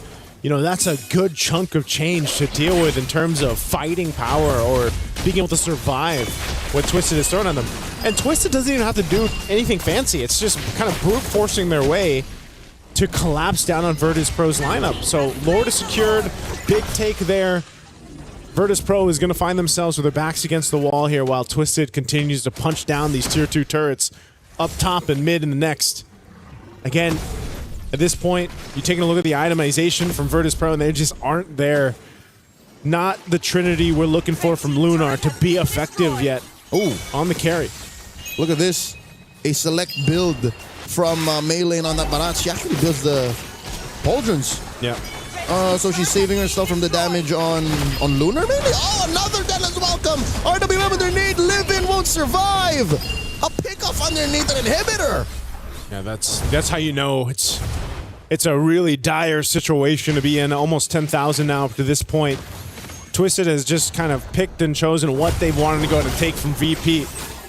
And now as the Holy Defense will pop in the mid, this slow push from the Lord down bottom. Again, that shield was already taken care of. A heal's going to be used here. VP trying to hold on. Shifting skies plus the guiding winds into the eagle. And they are going to try to punish Live-In with the Crimson Beak, and they find Daisy and Cow. The damage is real. Ching Chaw finds Lunar. Soft flickers back. The bloodshed underneath that inhibitor down bottom, distracting him from the Lord marching and crashing down bot. Okay, well, Virtus Pro showing some fight here. They're trying to hold on to this turret. RWM Minun will be able to cross. Here's a quick replay as Virtus Pro gets pushed in on. Twisted Minds are in the base in more ways than one. Down bottom already goes. Here's a quick replay. Yeah, that replay, again, giving us a look at how it kind of went wrong there for Twisted. Luna was able to go ahead and just kind of freely hit them, fire off on the backside, did a ton of damage, so she's getting to that point. But, you know, they do eventually lose a base turret, but what happened there is you're down 10,000 gold. That's a successful defense for Virtus Pro. And consider this, the extra firepower to make up for the difference between the 10,000 gold that Twisted Minds has on VP was made up for by turret. Yeah. So that could not happen again. That should not happen again. Yep, shouldn't. But Virtus Pro, with that bit of extra gold to go in their pockets, it's going to really help them go ahead and potentially, I don't know if they're actually in a fighting form just yet to go ahead and fight and contest against the Lord. It might be one of those cases where they just need to defend again and hope that they can maybe get a numbers advantage here. Rafa and Miss Meow kind of scouting things out. Whoa. Look at this. They're going to get collapsed down on. Yep. That could have gone so wrong in so many ways. It could have got sandwiched. Yeah. You don't want to get sandwiched there on that choke point of the jungle. Little look here at the animation before this Lord comes up in about 10. This is what I was saying. You're tanky. You're decently tanky on Rafa. Miss Meow too, trying to get to that point. Even for the Rafa Manella, man, the most interesting pick on this side for Virtus Pro. Blasted Oasis and Enchanted Talisman. They're going to force a fight. They find Chinshaw. She's in trouble. Gets taken down by Rafa. The RWM able to help him recover. And they do get on out of there. Lunar finds Daisy. 2 free kills. Make it 3 as Melee falls in the hands of Live-In. All Virtus Pro. There's the Virtus Pro we wanted to see in game 1. And now off of that fight from a base defense to this to punish Twisted. They've got themselves the Lord. Virtus Pro, they're going to go ahead and push it down mid a little bit further while Twisted tries to defend. They did not respect the damage output out of Virtus Pro. Chinchaw put herself literally in the middle of 3 members. All Virtus Pro. And as soon as that happened, that's a non-starter. Not the position you want to be in there. Chinchaw, she's going to have to make the adjustment for the next one. Oh, they're actually going to be quite aggressive towards Miss Meow. Good backup here from Live-In. Virtus Pro, man. Gotten themselves now pretty much 8,000-ish gold off of the deficit we saw them defend against towards the base. They have a Lord with them up top. Not evolved just yet. We're just nearing that 14-minute mark into this game. Whoa! They force Daisy onto the lightning form. Helps her dash on out. RWM, look at the positioning, the angle that it's at. And now the Den is welcome. Get in my belly into the wall. Miss Meow falls. Serving up a kill to Cow. All right, a pick off to recover from here would be great. The flicker coming through. Sign Cow right in your face. Circling Eagle knocks up Livin. In comes Miss Meow. The Rafaela revive is working wonders as Cow barely gets away. No clap back out of Twisted Minds just yet. They're not ready. Oh, man. Now the healing for the Rafaela, I think, is really starting to play a part in some of these fights, man. They go for this engage, and then when they think they've got the upper hand, whoa, Daytona's welcome on the defense. Oh, no, Chincho gets caught again! The speed from Virtus Pro playing a huge point to this lineup here. Joseph, it's more than just the healing. I'll tell you what it is. Imagine every hero is like Faramis. It's the free revive. They were allowed to make the mistake, and then they were allowed to go again. Go again. Virtus Pro has been going again now for a while. In this game, the last maybe 5 minutes or so. Dude, they lost the lead. Twisted Minds. Oh, talk from about about 10K. Yeah, 10K. Down to not even one. Essentially gone at this point. Mingwin picking up the wings too. Just more speed, more healing. How do you fight against this? Whoa, Daisy jumping in, gonna spot them out, just push them out of there, but they want to just take this tier 2 before that Lord's up in about 30. Okay. This is tough, man. Chinchaw get caught once, sure. A second time? Yeah. I don't know. Maybe it's, you know, this kind of this choice to pick up the Wan. I know you've got your own little kind of built-in cleanse of the needles, but I think once that's gone, you know, you just don't have as much versatility to get out there. You might have to be the one now utilizing your guiding wind from Cow. A lot of the times it's been meleeing, but you might have to shift things over here if you're Twisted, especially when it comes to this Lord fight. It's going to be a slow one that's built up. Right now, Virtus Pro has control of the space, while Twisted is looking for their own angle. You've got Rafa up top, pushing up that wave on the top side. And this is going to be a slow one, but I guess the one plus side to this for Twisted is they got that long lane, that big wave pushing down bot that Rafa's got to deal with. They send her home.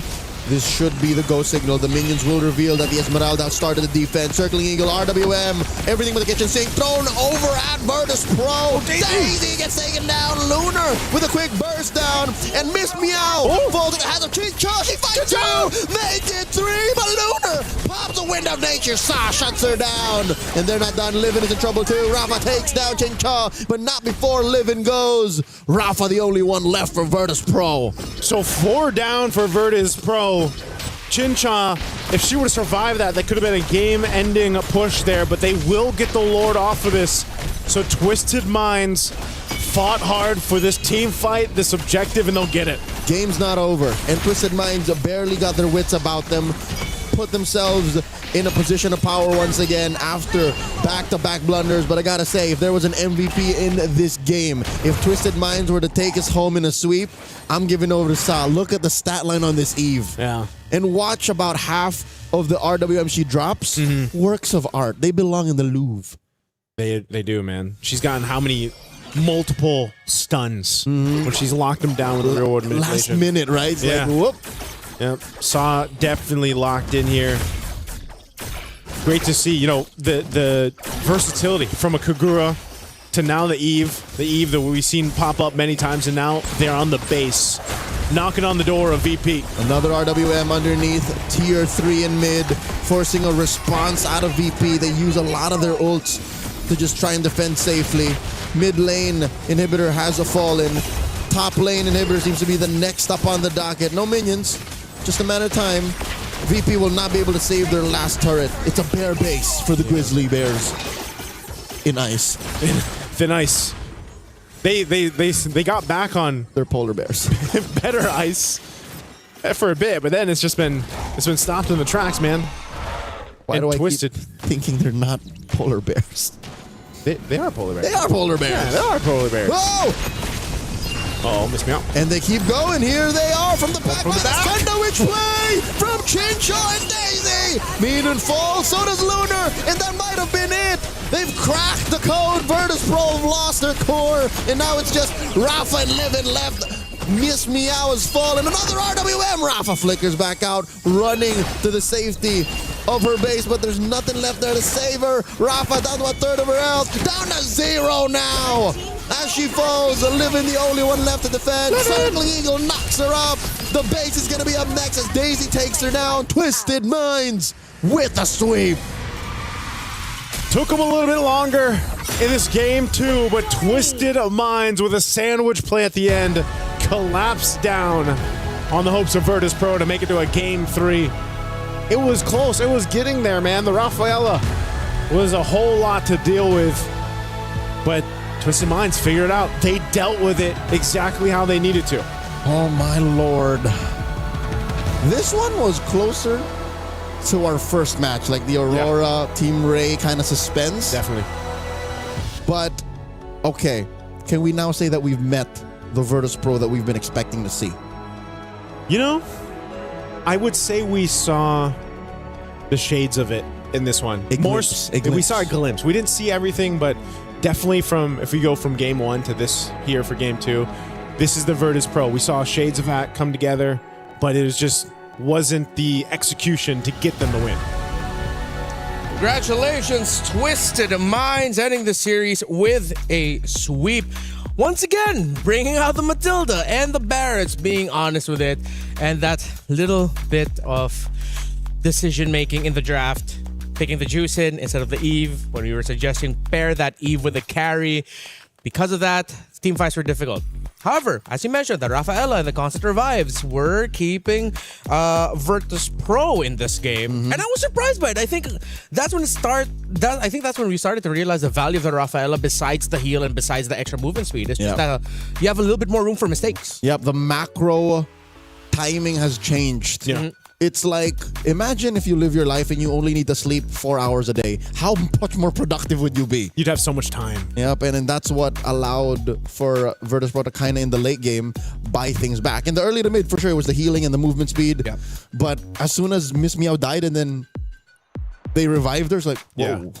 I think not only that too, but like you called out, you know, Chincha was picked out of position a couple times, but also I think that was just the nature of also being on a 1-1, for example. You know, you only have so much, you literally have like one tool to get out. And I think, you know, we saw the shift of guiding winds being used by Maylin, and then eventually it was also Chincha or like the rest of the squad to kind of make use of that, because Virtus Pro was really good at utilizing their own speed potential to try to collapse on Twisted. But you know, there was a quick answer, and once that positioning from Chincha was fixed, you saw how much of a threat. It's been a while since we saw that, man. The crossbow of Tang changed with like tides of some of these fights, and you're taking down what 2-3 health bars with that one ultimate. Not as deadly as I remember Crossbow of Tang being. Of course, there's been a lot of adjustments to Crossbow of Tang over the past few patches. Still something to respect when it happens, but it wasn't the instantaneous reward that I was looking for from before. Still though, Twisted Minds played this really well around their comp, and to be fair, so did Virtus Pro. Lord 2, when they were able to get that, it's because I believe this was Lord 2. Yeah, just watch Lunar here, even though it gets caught out a little bit, actually was able to sidestep, get stunned, but still able to free hit. Meow and Minun collapsed around their carry really well to add a little bit more bodies to help defend, and it worked out. They were able to get the Lord of that after that. But every team fight after was just a reminder of how difficult it is to fight under the box of the Eve. Yeah. Leo said it, man. Saw's Eve here, just phenomenal. Multiple real-world manipulations, multiple stuns on multiple members of Virtus Pro, I think.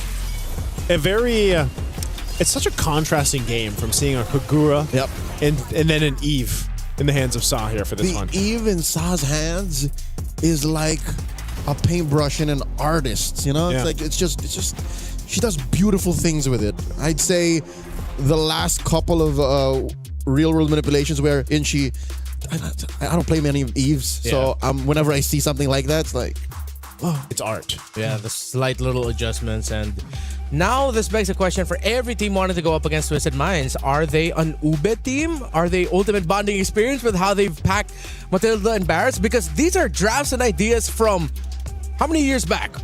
5 years. 4 or 5 years ago? If you're talking about like OG Ube, Yeah. it's been 5 years. Yeah, 5 years. And because of the shift of the meta that we've had recently, it's like, hey, we can bring back these old ideas. That's wild. We didn't even posit this possibility earlier. And this is perfect because the originators of the Ube, Blacklist International, the M3 World Champions, they didn't care when patches happened. They just always played the way that they played. They played their game.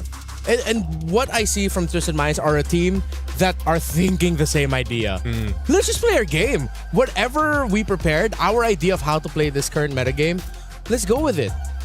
I have so many questions for them, and hopefully Lefel gets to answer ask some really good ones. He's preparing our two ladies from Twisted Minds for an interview right now. But what do you guys think? Is this like a Twisted Minds identity? Is it too early to tell? Is it homework specifically for Virtus Pro? I think we're going to see more of the Matilda Barretts combo and more of if teams opt for Ube strategy. I think we'll see shades of it, but Matilda Barretts is going to be a thing, and that's why.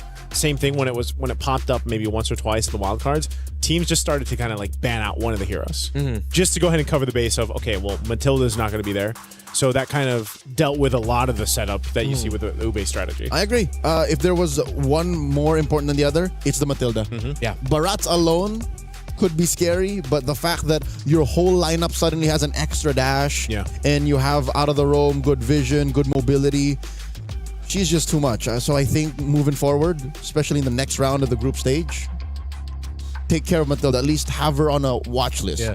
So if ever we're going up against Twisted Minds, you have to watch out for that Matilda, and that might even just become a first phase ban on the red side or whatever side you're in. And knowing that you're going up against Twisted, you just take out the Matilda away from them. Red band 3. Red band 3. Red band 3.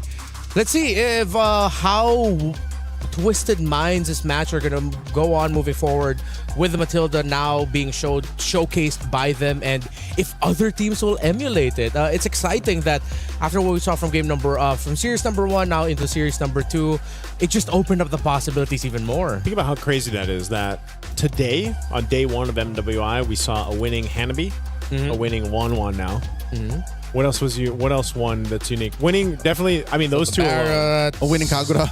Winning Kagura. Like the Barretts has kind of popped up before, but these are like the 3 heroes that are like Matilda first pick winning too. Yeah, Matilda first pick. That is kind of surprising. Like, it's working. Yeah, and I love it because that's how we set up MWI at the start of the day, and we've seen it just from the 2 matches. But still not done. We have 2 more matches ahead, and right now an interview on stage with Lefel. Thank you very much, gentlemen. Yes, my name is Fel. Alongside me is Sa as well as Kao. First of all, congratulations for winning that one. How do you guys feel after the win? Very happy. We're very happy because we are winner. Yeah. So right now, Sa, I have to say, right? Game number 2, your Eve was perfect, right? You guys had almost 10,000 goldie, like around 9,000, 10,000. But then when you're in the base, the enemy had a great defense. You guys almost lost it, right? But then you guys recovered. How do you guys recover from the enemy almost going into your base? Ván thứ hai, team mình đã có một khởi đầu xuất sắc và đã lead được 10.000 vàng. Tuy nhiên là khi mà đến nhà chính ở team bạn thì có một số mistake xảy ra, cho nên là team bạn đã có cơ hội để comeback. Thì bạn nghĩ thế nào về việc đó? So we had like 10,000, right? And we're okay to try things. So I feel very chill. Even we lose the fight or anything, I feel very chill. And I trust my team that we can still come back. And I trust myself also because I hold the power. Because you hold the power. Speaking of, again, your Eve was perfect, but then game number 1, you use Kagura. Do you feel like any other mid laners will use Kagura, or is it just a Sa special? I think my one is the best. All right, well, there you go. Her Kagura is probably the best. Now, here's the thing. I also want to ask Kao, because in game number 1, you guys pick up Matilda and then Barretts, right? people watching the stream, they were like, wait, you're fighting against Gord. Gord might kill the Barats. Do you guys have any worry about the Gord? You're like, yeah, we don't care. Actually, we don't. We it's in our plan already. Cause like that's why we picked the Kagura for, and Kagura performs very well, right? Then that's already in our plan. Yeah. Thank you. Yeah, lovely to hear, because here's the thing, like a lot of things are developing here in MWI and looks like every team is super prepared. Now, here's the thing, very clean game just now, right? Next up, you're going to fight either GK or GCT. Are you prepared for that? Is there any worry going up against either GK or GCT after this? That both team are a strong team, and we also already prepare for ourselves. And we're confident to fight against them. Is there any team that you're worried about going up against later on? Not our group. Anyone? Like, are you thinking that maybe Vitality might be a problem for you guys? Yeah, of course, Vitality and Navi Philippines, I think. So now, you know what? I didn't give Chiboy this chance, but is there anything that you guys want to say to all of your fans watching back at home? Hello guys, please support us in this tournament. We're very happy if you guys support us and always follow our journey. Mọi người ơi, nhớ ủng hộ team của mình nha.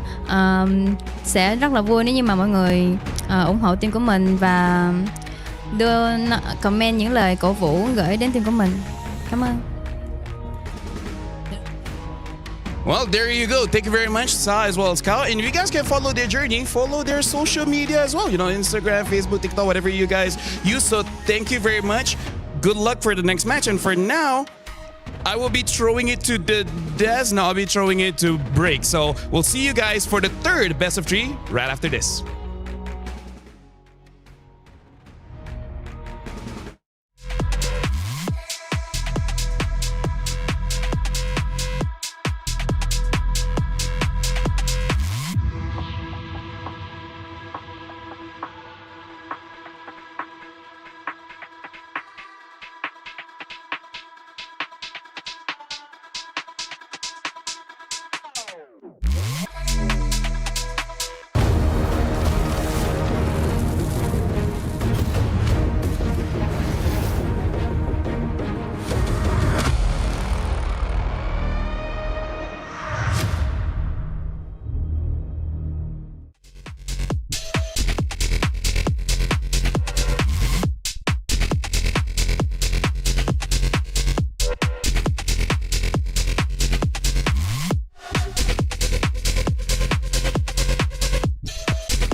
Play is in our DNA.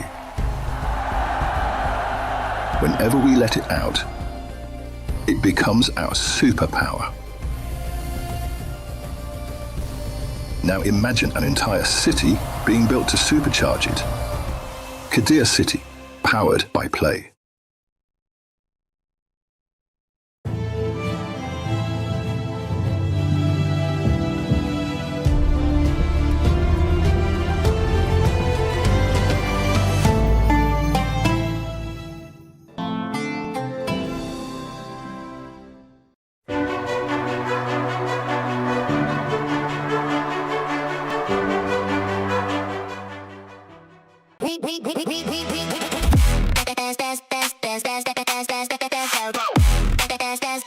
We book Expo's World Cup up.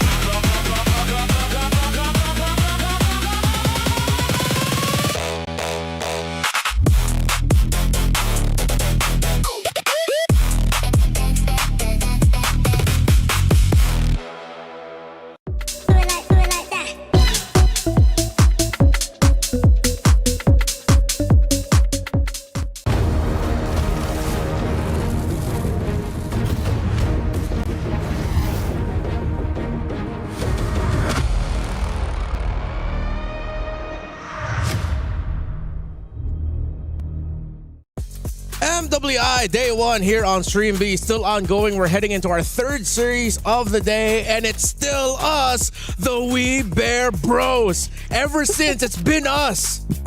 Three. Welcome. It's bear number 4. It's bear number 4. Let me just say, it's pretty nice being on this side of the table. Why are you talking about I rarely get a time here. Hey, that's true. Right? Of all the years we've worked together, this is the first time we get to share a desk together, and I'm panel hosting. Oh my goodness, that's true. Because I've always just been like, LaFell's always been my panel host, or we don't even get to work because we're just shifting. So, hey, thanks everyone. I forgot to introduce myself. I'm Renmar. LaFell, that's nice too. Hello, nice to meet you guys. Yeah, really, do they give me a chance to cast? They don't trust me because I usually say the wrong things. I usually say the wrong things, but it's funny though.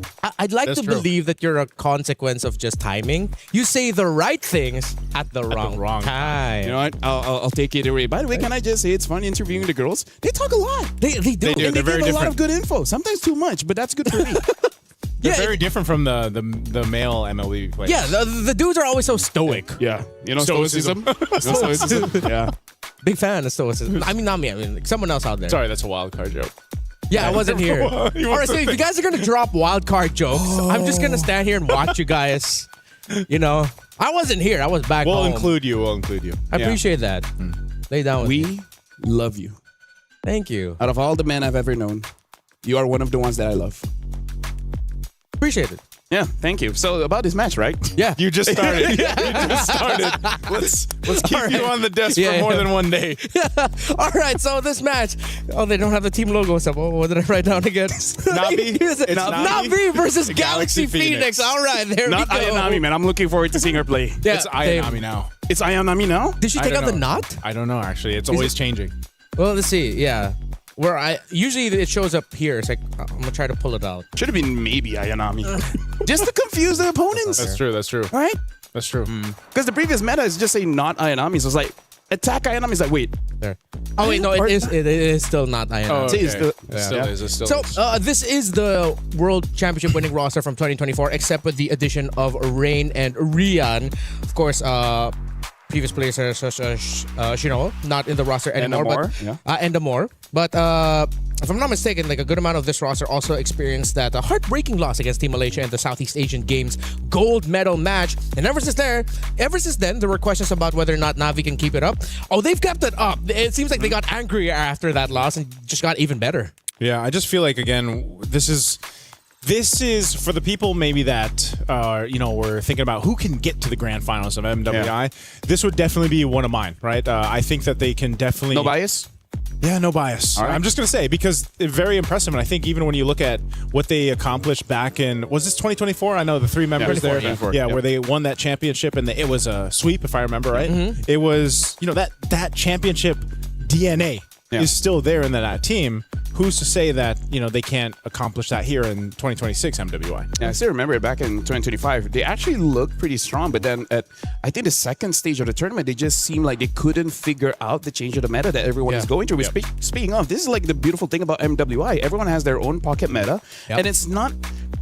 They're not shooting in the dark. They know the risk of picking these picks and then what the opponent is going to take, but they have counters for it. So I really feel like for this one, I'm really looking forward to Na'Vi, how they're going to shape their own meta, because having an EXP laner that loves diving to the backline really disrupt a lot of the female teams. And on the other side of the table, from a region that's known for wanting to bring their own identity and trying to make it work in internationals from Cambodia, it's Galaxy Phoenix, one of the few teams, or the only team in history made consistently of all women that played in MPL Cambodia. Yep. Yeah. They in an MPL region. They, you know, they had a tough time there, but I think they learned a lot. I think that to be able to go ahead and say we're the first female team to go through an MPL. The amount of lessons that they can get in a season like that are phenomenal. So I think, can they transfer that lesson and bring it here to the stage? Yeah, and Team Vitality went through the same thing when they went through MDL Indonesia. I just forgot the specific number of the season, but they went through it. They had a tough time, and they admit they got even better after that experience. I mean, like, hey, if you look to philosophy, as casters of MLBB, we have to look at philosophy, where one philosopher has once said that competition is a healthy way for self-development into excellence. Who said that? Win or lose, your enemy is not your enemy. They are your friend, because only they can actually make you better. If you just fight against yourself, you never know your limit. Who said that? Aristotle? It actually might be Aristotle. I can't remember. I have to recheck. I don't want to. That's a really good quote that you just rambled off the top of your head. What if that's a LaFell original? LaFell, what if that's all you do? Yeah. No. That was not me, because during the off time, I learned a lot, including physics. I learned about the Newton's law of motion. Wait, during the off time as in like... yesterday. Oh, yesterday. Yeah, during the night. What? Okay, which law? There's a lot. They have the law of motion, because I was interested about sound. Like, the law of motion is about how particles expand as well as contract in the disturbance of air, water, or even solid objects. The law of motion dictates that the disturbance in the air particles is what creates that sound. And the reason why I wanted to learn that, because of the question, if a tree falls down in the forest, does it make a sound? I would love to look at your search history on your ChatGPT. Yeah, go ahead.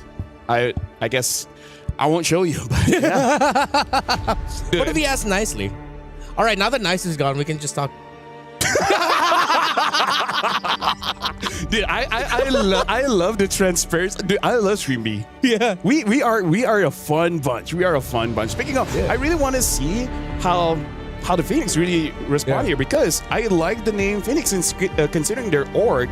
For, I believe, the last time they tried, they were nowhere close to the grand finals, and now having some new additions into their lineup, boom, champions. Yeah, and we're talking a lot about the Assassins at the start of the day. I think they might be the first team to finally show up with a Ling, considering they came from Cambodia, right? Yep. But okay, I got to ask the boys this question earlier. I want to hear what's your surprise pick that you'd want to see? Something that would be like so unique.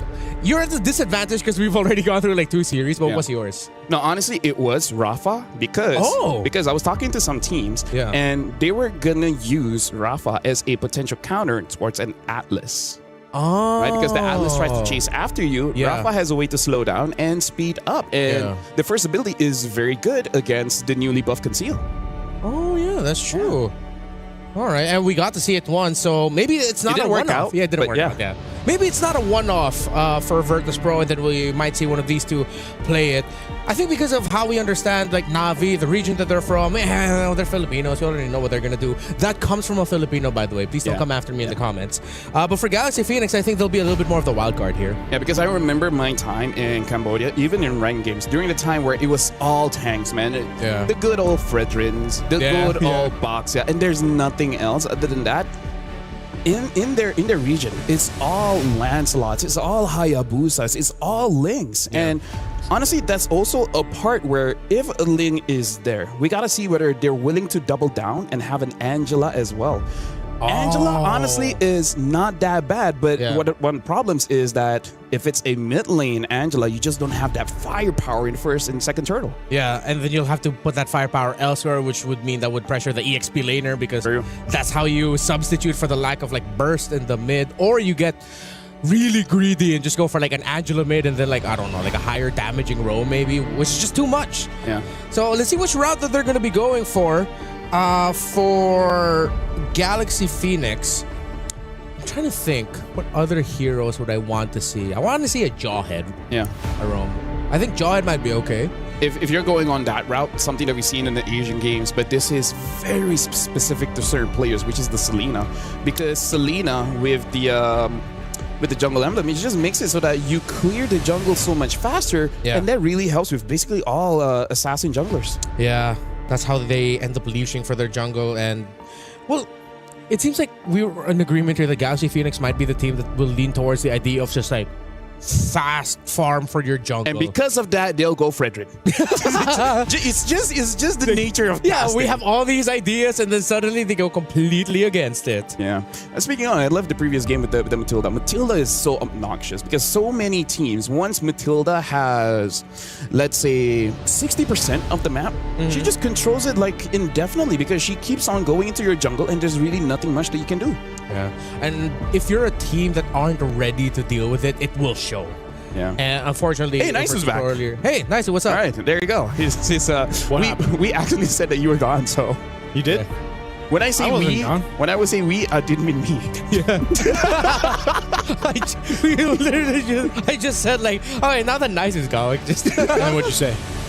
We just laughed for like 10 minutes or something. Yeah. No, because if I don't acknowledge that, people will wonder how come they're not letting Naisu speak, and it's just the two of us. I thought when I was going to come back, you guys were through the draft. Well, you came back and we started draft. We waited for you. Yeah, we were waiting for you. Thank you, because I had to, I've been here since match 1. I'm here till match 4. Hey, you had a good time relieving yourself, so that's good. So now, expanding rivers. Expanding rivers. Navi against That's where you came from. That's where I came from. That's where you came from, yeah. Look at That's this. how I got here so fast. Dude, they ban out the tank, so they're really trying to make sure Galaxy Phoenix actually goes for the assassins. They want them to play assassins. I like that. I thought we were, in my head, I was thinking, okay, Navi might be a little bit more conservative with their approach, and then the Galaxy Phoenix, no, they're just like, no, okay, let's go assassin for assassin.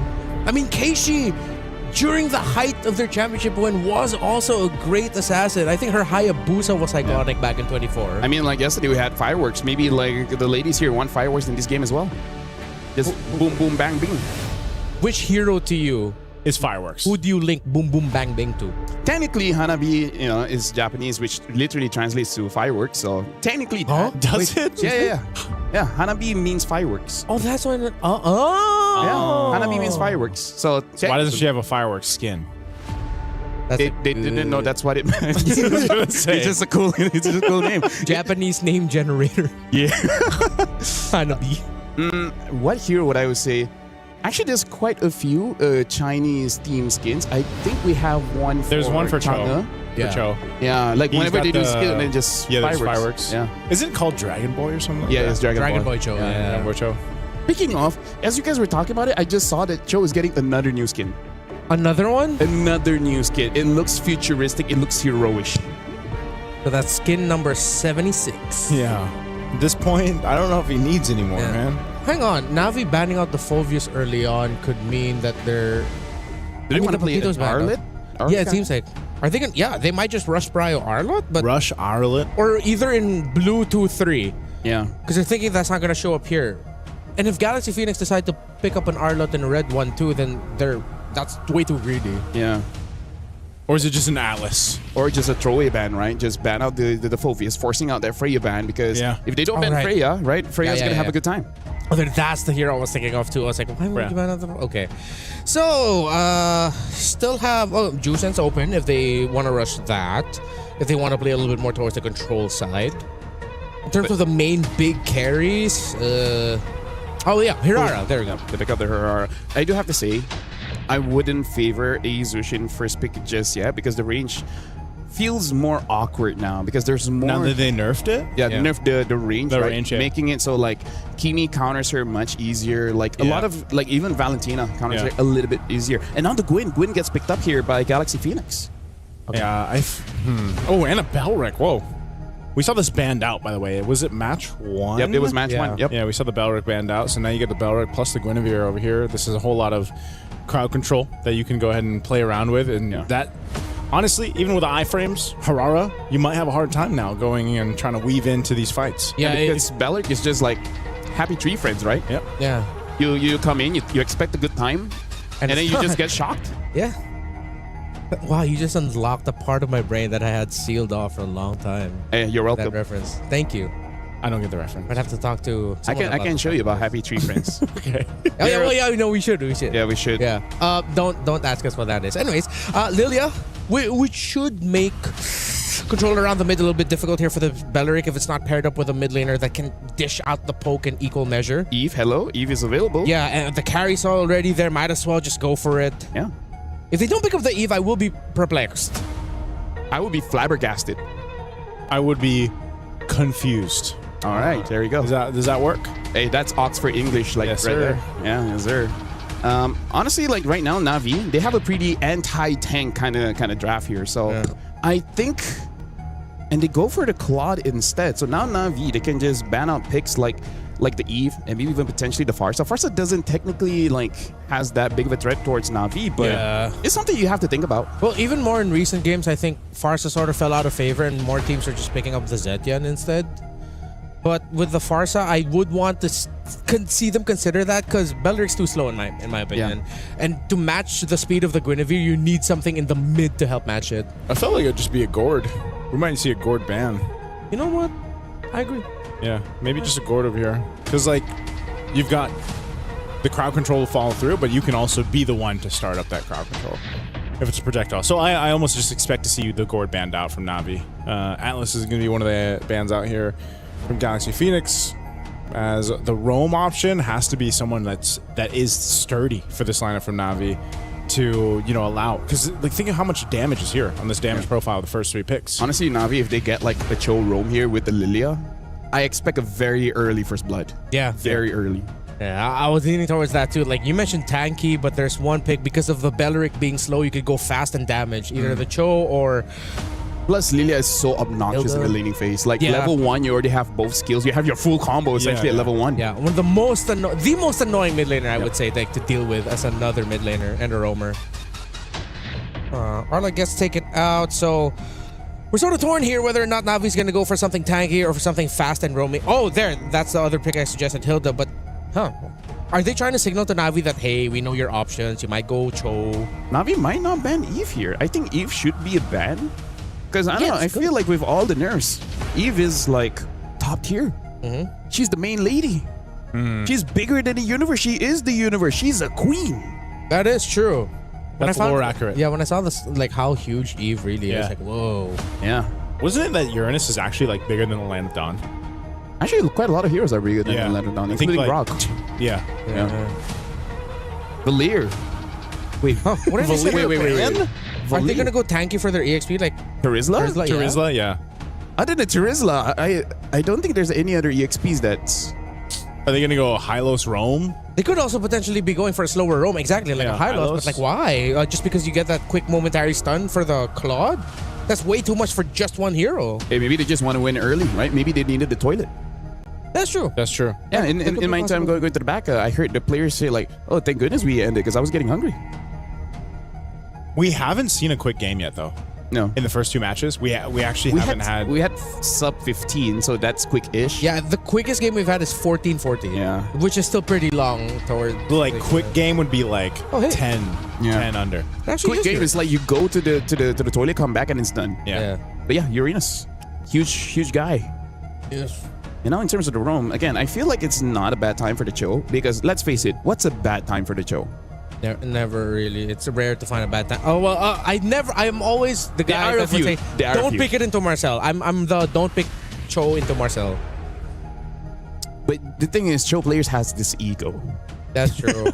Am I wrong? I'm a Cho roam main. Yeah. I don't have an ego. No, meaning like, dude, that picks counter you, and I'm like, I don't know. Let me show them. I don't think so, dude. Either ways, right now the glue has been picked up, and for now, the mid is still available if they want to get cheeky and pick up a Faramis just to counter the glue. Yeah. You think the Faramis? But do you want to go that far, you know? Yeah. I still feel like the Eve is fine. If you do have the Faramis here, that's a stacked lineup from Galaxy Phoenix, though. They might just go Lunox. They need a little bit more shred.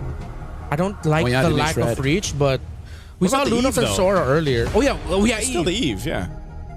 Eve or I don't know about the core. Well, yeah, with the carry there. Actually, no. There's something about the composition of Navi that makes Eve for Galaxy look so difficult. Farsa.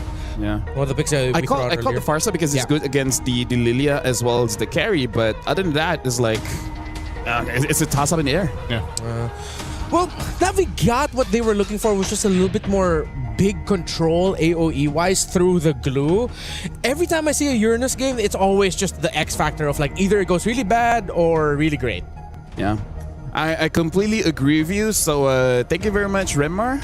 We're going into the game. You kicked me out. Let me just say, I appreciate you, dude.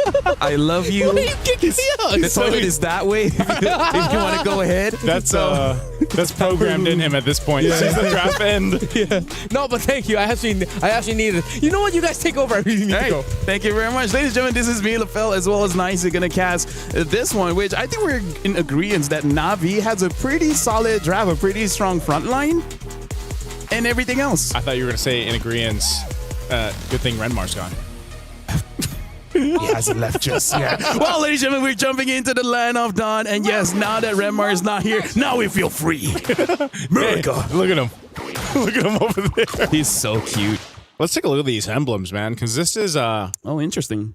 Looking at the Lilia here, getting to pull yourself together for that Purify. Whoa, look at that. Oh, Sophia already has to get away. Yeah, Sophia burning that flicker early on. This is... Isn't this what we expected, LaFell? Yes. Like, the amount of early aggression and damage that you have with the Lilia, like we mentioned, not to mention, Murray here on the glue, you're not going to have a good time in the early, at least for the early game for now. So I feel like for Galaxy Phoenix, they got to go ahead and kind of keep things under control with that, because at the same time, what is Belric going to do right now? He's not able to do just too much, unless you catch them with the taunt effect from there. Yeah. At this point, Belric is just focusing on photosynthesis, getting as much punishment and try to giving it back. But now Keishi got caught. Should be fine. Now Ayanami is there. Oh, she's going to go back. What? First blood going to the hands of Ling. And I think she wanted to go ahead and try to utilize the iframe there, but she got punished instead. Yeah. Maybe she just didn't slide it fast enough, or some players they just put it like very, very close together. And now I don't think that's super punishing because she's still gonna come back. And let's face it, Hirara is one of those heroes that doesn't necessarily need level 4. It's just a nice to have. But I'm pretty sure she will still get level 4 though. Yeah, she should. They got 10 seconds for that turtle to come up anyway. So she'll go ahead and grab one of the camps off there. You can already see the positioning being set up. Fought just there on that Guinevere, just holding it down. Turtle, right as it comes up, we'll go ahead and lean into this with Lima. Yeah. The rest of the team's going to have to respond, though. The thing is, I feel like looking at the levels here, Sophia isn't level 4 yet. I feel like they can let go of the turtle. Oh, hold on, Fa. Yep, spatial migration into the Requiem right there, right on target. Low enough. Murray's going to have to burn the flicker, and Ling will push back Keishi. They're just working a fight for this first turtle. Now Rain taking the damage, the airtime from Ling. So a kill secured, not Ayanami, leaving that front side on this Uranus. Keishi just looking for an angle potentially to steal the turtle away. It's a quarter of the health here. She goes in, wings in, but not enough. A feathered airstrike dropped down too, but it's not Ayanami, and she'll survive. Galaxy Phoenix fought for the turtle, and they got it. Nice, dude. This is what I like about games like this, where we're looking at a draft of Galaxy Phoenix, and they know that it's all about fights. It's not about securing those objectives. You have a Farsa, wait for the Farsa to get level 4 and try to get kills. But if you don't have the Farsa, you still get kills? Hey, that's amazing, right? Right now, we got to talk about Ling 2-0-0, 100% kill participation. Really made it so that Rain couldn't do much, because as strong as Lilia is in game, she has one of the lowest HP in the game as well. So it doesn't take much to take down a Lilia. I feel like it's valid, though, because she's got black shoes, It's just like... She's a schoolgirl. You know how much health? Yeah. You're too busy giving your life to school. It's like your HP goes up as you age, but then at a certain age, the HP goes back down. It goes back down. She hasn't hit her peak just yet. Wait till she gets to college. Eventually.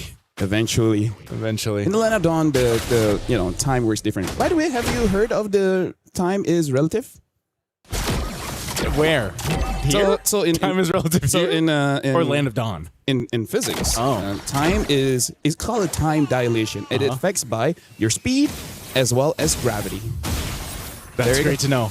Hey, shout out Interstellar. Either ways, the more you know. The more you know. Hey, dude, I learned philosophy as well as physics in like 3 to 4 hours. Yeah, I'm okay to rip it. Okay, you can rip it all day today, man, and tomorrow. Right now for Galaxy Phoenix, what they're really waiting for is for Fa and Sophia because they're going to be the combo, but Lima on this Bellic is the extender to the combo. You saw a jump in from the Gwen, wait for the opportunity to taunt, and then you can chain CC someone. Even Murray as a tank, she almost got taken out. If they got Keishi, in fact, maybe that's how they're planning to take down this Aurora because you can't hold her down. Right now they're putting pressure on the buff, but Keishi will be able to secure that. Turtle is up. It's already being worked on by Font. Galaxy Phoenix getting in position. It looks like Winnie's going to try to join here too. They're rotating quickly. Feathered Airstrike dropped down. Murray just deleted. Quickly worked on and Turtle secured. Second one going Galaxy Phoenix. Looking for more in the mid lane. And they'll just kind of back off and disengage here. They're doing a little push up top to continue on, and they built up a nice lead here, Lafelt. 2.5k nearly up.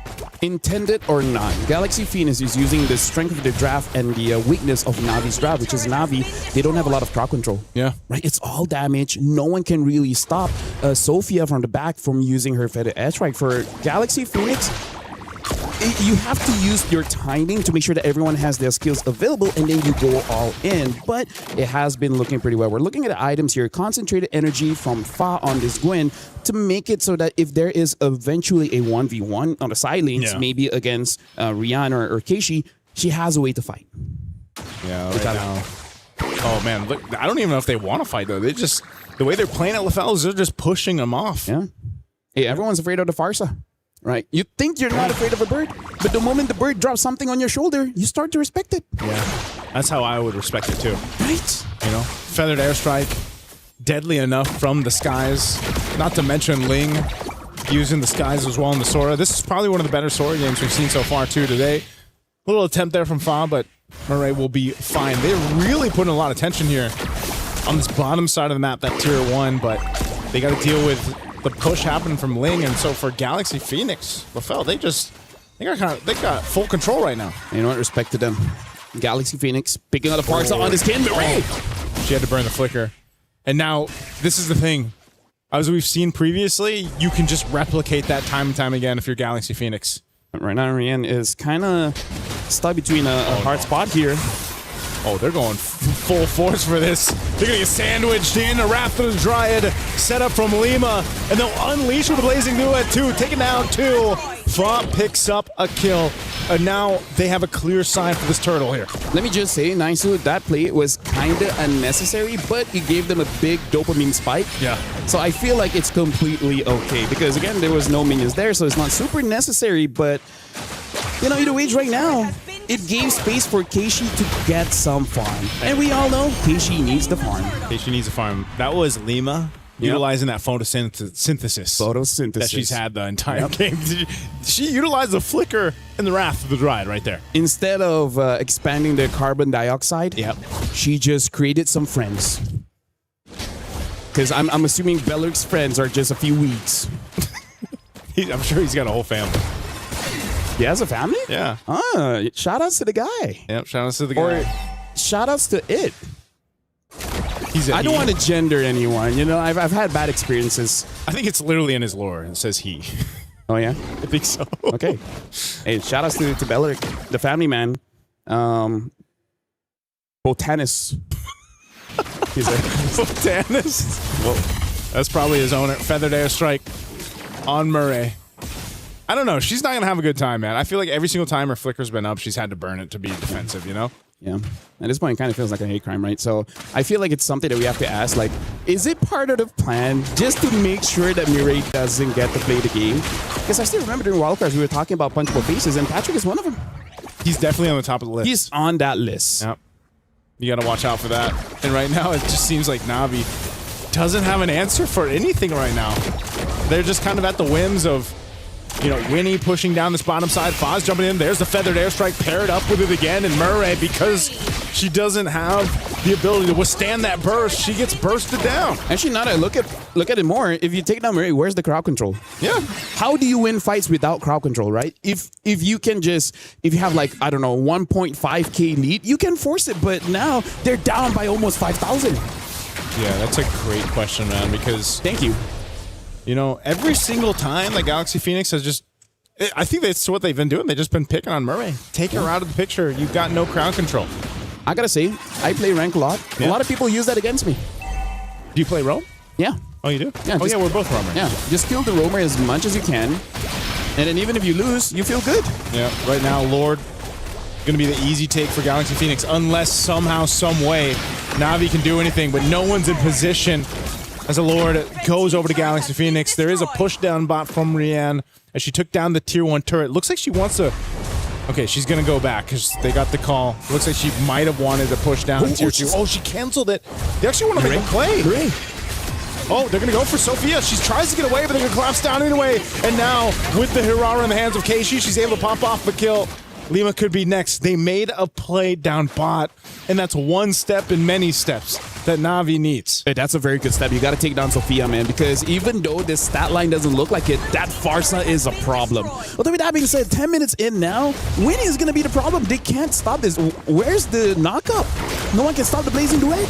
Oh, yeah. They try to get this tier 2 in mid.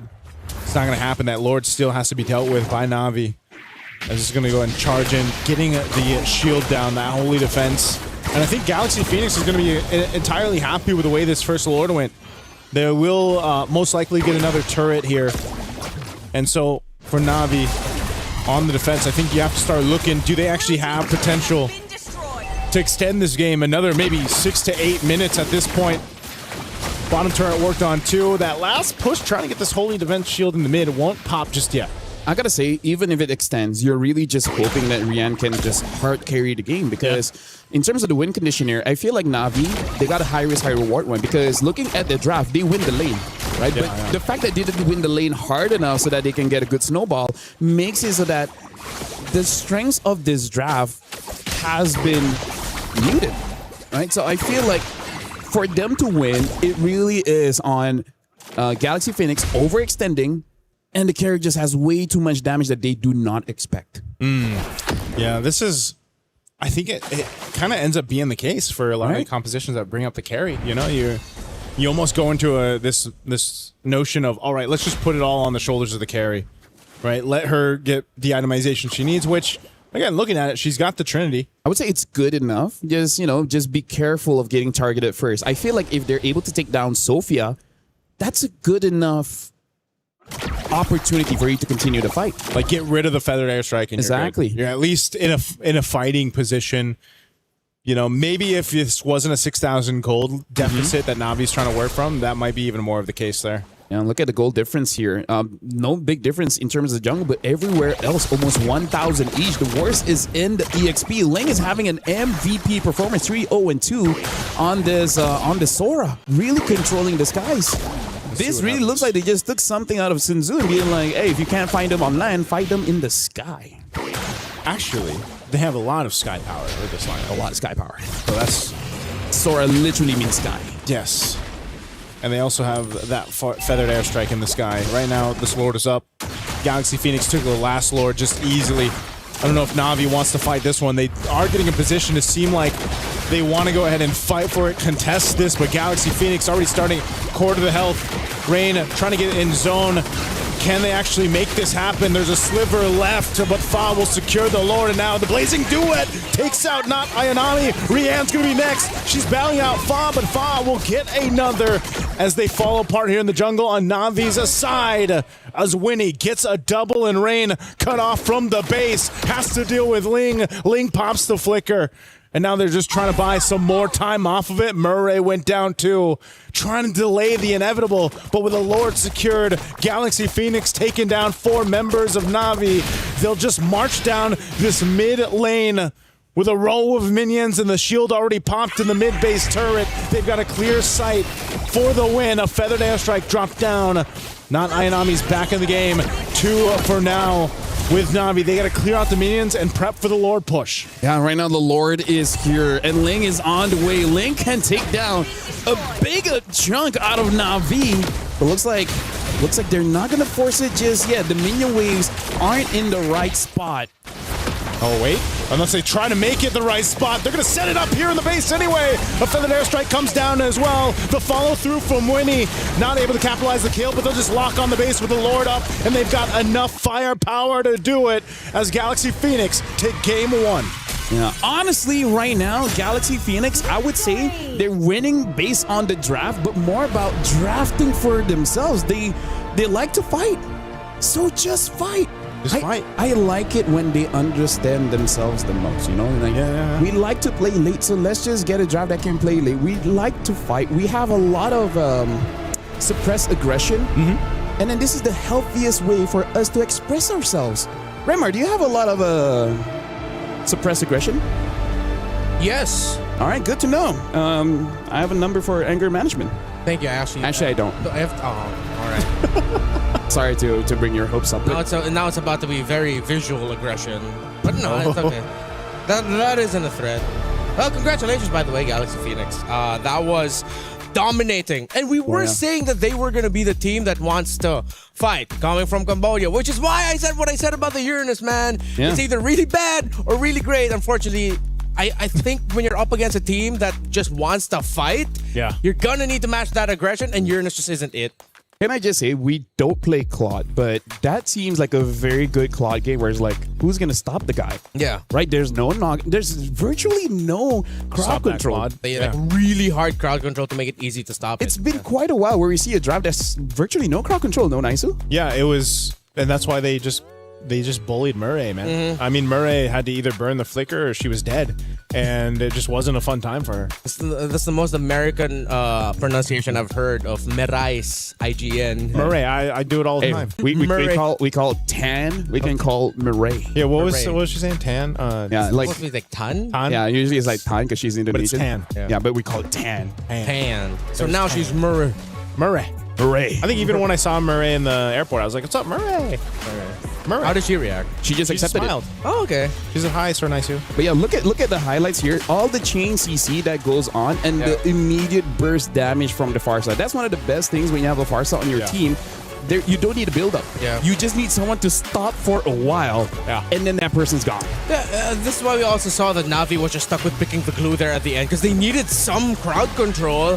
Yeah, the glue is great, but then when you're up against a lineup that just layers everything so well, we saw there at the end the beautiful combo of the Sora and the Guinevere together. You get spun around, the Guinevere's there, nothing you can do. Yeah, this is... I'm also wondering, are we seeing that effect of spending a season in the MPL over there in Cambodia and like how they're playing here? Because I feel like this looks like when you're watching them play, man, the execution is on point here. Well, one of the greatest powers in the world is knowledge. Yes. And you will not be able to get knowledge without pushing yourself, without going to uncharted territories. That's true.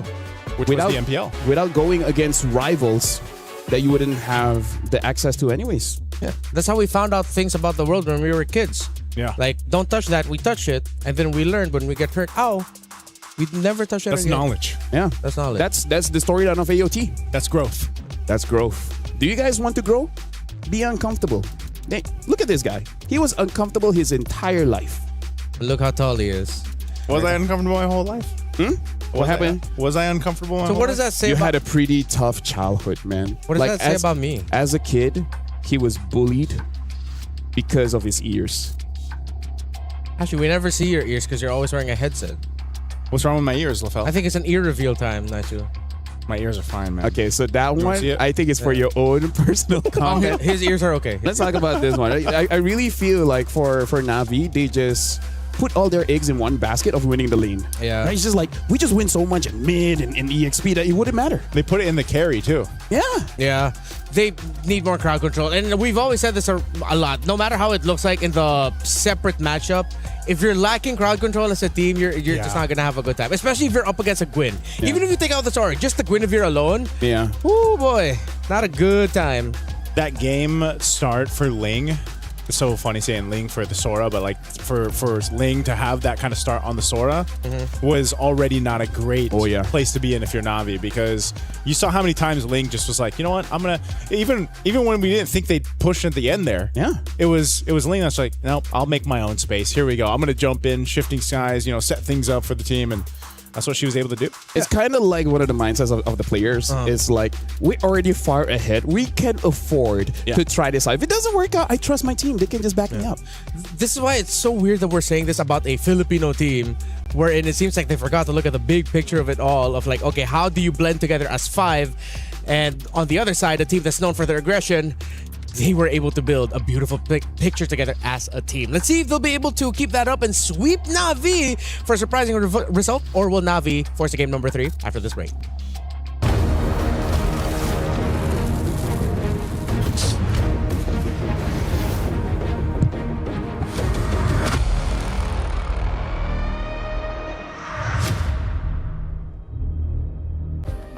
Play is in our DNA. Whenever we let it out, it becomes our superpower. Now imagine an entire city being built to supercharge it. Kadir City, powered by play.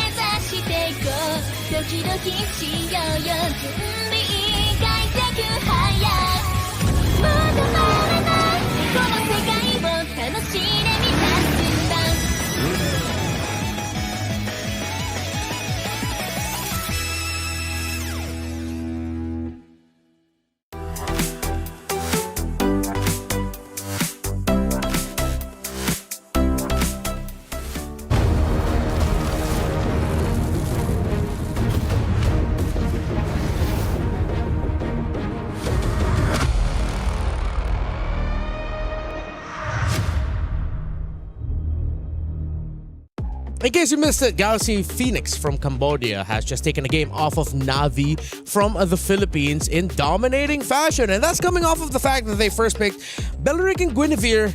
Na'Vi had all the time in the world to adjust, and they just lacked a little bit of crowd control. We already talked about it earlier on. I think we're all in agreement, the lack of crowd control. But do you think they could have made that work, or was it just too tall a task to make that lineup work in the end? I feel like if the first two minion waves in mid, they got first blood, I think they could have made it work. Right? They almost did. They almost did, yeah. They almost did. Like they had enough pressure with the Lilia combination that they almost got the first blood. And I think it would have been very different if they did. Because let's just put it into perspective, right? You get first blood in mid, they're already down, and then you invade the jungle with the Herrera, and which I actually think that's the turnaround. The Herrera was right? killed early. Herrera was killed up top. If she was not killed, maybe the game would have been much different. So is that how punishing assassin junglers are right now? Well, if you die early on like that. Especially you're up against a Guinevere, so as great as a Herrera is, then I think that might be like the little missing piece we have to look for in the drafts. Like if you want to first pick a Herrera, you have to consider maybe taking out the Guinevere, or at least be ready to deal with it. Because if not, then you'll just get what we saw in game number 1. Because gentlemen, I really feel like because of the changes of the jungle, two things. Number one, the amount of gold in the jungle, but more importantly, the retribution scaling just got much bigger in this patch, makes the first 2 minutes like one of the most vital pieces of the game. Like talking to multiple players, they all agree like you cannot mess up the first 2 minutes. We're okay with not winning as long as we're not losing. Yeah. Right? Like, that's why in the wild card and after the adjustments, it became the tank meta again. Because it's the safest way to jungle. Yeah. And then for Herraras, if it's Herrera, then it's well protected. I think that's why when we saw the Herrera work the best in the hands of ZXaura in the wild card, it was because he was able to snowball early on in those first couple minutes, and then the rest of the team supported it. Yeah. It's still meta. Oh yeah, it's still meta. And so I think you have to be willing to, as a team, to take that risk if you're going to pick an assassin jungler. And yeah, why in some of the high pressure situations, it's just a little bit easier if you're going to go ahead and pick a more sturdy hero and put him in the jungle. And it kind of secures yourself a more probable chance of getting to that first turtle without being behind. I remember what we were talking about in the draft when you decided to bring out the Farsa, and then Farsa did get picked up here by Sophia, who is known for the burst style single target heroes, but this time it's a little bit more AoE focused. You get to rotate around the map fast. I think we just have to give it to Galaxy Phoenix. Instead of looking at it as a bit of a mishap on the side of Na'Vi, what if Galaxy Phoenix would just read the rotations really well, read the draft so well that they set it up perfectly for themselves? We have to give them their credits. The fact that they caught the Hirara in mid-rotation, I think that kind of clears it, right? The only change that I feel like they could have done in the draft, instead of Uranus, probably a Terizla. At least that's one source of crowd control. Yeah, that's one thing we thought would come into play when the Valier was banned out. Yeah. Because your Valier is pretty out there when it came to the ban. Yeah, that looks so specific. That's why we were thought, okay, much tankier. Maybe they're already eyeing the glue in the roam. Maybe. But then you could have set it up even better with even more crowd control through the EXP laner. Or maybe, hey, Ayanami in 24 and... Okay, let's focus on 24. They excelled when Ayanami can set up, can play make, can be independent of her teammates being in the lane with her, where she can just clear minion wave fast, join in. With the Uranus, you don't really get that. Yeah, you can cut waves, play the macro, but you're losing the impact in the fights. I feel like this is one of those situations where they're just caught off guard, right? And I feel like that's gonna be the story of MWI after all the games are done, because who would have thought that Falcon's ID dropped 2 games back-to-back in very dominant fashion as well. So I really feel like here in the MWI with the patch, it resets quite a lot of team. And it comes to the question, who can discover themselves faster? You gotta remember, whoever does that, then they win. Yeah, because like on our, I mean, I'm not entirely sure now of the current update over on Stream A, but that matchup was quite a surprise. I think everybody probably reacted that way, but that's also the case of MWI. We had certain teams that were obviously contenders who have a bunch of this experience, and then you have this shift where these newer teams and these newer players and newer regions, I feel like, are catching up to that standard, right? The standard of what we've seen so far competitively for MWI. They're getting there, and so I hope whatever the result is, by the time we get to the last day, whoever ends up in the grand finals, we don't even know. Maybe it won't be Team Vitality that has that sure spot up there. Who knows, right? But if they do, whoever's going to be matching against them, I think will give them, hopefully get a full series. It's a best of 7, right? For the MWI series. So, because yes, the meta and the patch has been ever changing, and also you have to sprinkle in the fact that MWI is different itself. Oh yeah, for sure. Which I think I'm really gonna have to agree with what you guys mentioned, where self-discovery is important. I'm not talking about life, I'm talking about MLBB growth. But MLBB is life. Growth. But it's you willing to take... Stream B is growing stream. We are. We are. This is where you learn. Yeah. Well, that didn't really apply to me. I'm stuck at like 5'4". No, you're still growing. Centimeters. Tomorrow you will be taller. Don't give me hope and take it away from me when I wake up in the morning. We'll get the box. Well, I guess. Okay. Yeah. Also, I feel like something that we just have to address if we just want to keep it simple. Yeah. I really feel like fighting is so rewarding now. Yes. Right. It's like we were talking violence. about violence is so good. Like people say, MLBB. Violence doesn't solve problems. They're just not using enough violence. In MLBB. In MLBB. I like that disclaimer from Renmar each time. In MLBB. Yeah. Because I really feel like micro in the first 12 minutes is super important right now. In MLBB. Micro again. Yeah. Micro and macro, man. You want to save me here, Renmar? Yeah. Like what we saw earlier, when you miss your skills and you're not able to get the kill that you want to go for, and you've committed so much, you're not going to be able to get the start that you want. Drafts. Akai gets banned. Glue, Hirara as well. Paquito and Marcel. Freya should be banned here because I think Freya is still dangerous. Yeah, Freya definitely. No, but with the Phoveus open, if ever Na'Vi rush the Freya, then the Phoveus can just get picked up. Oh, they opened both. It's interesting too that Navi is just like, yeah, we're gonna ban the Harara. We're also not gonna play it. Let's just scrim for a few more games, and then we see how it goes. Okay, that's a good choice. It's them telling Casey, no. Oh no, I mispressed it. Oh no, sorry, Casey. But yeah, I really feel like Hirara is just one of those heroes. Like in theory, like you can get the whole kit like understood in a few minutes, but in application, it takes a while. It's so contextual, like the way that you're going to use the combos, Exactly. and kind of weave in and out. And I don't know, it requires an artistic mind. There's got to be some more time. Phoveus though, first pick blue side. It's going to be the first in a while. Yeah, I mean, with the Freya still open. Super punishable by almost everything. Yeah. The Alice, the Valiers. Yeah.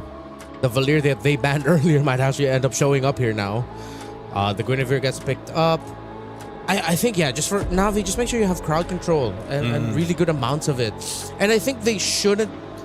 I want to see them have like another carry, not just put it all onto the hands of Rain. Since their names are so similar, I forget. Rian, like for the gold lane? Gold laner, yes, Rian. Thank you. Especially with them rushing Belleric. You know what? I'd want to see them consider something like a Granger, man. Something that's just like skill based and not basic attack based, and then just get your damage elsewhere. I think taking the Claude wouldn't be that bad as well. Yeah. Into Belleric? But into Belleric though, this might be a. Okay, it's not a sure thing that the Claude will struggle. We have seen games where the Claude will be fine against the Belleric. Oh, they still want to go for the carry. Wow. It's probably just because it's also supplemented differently now. Yeah. Like you've got the carry, but even the Phoveus, and let's see what ends up being in the roam. I think Navi wants to go ahead and just kind of give it another go on this one. But knowing that you're up against this Guinevere Belleric pick, okay, Jushin. Now you've got the amount of crowd control you wish you had in game one. But now Keishi definitely needs a hard carry that can deal with anything in the first, I would say, 9 minutes of the game. Yeah. Right, you got to give time for this carry. So, a Suyo? Yeah. Right? Yeah. Something like a Suyo? Yeah. Damage, crowd control, can pretty much do a lot of everything.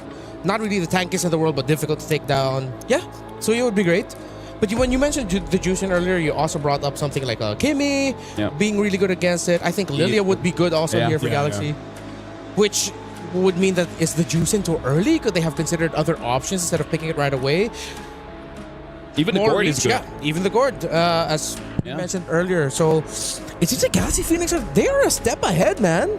I think they're a step ahead because, again, they just know what they want to do. They want to fight at any time, right? Yeah. So it's like, okay, whatever you pick, can you fight the moment a Gwyn gets a pick off? Can you fight the moment Belleric gets a taunt off? And it's like, yeah I can. So, all right, pick it up.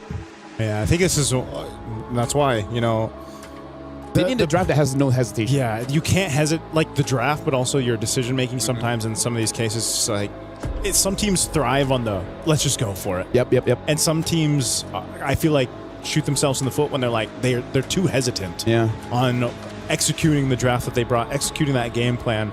And so maybe that's going to be the change of course for here. Yeah, have the mentality of like, what's the worst that can happen? Yeah. That's my mentality. Yeah, generally that's a good approach to life overall. Yeah. These are life lessons, sir. Yeah. Hey, you came here for the games, and you just get life lessons. We're showing our age. Knowledge. We're showing our experience. Our knowledge. And our knowledge. Yeah. The stream is just memes and trends. 6-7. Stream A, man. They're different level. They're different. Let's put it that way. Stream A is... And we're the fun bunch. There's nothing wrong with being different. That's true. There's nothing wrong. We're all different here, right? Yeah. I want to say in MLBB. But I was like, no, I can't. All right. Well, Sora has been banned out here. Other than that, I wonder if they want to respect an Alice. Because Alice can make Phoveus womp sad. Yeah. And then also just keeps on that. I mean, like, carry counters the Alice pretty hard. So maybe that's why they would just want to leave it open. Yeah. I think, though, it would be risky if they left it open. Because then you're waiting for the carry. Yeah. And then no one else in the team is going to make it, give it a difficult time. Actually, now that I look at it, there's a lot of magic damage here. Suya probably isn't the pick. Because you're just going to die super quickly. That's true. Right? Are they then going to be forced to go tank? They can't go Fredrin anymore with the Gord and the Belleric around. What else could they go? The Kai's gone. Baksha's gone. We've seen Falcon's ID try to use the Hanzo. Didn't work out that well. In fact, I feel like Hanzo has basically not won a single game ever since the wild cards. Hanzo's been on my like wish list for it to work. Just because the Ghost Ninja. Yeah. Something a little bit different. Yeah. Hanzo is different, and that's what we want in MLBB. Yes, sir. Oh, what does Gatakacha say? Unity and diversity. Love Gatakacha, man. He popped up earlier today too. That we didn't see him, like he was almost non-existent in wild cards. Oh, he's on band. Yeah. Oh, that's also a perfect band. That's a good band. Imagine how sad Phobius would be fighting against a user. I forgot about that. Solid band. And now we get to see. That means that they just draft themselves in the corner because the Alice is still a really good option. They're pretty much stuck. Yeah. They pick up the Claude first just to see how great an Alice or whatever is going to be in this game. So now Na'Vi, I feel like the big question is really just going to be that jungler. It has to cover up the weak spot of the early. Or do they go crazy and pick up a Yeast and shit and just try to wait for a really late game? Oh, they go Gatakacha though. Great hero. Let's see if they're gonna lean in on the late. Oh, there we go. Thank you. Forgot about a Nolan. Finally, thank you. Someone decided to pick up a Nolan. I mean, like, it's okay for me to forget about Nolan because he forgot about Layla, right? So it's like equilibrium. His brother or his dad? Dad. Oh, that's right. Yeah, Nolan's the dad of Layla. Remember, our joke for the longest time in PH was Nolan is deadbeat dad. Oh. Left his daughter to travel the future for what? I thought it was always save her. I thought it was always Christopher Nolan. Huh? Christopher Nolan. Great actor. Great That's actor. the Leo one. Well, final pick here. The EXP. Alice is still good. Yeah. Other than the Alice. What? What other things? Do they want damage with it? Do they just want to go Lapo or something? Oh, there it is. Might as well. You need that physical. Yeah, they spread out their damage profile. It just, since it worked out so well for Galaxy Phoenix, again, since because of some early trades didn't go in the favor of Na'Vi, I'm leaning a bit more towards them, but I have been looking for Nolan since the start of this day, and I'm finally seeing it. Hey, You know, just Layla's because I been like looking for Nolan, Nolan. her entire life. Her entire life, yeah. He was a baby when he left. I'm leaning towards Na'Vi for this one. For me, it really is the first 4 minutes of the game. If Na'Vi is somehow able to get a lot of creeps in the jungle, it might be their game. Do you want to kick him out? No, that's your job. Hey, you know what? Thank you very much, Remar. You have been an amazing host. Thanks so much. We wouldn't want anyone else.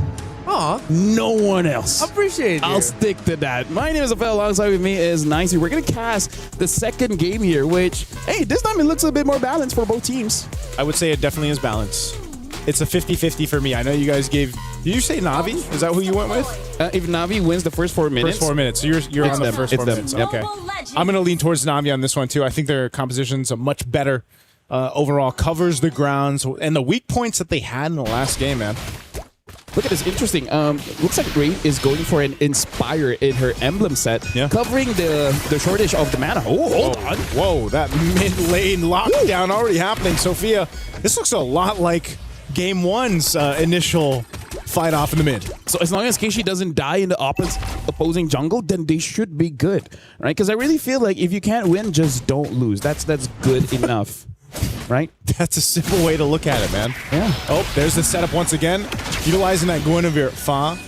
They have a Revitalize, though, so they are going to be fine, but that was popped out already from Murray. This is the thing I want to see from Na'Vi adjust from Game 1, where, you know, Purify used, too. The whole lot of battle spells being taken out. What I was going to say is playing around this kind of defensively against the Guinevere setup that seemed to be such a problem for Na'Vi in Game 1.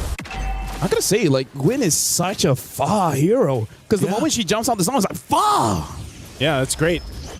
You know, it's one of those things where you have to say it when you do it. Yeah, not having Purify in the first turtle is gonna be devastating. Because again, with the Guinevere, you don't have to win the turtle. Yeah. You just kill 2 people, and then you're happy. In MLBB. Yeah, this is one of those cases where if you get overloaded with the crowd control options that Galaxy Phoenix has, it's going to be really difficult to approach the objectives. Yeah.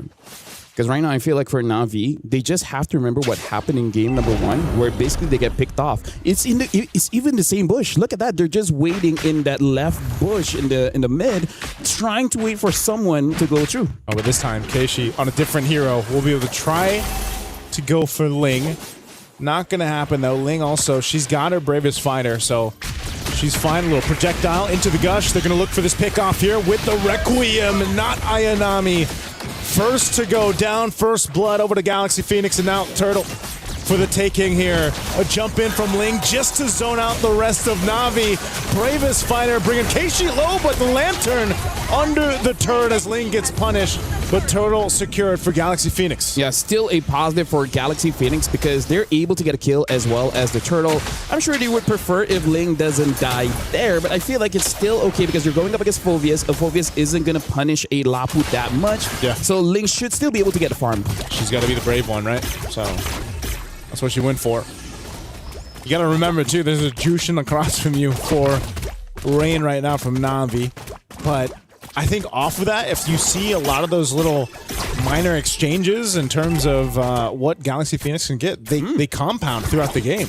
Speaking of, Ling, it's actually having an advantage in terms of the gold. So it looks like Ling was able to deny not Ayanami in some minions. So even though she did die, it really didn't punish her that much because it doesn't look like she really missed any minion waves.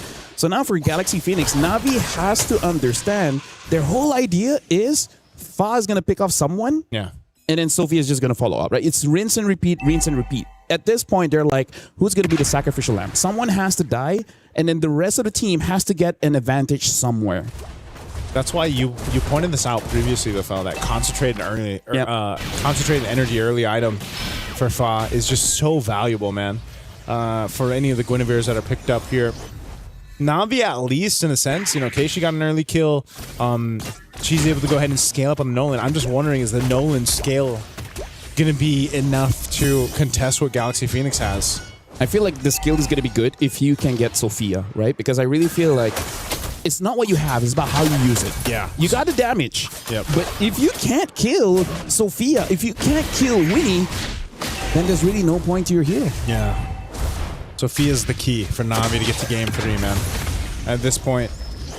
But Sophia, playing like the way that she did on the Farsa, now you don't have as much mobility to kind of get out of those dangerous situations. You're really just relying on either getting that little minor stun in with a projectile or just flickering, right? The athletic flicker, as I call it. But right now, the second turtle's up. Galaxy Phoenix, very minor lead. Nothing too crazy. This is something that Na'Vi can still take and bring in their favor. Fighting for this turtle. This is going to be a full-on fight, too. 5v5 for this one as everyone's around this. No setup there with spatial migration. This might be not Ayanami going for this. Dark Wave is already used, too. Here's the engagement, though, and revitalized use. He's trying to get away. Winnie, once again, with the Blazing Dude on the backside, will be able to take her out. They go for the trade right now, ignoring the turtle. Rianne joining the fight on Winnie. She's going to be pushed back, but here in the mid lane, a Lantern will take out Lima, bringing her back to the turret. And now Murray could be the one in trouble as she's going to be the trade again. It's a 2-for-1 as Galaxy Phoenix can now take the turtle. I gotta say, Nangsu, this is very unfortunate because Na'Vi, they're missing quite a lot of abilities. The most obvious one is the Avatar of the Guardian. Yeah. Because here's the thing, they gotta figure out how to take down Fa. And Fa has been perfect so far. Rianne in trouble. Projectile already got stunned too. She's going to pop the ultimate. Tries to get away and she dodges and weaves, but Ling won't let it happen. Catches her under the turret. And Sophia there dropping down the ultimate. That Mystic Gush just to keep her safe. I gotta say, Na'Vi is trying to fight fire with fire, but the Phoenix just has too much fire at this point. Fire. And Fa, looking for more. Fa found another. Not Ayanami trying to survive with the Infernal Pursuit, but Galaxy Phoenix picks up another. I feel like Fa was talking to her coach and be like, oh no, Frederick got nerfed, Akai got nerfed, Foxia got nerfed. We still got Gwyn though. Still got Gwyn. Oh. Hey. I think we're going to see a whole lot of Guinevere, man. Oh, yeah. If not just in MWI, but just a lot of bans. Because that's oppressive. Anytime Fa just sees a target, she goes for it. And again, never punish. Never punish. I think that's the big problem here, Naisu. Right?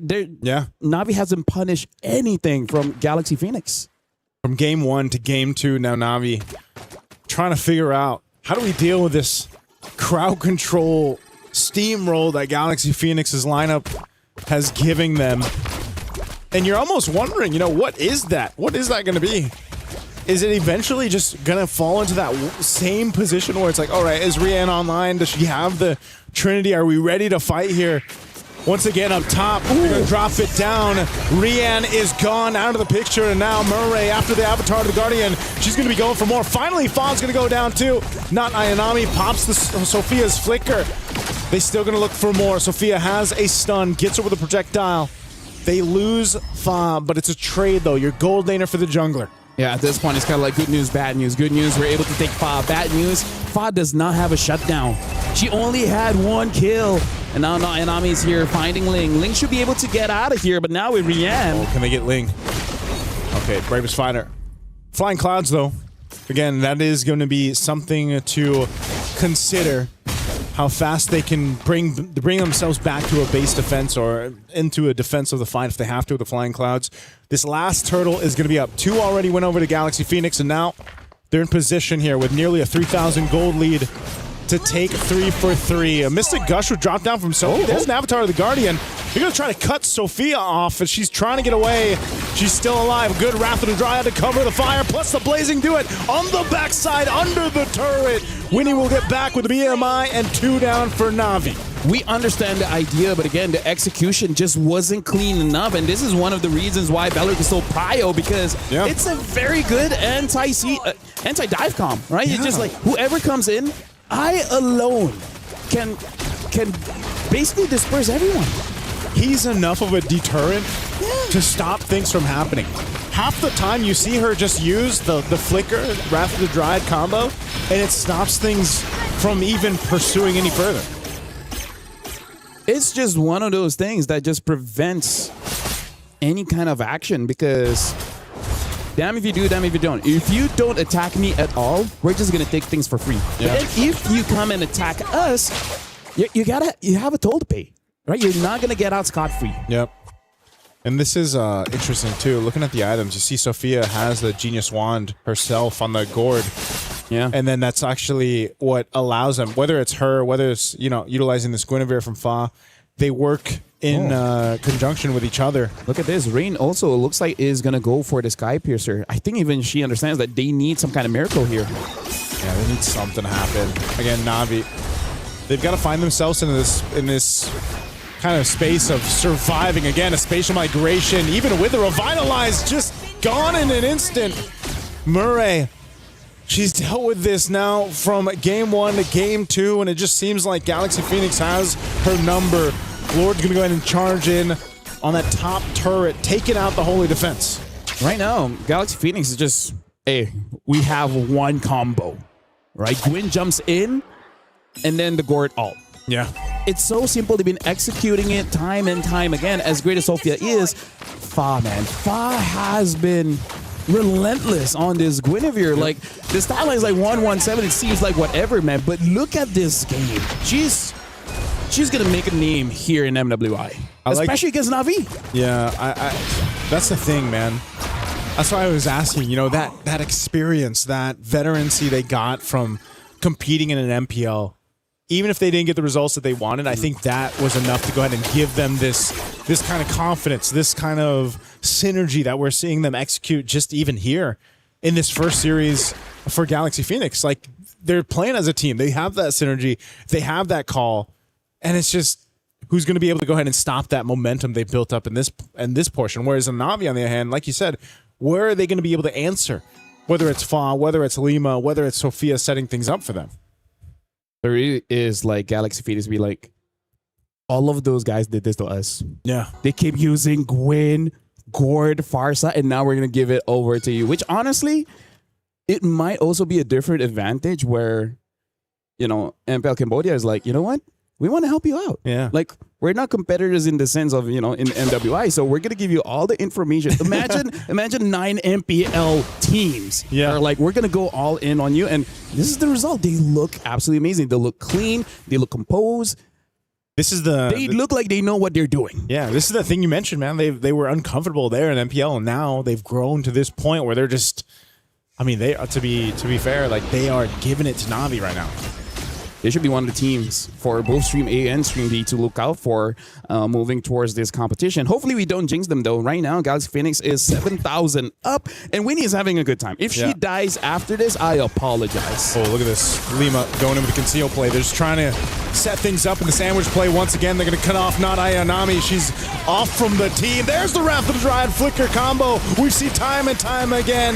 Murray trying to get away, but even with the Avatar, the Guardian is not enough to escape with her life as two fall. The top turret goes down as well. Galaxy Phoenix sees the win in sight. They're going to lock down on the base anyway, and they want to sweep Na'Vi, and they'll do just that.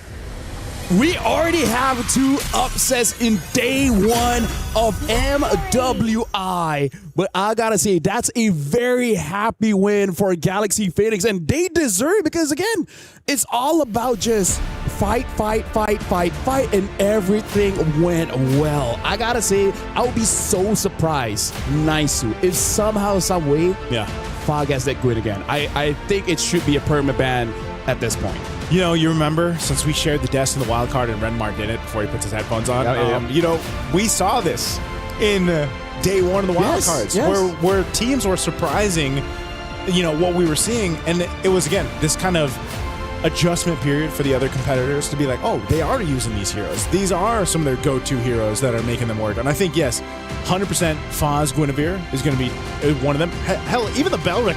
Oh, yeah, Belric too, is crazy that they made it work so well here for Galaxy Phoenix. Back-to-back Belric and Guinevere picks to open up their draft on the red side. Take a deep breath and exhale. For everyone out there, because Cambodia has done it again against a team from the Philippines. Galaxy Phoenix take a bow. What a performance, man. Bro. Violence was the answer. Yeah. Constant fighting, constant playing. And you saw the moments where Navi's just like, how do we read this? Yeah. Well, Galaxy Phoenix are just going for it. The Bellavere combo is good. Yeah. The Bellavere. I like that Bellavere. The Guineric. Bellavere. Let's do Bellavere. Yeah, I feel like the Guineric is going to be something else. Guineric is an unfortunately named son. I don't want to say. Bellavere grew up in a penthouse in New York. Bellavere is from... Yes, he's from... He's European. He's European. He's European. Yep. But yeah, the combo is nasty, and this is why we see Bellery gets banned. Yeah. That's why he was banned earlier on today, actually. Yeah. Maybe you can deal with the Quinn. You just can't deal with the tree.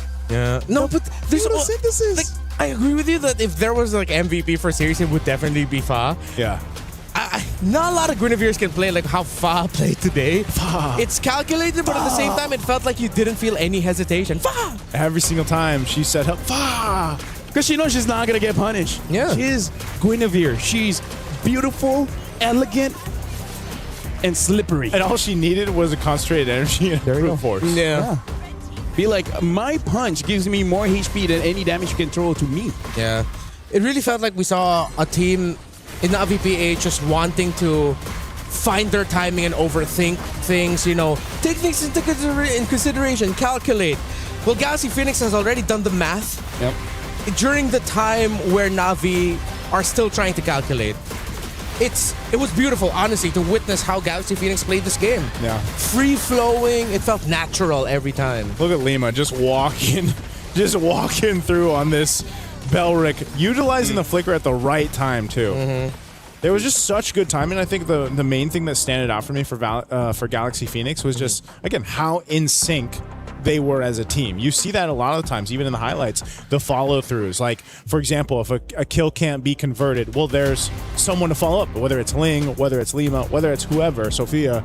They're just really good at covering each other's, sixes and everything else, keeping things in pace. Even when you had to disengage in the early game, again, game 1 and game 2, where Sophia almost died, they protected her. And so I think they just played really well as a team. See, that's why I'm glad you guys are the experts, because the only thing I have here in my notes is out-executing and playing faster. That's literally all I have to say about Galaxy Phoenix. They played better, they played faster than Na'Vi PH did. No, something that we can say is that our intro was accurate, Remar. We got the good games. We got it. Is that what you guys said? That's true, yeah. I wasn't here. It's okay. That's why we're here, is to let you know. You know, our intro is like, hey, we got the better games, and we definitely do. And why does it feel like we're fighting with the new bear? No, we're not fighting. For friendship. No, we're not. It's not fighting. You guys can share me. All right. Photosynthesis. Yeah. Stoicism. Stoicism. Yeah. Okay. No, yeah, I'm just trying to be stoic right now. Yeah, I really, if this is the meta that Moontown really wanted, which is just, is this what they all wanted? brawl, all fight? To be fair, I think they've been trying it for 2 years. I was gonna say, is this what they wanted? To an extent. Are you not entertained? Is that what they wanted? No, I mean like MLBB has always been like the most fun to like cast and watch if it's like fast paced. Like if there's not like a lot of slow moments. And I think the way that they were able to do it here was just really good overall. It was fast. It was a lot of fights, but you could see that they weren't just like throwing stuff into the whiteboard to see if like what will stick. No, it's like you could see the thought process. Yeah, but now I really feel like Navi, after suffering this loss, they gotta lock in because we gotta talk about the format as well. This is double elimination. You lose one, it's fine. It's okay. Yeah. Losing twice. Look at that. The key crusher is just there. Yeah. Yeah, and a few feet away. And they are big feet he's in a difficult group. So right now, waiting for them is, I don't know, who won the previous ones? We'll just name out the teams in the group of Navi. Gen G, Foot, Vitality, Made in Brazil lost, Falcon Daisies, and Falcons Mena. Bro, that is tough competition. Just Vitality is, I mean, like, it's almost like we have a huge thingy in front of us that reminds us of Vitality. Yeah. That's that's true. I was like, the Vitality booth is right beside us. right in front of us. I may or may not have instantly bought a Vitality jacket earlier. Before we were even live today, this is how big of a fan he is. I think you could just show it and it's fine. No. Oh, no, Okay, I'm not allowed to yet. All right. But one day you'll see him wearing it. One day? Yeah. All right. Before we went live. Hey, it goes from one day to day one, am I right? Day one or one day? Day one or one day? or day one? There you go. You One just day or switch. day one? You just switch things around. You just switch things Depends around. on the context. In my years of casting MLBB, it's surprising enough, it's through LaFell that I have learned the most life lessons. Yeah? You drop a lot of wisdom, man. I think a lot of our viewers too for MLBB have learned a lot of life lessons from you. I know they've shared their sentiments online. Yeah. Right? What is one life lesson you could share now to us? What is one life lesson that... Okay, you know what? Yeah. Since things are going to happen anyways, embrace mistake.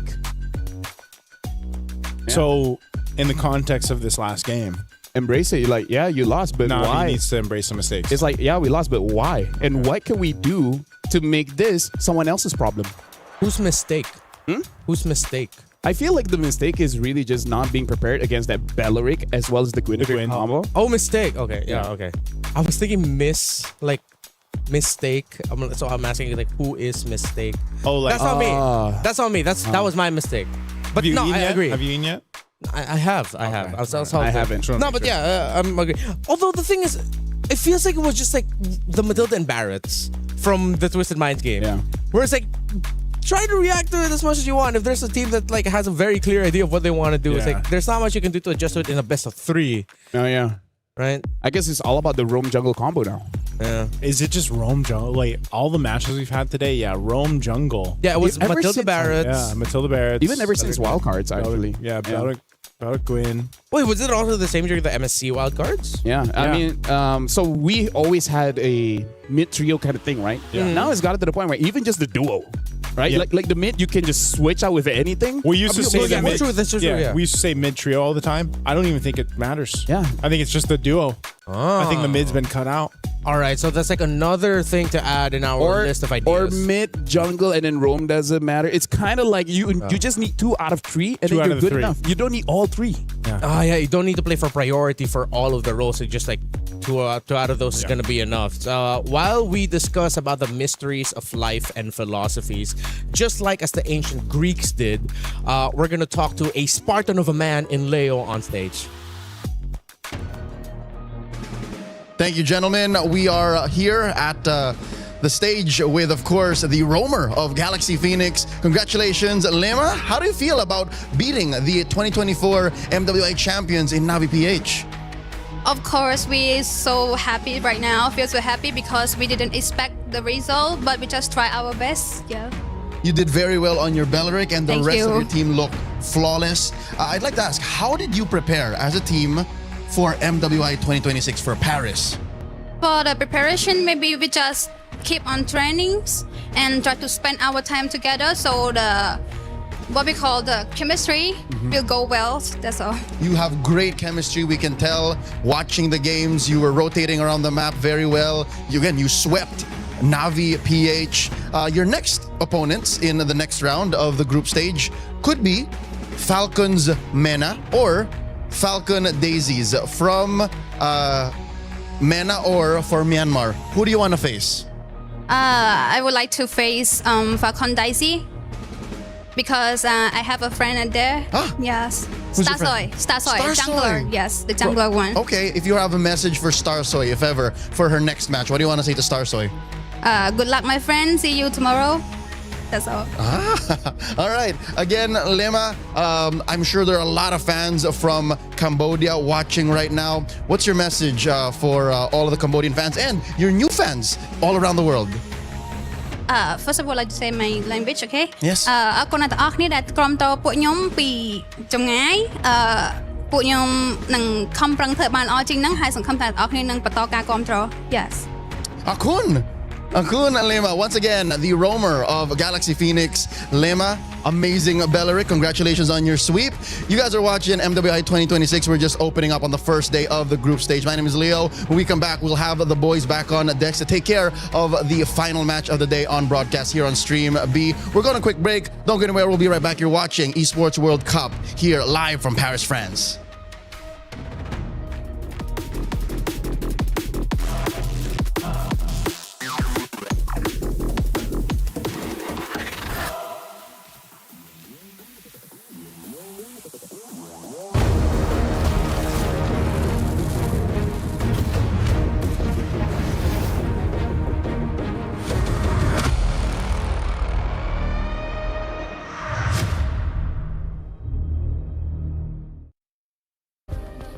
Play is in our DNA.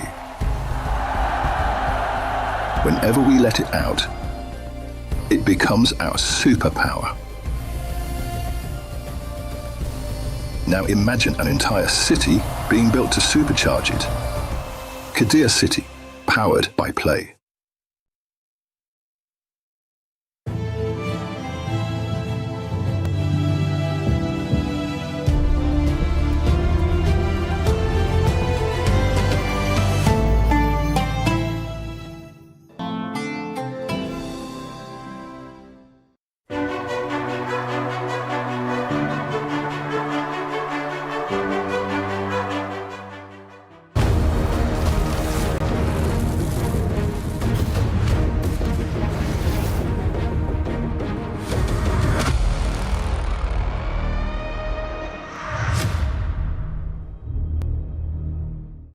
We have had an interesting day of women's MLBB action. Surprising results, surprising picks, surprising that we've seen all sweeps today, but it's been a terrific day to open up MWI 2026 here at EWC. Live from Paris, it's Renmar, Lafelle, and Naisu.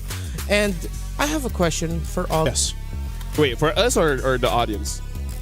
I forgot what I wanted to say. I was in anticipation, man. Yeah. Suspense. My question is, are you happy with what you're witnessing today? Let us know in the comments, because I'm pretty sure that the women of MLBB has surprised all of you. And I'm sure that there's going to be a lot more surprises for this one. It's a Falcon fight. Yeah. Except that it's a different Falcon. It's okay. The distinction is there's a red Falcon without an S, so that's Falcon. Okay. There's a green Falcons, and this one's from MENA because we also have another one from ID. And yeah, it's a Falcon fight. A lot of Falcons. I guess the fun fact that we can say is our entire time here in Paris, France, we've seen birds first, then cats. We have not seen a single cat here. Oh, we've seen a lot of dogs. We've seen pigeons, but we have not seen a single cat. That's actually a valid point. I walk almost every morning outside. Yeah. And I don't think I've ever recalled seeing a cat. Oh. You know what? We're going to have to get at the bottom of why that is the case. Yeah. But right now on your screens are the members of Team Falcons, MENA, Nocturne, Nana, Searings, Noichi, and Names. I think are the two more familiar names for most of our viewers who have followed women's MLBB. Nocturne from Turkey, joining an Egyptian squad of Nana, Searings, Names, and Noichi. Some of these members are from the Egyptian national team. And of course, they qualified through the Africa qualifier. Falcons, this Falcons team from MENA, I feel like they've always been the team of like on the cusp of doing something really great. Yeah. But whether or not they're a victim of their own like surprising choices or because of meta shifts, I really hope this is the year where we see them rise above expectations. Yeah, I remember one of the first glimpses of seeing them compete on a stage, back in actual Africa. Of course, their qualifier leading to this point, I think they dominated the qualifier actually over too. So you're talking about a team with a ton of experience, a ton of knowledge, the way that they've competed together, even though, yes, you have now the new additions. And yeah, they've always almost kind of made it. So hopefully it's different for them in the MWI, because against them is the Falcon Daisies here. Yeah. The members of Falcon Daisies, a little bit newer to me, so I'm excited to see them play. I believe Star Soul is just one of the few ones that really the ones that I could remember or has stuck with me memory-wise. But now I do not know a lot about them. I mean, like, personally for me, like as an analyst, liking the drafts, I really want to see for both teams what's going to be the combo, right? The combo of the duo, either mid-roam, jungle. It seems like roam is like one of the bigger parts that really activates a mid laner or a jungler. And right now, I kind of feel like for this one, I don't know, everything is up in the air. The only thing that I'm pretty confident on is the Belleric. The Belleric has to be the one you have to respect. And what's interesting is our last match. Thank you. What's more interesting than that, though, is both these ladies' teams, were sitting front row to the last match that we just watched. And, I'm sure they've taken note of the Guinevere-Belleric combination that has been wrecking things right now. And yeah, I think even looking at this, there isn't a ton of information, so far for our two teams here. So this one, more so up in the air, other than, of course, for Falcons MENA. But for Falcon Daisies, if I remember right too, Arya is Filipino, right? Like she's brought in. So this is again one of those cases where it's like this team with multinationals, multinationalities, and then you have this kind of mix of even play styles that comes with that. Can I just say one of the advantages that they were there watching is that even if there's no speakers, they can hear everything. We're pretty loud. Yes, it is. Really? I'm pretty sure the other games can hear us talk. They should be able to. Come watch MLBB. We're at this period game. It's only day one. We've got plenty of days. Well, for Stream B, I think we only have a few days, but we got plenty of days of MWI. Yeah, actually, for the viewers to understand like what the setup is like here right now in Paris, it's sort of like a huge convention hall. Huge. Where if you have like a ticket to MSC, not MSC, for Esports World Cup. There you go. EWC. If you have like an Esports World Cup ticket, you can literally just hop from like stage to stage, see what's going on, and it's cool. Like I'm seeing a bunch of people who would pass by the MLB and say, "Oh, what's this game? Oh, that's MLBB. Cool." Yeah. That's very nice. And we had the whole. I could hear it from over here. The whole band of Team Vitality. Yeah. Over on Stream. Yeah. That's the chant. I wonder what the results of Stream A has been. I haven't gotten a chance to look yet. Based off of the chanting, Did you get a chance to look? It's been quiet so far, so maybe Vitality already won. Like I mean, the Vitality fans were pretty loud earlier, so maybe Did you sneak over there earlier, or no? I didn't. Oh, you didn't? Yeah. You've been here the whole time? I've been here the whole time. Come on, who cares about Stream A?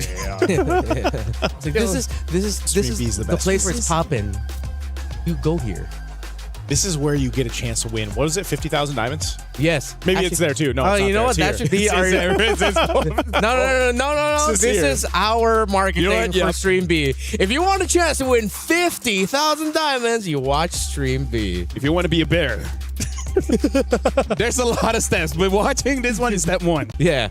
Hey, there's a lot of context that you can learn from Stream B. Yeah. If you just missed last match, a whole bunch of knowledge and wealth. I mean, like in terms of philosophy, there's actually a challenge to the philosophy of how competition is healthy. Because I think the eastern side of the world, they challenged that idea.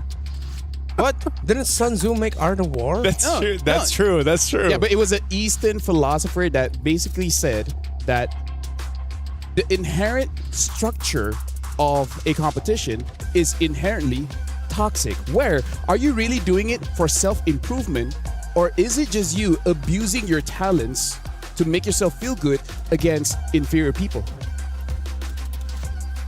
It's the reality of the world, like philosophers. It's been such a long time since the 1200s where. So I want you to wrap that and tie it to this matchup that we're about to watch. So between two Falcons, right? Why are you fighting? Are you fighting? Yeah. So that you will eventually become a champion. Yeah. By going through all your different rivals to make yourself the strongest that you can ever be, the best version of yourself, or Are you doing it here simply for selfish reasons to show that you are the best? You don't care about the results. Here's my philosophy. If you want to be your best, $150,000 is pretty good way of being able to do that. That's true. Yeah. That $500,000 prize pool. Yeah, and it's like it is not toxic to be of one. Speaking of, we even see that philosophy in football or in soccer. Blue Lock. You mean football? Football, yes, but football. you know, for the NA fans, a couple of heads just turned towards your way. Have you guys watched Blue Lock? No, I haven't. Yet. Okay, so it's basically a football anime where it's all about bunch of ego. Brunos. It's all about not passing to your team, but you yourself get the goal. Shout out to Norway. Something just happened. Shout out to Norway. Yeah, Norway. Yeah. And I think So see, it applies even in 2026. Yeah, and for this matchup specifically, you shouldn't pass on your chance to win by making sure that you don't hesitate. Just go for it. I feel like Galaxy Phoenix taught a lot of the teams here in MWI who get to watch your game something very important. Something that LaFell has been saying for a long time. What's that? Violence is good in MLBB. You don't hesitate. Half a second is such a long time. Yeah. It's weird because that's the nature of the meta right now. Yeah. Just fight. Yeah, as long as you don't. Well, okay, it can't just be like you're fighting for nothing. You have to be at least fighting for something. Yeah. Because everything the Galaxy Phoenix did in the last one, they were fighting for something. Fighting for advantage, fighting for an objective, stealing away. Even just stealing away a camp meant it was a fight for them. Actually, it's just getting Marie. Actually, that's what they're fighting for. It's like, why do we fight? Fighting for Mirai. I was like, okay, that's good enough. Right. That's good enough. If we're going to be following that line of thought from the previous series, then Nana from the side of Falcon's Mena and Falcon Daisy's Star Soy, who is a veteran already from the MWI field, I think they're going to be the ones that are going to be eyed out by the two teams. Yeah. You're going to have to protect your jungle. That I would not be so mad if both of them just decided to like hunker down and pick some tankle. Those tankle heroes. Hey, it's been a long day. You know, it's been a long day. It's been a long day. The difference between being 4 series in to he's 1 series in. Yeah. Tankle heroes. So tankle, the tank jungles. I wouldn't mind it. I wouldn't mind if they decided to just lean in on that idea, just so that they're safe. You know. I can't wait for tomorrow. I'm the best host, and then by game 3, I make no sense. Yeah. To prepare, I'm gonna learn all the theories about light. Just watch what I did today, so you know what not to do. So what should be the prio bans now, right? I feel like that's part of the equation. I feel like Zushin is safe now. You can leave it open. I think after what I saw earlier, even if it's not Galaxy Phoenix, just ban the Gwyn. Or be ready be ready to deal with it, because it was the one that wasn't affected by the nerfs to Fredrin, Baksha, Akai. Gwyn is actually in a really good spot. Yeah, very good spot, It seems weird that it just happened to be the case, especially when those new skins came out. So is someone gonna pick up a Deroth? Actually, he's the only one that's like hasn't existed. Cho, Paquito, Guinevere. Yeah. So I'm like, where's the Dyroth, man? Wait, no. What was the original counter to Esmeralda all these times? Dyroth. That's why I almost wanted to say, he'd pop up in draft, and then I was like, nah. No one is gonna do it. No one's gonna pick up the Dyroth. Paquito consistently banned today. So is the Marcel. I think a lot of the initial trays have been playing around making sure teams don't get like the tank jungles. Freya, Hirara, Phovius are being fought for, but Guinevere, I think, needs some respect in her name. I wonder also if we're just going to see another version of blue side pick up Hirara. Like just all the teams just want to give it that one game, you know? Let's just see if we can make the Hirara work, because so far it's even back in wildcards, there was only 1 or 2 teams that actually found success with that. So I think we're seeing something similar for MWI. Because I feel like for all the assassin players, getting used to Hirara is quite difficult, because a lot of the damaged junglers, they're break dancers. They go in and then they pop off. Hirara, she tangos, right? That's true. She takes time, and she needs a good partner. So who's her partner? The Roam? Well, I mean, that's why we were talking about how important Roam in jungle is. Yeah. The only question is what is really the perfect one? Because honestly, I feel like no one has really figured that out just yet. The perfect partner for Harara. Exactly. Okay. Yeah. Belric. Belric is just everyone's friend. Because He's everyone's friend. Yeah. I miss the days when he was just a little crawling tree boy. I remember that. He was so cute back then. I remember that. He was a crawling tree. I'm trying to remember. The one where he The kind of old looked like a Belric? beetle. Yeah, like a beetle. Oh, yeah, yeah, that was yeah, so. Yeah, that's a showing our throwback. age. And his Yeah, ultimate for was sure. different, right? Yes. Or- That I actually can't remember his original ultimate anymore. I can't remember the original ultimate. Was it a heal? I think it's something like Uranus' current alt. I think it was like Seed of Life or something. Yeah, because I think actually now that I think about it, I think he healed himself and someone close to him, something like that. I could be wrong. Yeah, I could. Speaking of, I remember Uranus having a suppression alt. Did he? Oh, Yeah, he that's did. way back. That's way back. That's way back. That's a throwback right there. That's a throwback. I remember a time back in my day. Wait, I already said this to you. Lolita can stop turret shots with her shield. Yeah, that I remember. Yeah, when she first came on. So for this one, yeah, I don't know what is gonna be the perfect counter. All right, okay. Well, Oh, look at that. maybe controversial question. Is Hirara overrated? Is Harara overrated? I think she's misunderstood. Oh, wow, that is a good way to put it. I you very would much. agree. I would agree with Thank that. you very much. Harara Is misunderstood. Wait, okay, for you, why is she misunderstood? I feel like everyone is at the door of understanding Hirara, where they have you have a split crowd where one says Hirara needs to be aggressive by level 3. And then you have another crowd that says Hirara only becomes active when like those neutral fights where your focus is on somewhere else, and then she just goes in and dances and kind of be like an EXP. You're just a disruptor. Yeah. Right? yeah. So we have two different schools of thoughts, yeah. Ooh, let's see if any of these two would want to pick up the Hirara, and we'll see what school of thought they subscribe to. We head into the draft. Paquito is still taking out Phovius too. Freya is up in the air right now for Falcon Daisies if they want to pick it up, and it doesn't get banned out by Falcon's men. Okay, there's the Matilda. I actually almost expected Falcons Mena to pick up the Matilda. Yeah. Like to be one of those teams that go through that because they have, just like we saw from the wild cards, the men's team over there, they made that Matilda, the Matilda Barretts work really well. No Atlas today, by the way. So that's pretty interesting. We've seen bans for sure. But we haven't really seen picks so far. I think Atlas picked up one and it just did not work. Yeah. Which, by the way, I talked about with Remar. Something that teams are trying out in scrims is actually fight the Atlas with the Rafaela, where your speed up can run away from the engage, and then you have your first ability to slow him down. And if he conceals, you got the first ability to cancel that. Because then once he's like caught, then it's like he's like pretty much dead. Like, he's like you're just standing there waiting for your perfect match while you're taking free hits. And after you use that second skill, it's not like you can get away unless you burn the flicker. Yeah. Right? So as we expected, it's the Freya rushed. The Phovius and Akai really just felt like it was an obvious pick that they were just gonna go for the Freya to make sure it's safe. Most likely still gonna go into the EXP, or is it gonna be just an Esmeralda? Yeah, Esmeralda tree. And then, do they want to go for a tanked jungle here? Because we still have the Boxia. I'm not so sure how worth the Fredrin is right now. I'm actually quite surprised we don't see too much Eves. We see Eves, but not super prio. Yeah.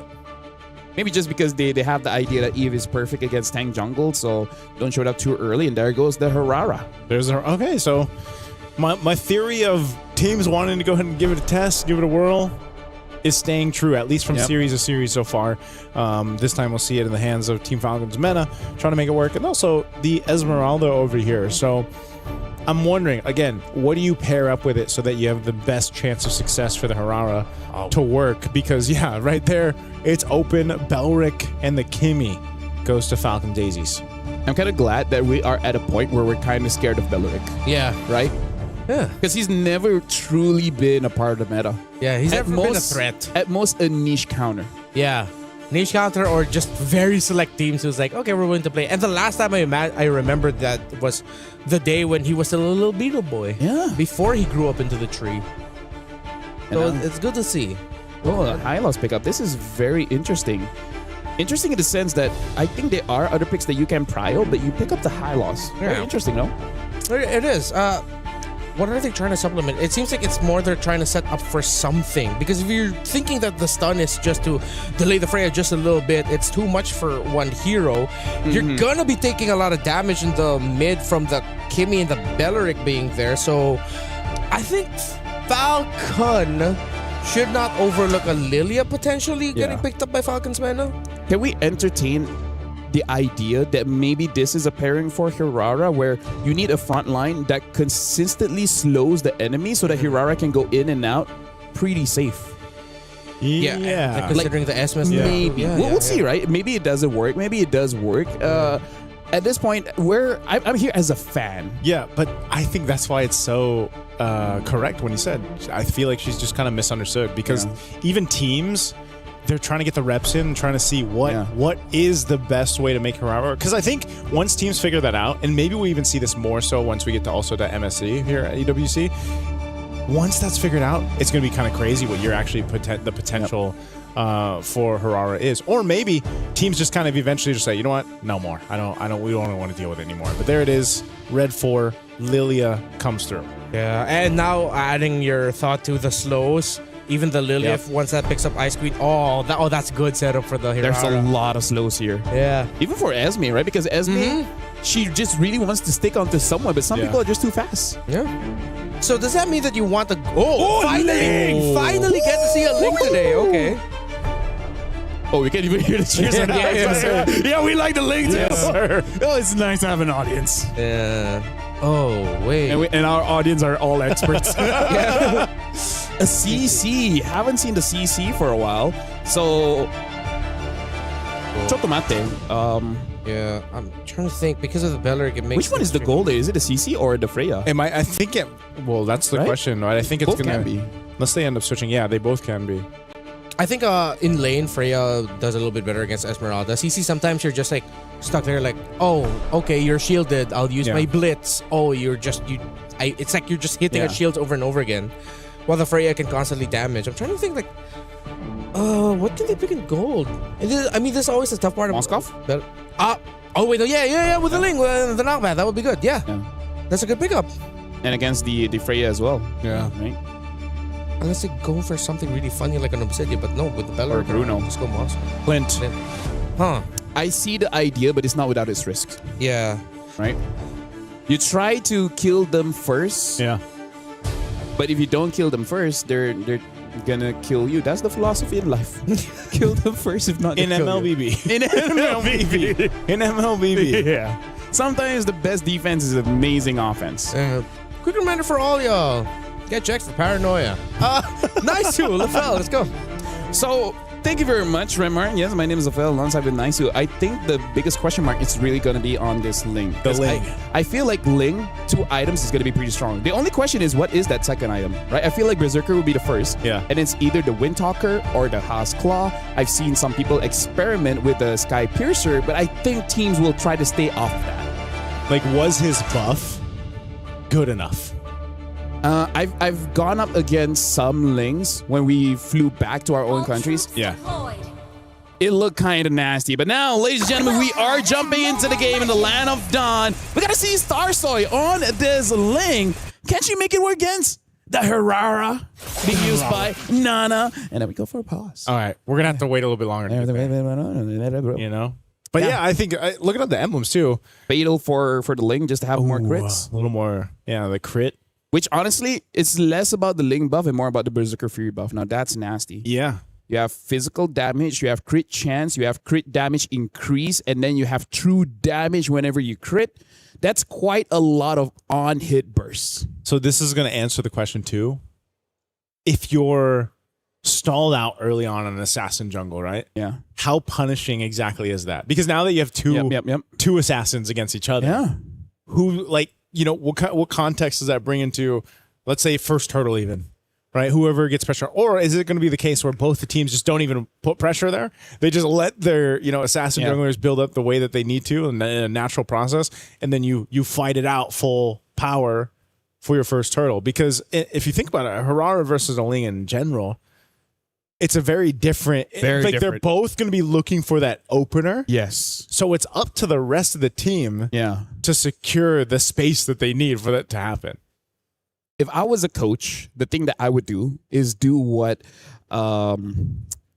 Phoenix did just now, which is select one target and then keep that target down indefinitely. And with that, you have more jungle control. So instead of taking down the jungler directly, you just take their farm away.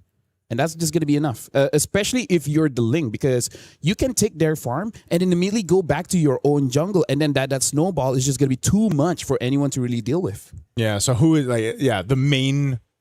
Who was there? The Hylos. The Hylos, yeah. If you kill the Hylos enough, they have no forward momentum. Yeah. That's the unfortunate life of a realm, wait.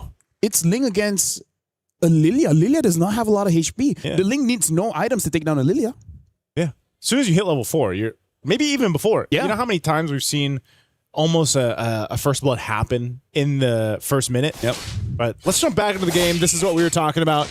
We'll see exactly what happens here. But yeah, the Lilia with the Hylos. You have across from them the Belric and the Kimmy. So one thing's for sure, no one goes down in that first minute. They just go to the default, secure what they need to. It looks like that's going to be orange start for Starsoy. Yeah, let me just say, Naisu, as roamers, we can kind of tell how the team is going to play based on the boots that they buy. Because after the buff of Conceal, basically everyone went Conceal, right? Yeah. But look at the Hylos. He actually went for Encourage. So I feel like Falcon's Mena, they're going to be more reactive and kiting back instead of being super proactive in their fights. That's a very interesting choice. We haven't seen Encourage for a while. It's basically been all Conceal. It's funny because I just, I actually prefer Encourage. Yeah. But I just know Conceal is the way to go. Yeah. Especially because, at this level of play, that's exactly what you need to be able to do. You need to pop that Conceal, kind of surprise the enemy or opposing team with it. But yeah, this could be a change of pace anyway to go ahead and start into this game one. You can see exactly what we were talking about too, where both junglers are pretty much unbothered in the early minutes of the game. So this leads into that first turtle, right? First objective. They both got the level 4s that they needed. This is pretty much as easy as it gets for jungler pathing into your first objective take. Looks like it's a ladies' treaty where they're just like, you don't bother me, I don't bother you. We'll just get whatever's free. Ladies' agreement. So, gentlemen's agreement, ladies' treaty. Ladies' treaty. I like that. Yeah. First turtle, fight for the space here. Nucci holding up that front side. She's still got the Revitalize, so they've got plenty of time to go ahead and deal with this. Half health on the turtle right now. Kiko joined the fight too. I think they just want to fight it out. Valkyrie's Ascent going to be used. She jumps on in. They're crashing down. Nucci going to be first. Double for Kiko. Name's now joining the fight. She's going to go for it too, but she gets catered down on here right under the turtle. And Names goes down. 3 kills for Falcon Daisies here, plus the turtle. It's unfortunate because Names had her flicker. Yeah. And I really don't think Names should have been there in the first place. Maybe just stayed in the gold lane. Exactly. You're a clip. And it's against a Freya. So I really feel like Falcon's Mena, they dropped the ball there. Like they try to fight fire with fire. But your fire is like a... It's not there yet. It's an ember at this point. It's from a lighter. Yeah, it's an ember. It's just this. Exactly. It's not a flame yet. Not a full force flame. It's a Charmander against a Charizard. Oh, that's what it feels like. At this point too, in this kind of composition that Team Falcons Mena has, it's one of those ones, like I said, if you are to delay this Harara, you might be in a bad position, and you can see them. They're staying bunched up together. I think they just want to try to get a kill and convert. Wrath of the Dragon to be used. Oh, Attraction Pulse too in there. Starsoy joining the fight. Tempest Blaze already going to be used. Looking to pick up a kill on Nucci, but they will be able to escape. But you're already seeing the potential here. Yep, you can see how Ling just, I think 2 hits almost took down Syrinx, but yeah, it's a good thing that she was able to get out of there with the black shoes. And now looking at the goal difference here, it's not much just yet, but look at Freya being almost like 800 gold ahead of Names. That's trouble for everyone from Falcons Mena. Yeah, this is one of those things again where, right now it doesn't look like too much, a bit of a lead for Falcon Daisies, but this has started the momentum that they need. With this kind of lineup that's built to snowball, especially with a Ling. Remember, when Ling was a menace, before he completely fell off the face of the world. I remember MSC 24. Yeah. Like, the snowball potential for him is what's so scary. Now, after the bit of a buff that he's had, we're going to see if it actually works out. There's Berserker's Fury, like you mentioned. Yep. The go-to item, especially rushing it in for Starsoy. Yeah, if you really want to be fast, you pick up a Windtalker. If you want to be able to sustain, you pick up a Haskell. At this point, I feel like Windtalker, man. Oh, they're going to find it again. Wrath of the Dryad going to be able to lock down Syrinx. She can't even get away. Nucci could potentially be next. A jump in from Nocturne. They're going to go for it. Afu gone. They're fighting back here. Team Falcons in the mid lane. Nucci falls. Forget the turtle. They want the kills. And now after 2, Falcons Daisies will go for the turtle. And look at how nasty that was between Era as well as Jay. Multiple ways to lock down the opponents. The moment the curtain call hits onto anyone from Falcons meta, you can see that they have no idea how to respond to that. It's been a while since we've seen CC, and you just can't get used to it. Oh, Kiko just threaded the needle so close. Burns the flicker. Names goes in with a shield. Will keep Kiko alive. What a play to stay alive in that one. Turtle still for the taking here. Neither team wants to commit just yet. You hear cheers, you hear groaning, so you know which side favors which. But yeah, I feel like Names, if she reacted just a little bit earlier, that was a little bit earlier. 100% a kill. Man, that shielding coming in clutch there too. Kiko would have been a great kill to take down. Now that she's got a couple kills for her, but they're going to fight for it anyway. A lockdown coming through, and now Nocturne jumping on forward. They're going to fight for it anyway. Traction Pulse going to bring Nucci back, and now Kiko once again. Tempest Blade is going to be used, and he'll chase down Nana. Starsoy picking up a kill, looking for another as she finds Nucci. And now Syrinx cut off from the team. Kiko just unleashing hit after hit with nowhere to go. Kiko's on a killing spree. Whoever gets the early game nice, it becomes so unfair so fast. Like, even though it's a 2,000 gold lead, the fact that Starsoy got her Berserker Fury super fast, yeah, she don't care if you're tanky. I have 2 damage. That's not something you can say before. The Berserker Fury buff, it's life-changing for all the crit heroes. And Starsoy just having a hell of a game. She's on fire right now alongside Kiko. And this is just so much that you can utilize. I mean, even the traction pulses, man, have done a great job at either counter-engaging or engaging. Look at how crazy this is. Sky Piercer and Haskell. It's kind of like, how much do we want to extend our lead? Yeah, it's like, yes. Yes. There you go. I like that Starsoy, like, going for the Windtalker is going to be cheaper, but at this point she's like, I don't care. Yeah. I just need to stay alive.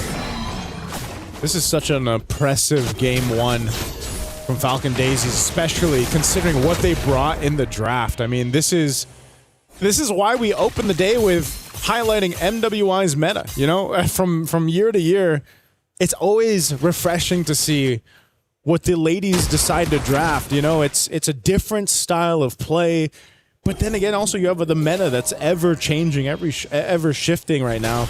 Yep. And hopefully this is just shades of what we get to see for the weeks ahead. Right now, Jay, she's going to take a couple shots. She's going to be fine though. Still has a Revitalize too. And now Kiko could be the next target. Nocturne jumping in. A couple members, Team Falcons meta, waiting patiently. And right now, honestly, looking at Falcons Daisies, with the lead that they have, their draft is absolutely perfect because they have a lot of burst, but also they have range with that Kimmy. So the moment Falcons Mena lose the front line, you're gonna see those turrets get destroyed. Yeah, this is one of those things, you know, where it's like, just like we usually see with a Moscow, for example, the Ling puts so much pressure on the opposite end of the map, and that's what Starsoy was able to go ahead and do, and now this Lord's up.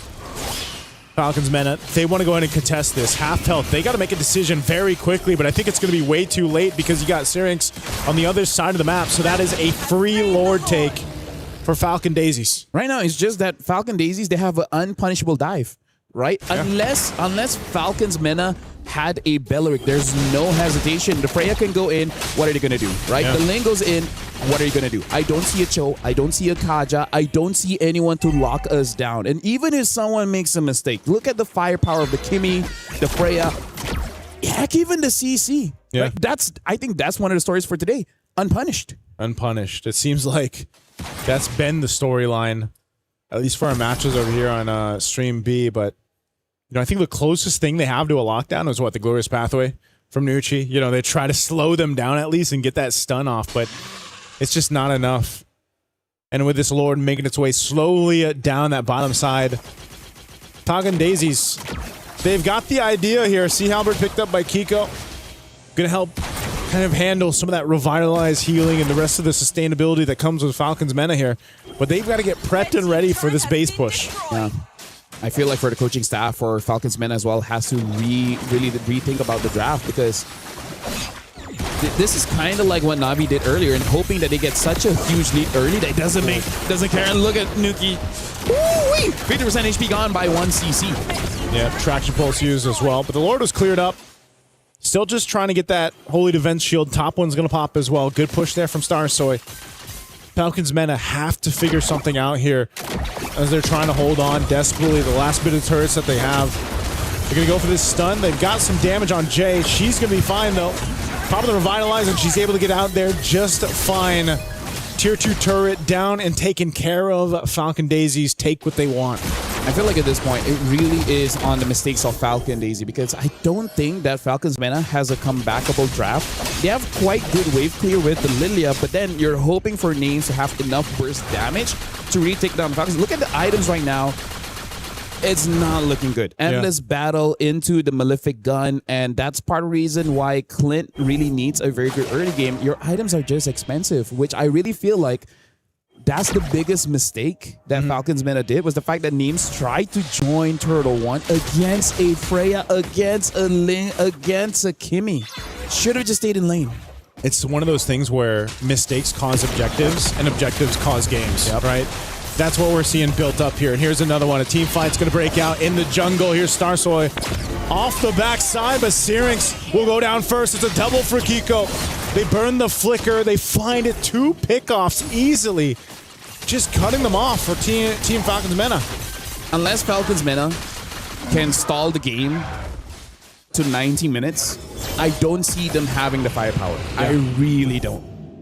Like, as much as we got to give hope and everything, we got to be realistic.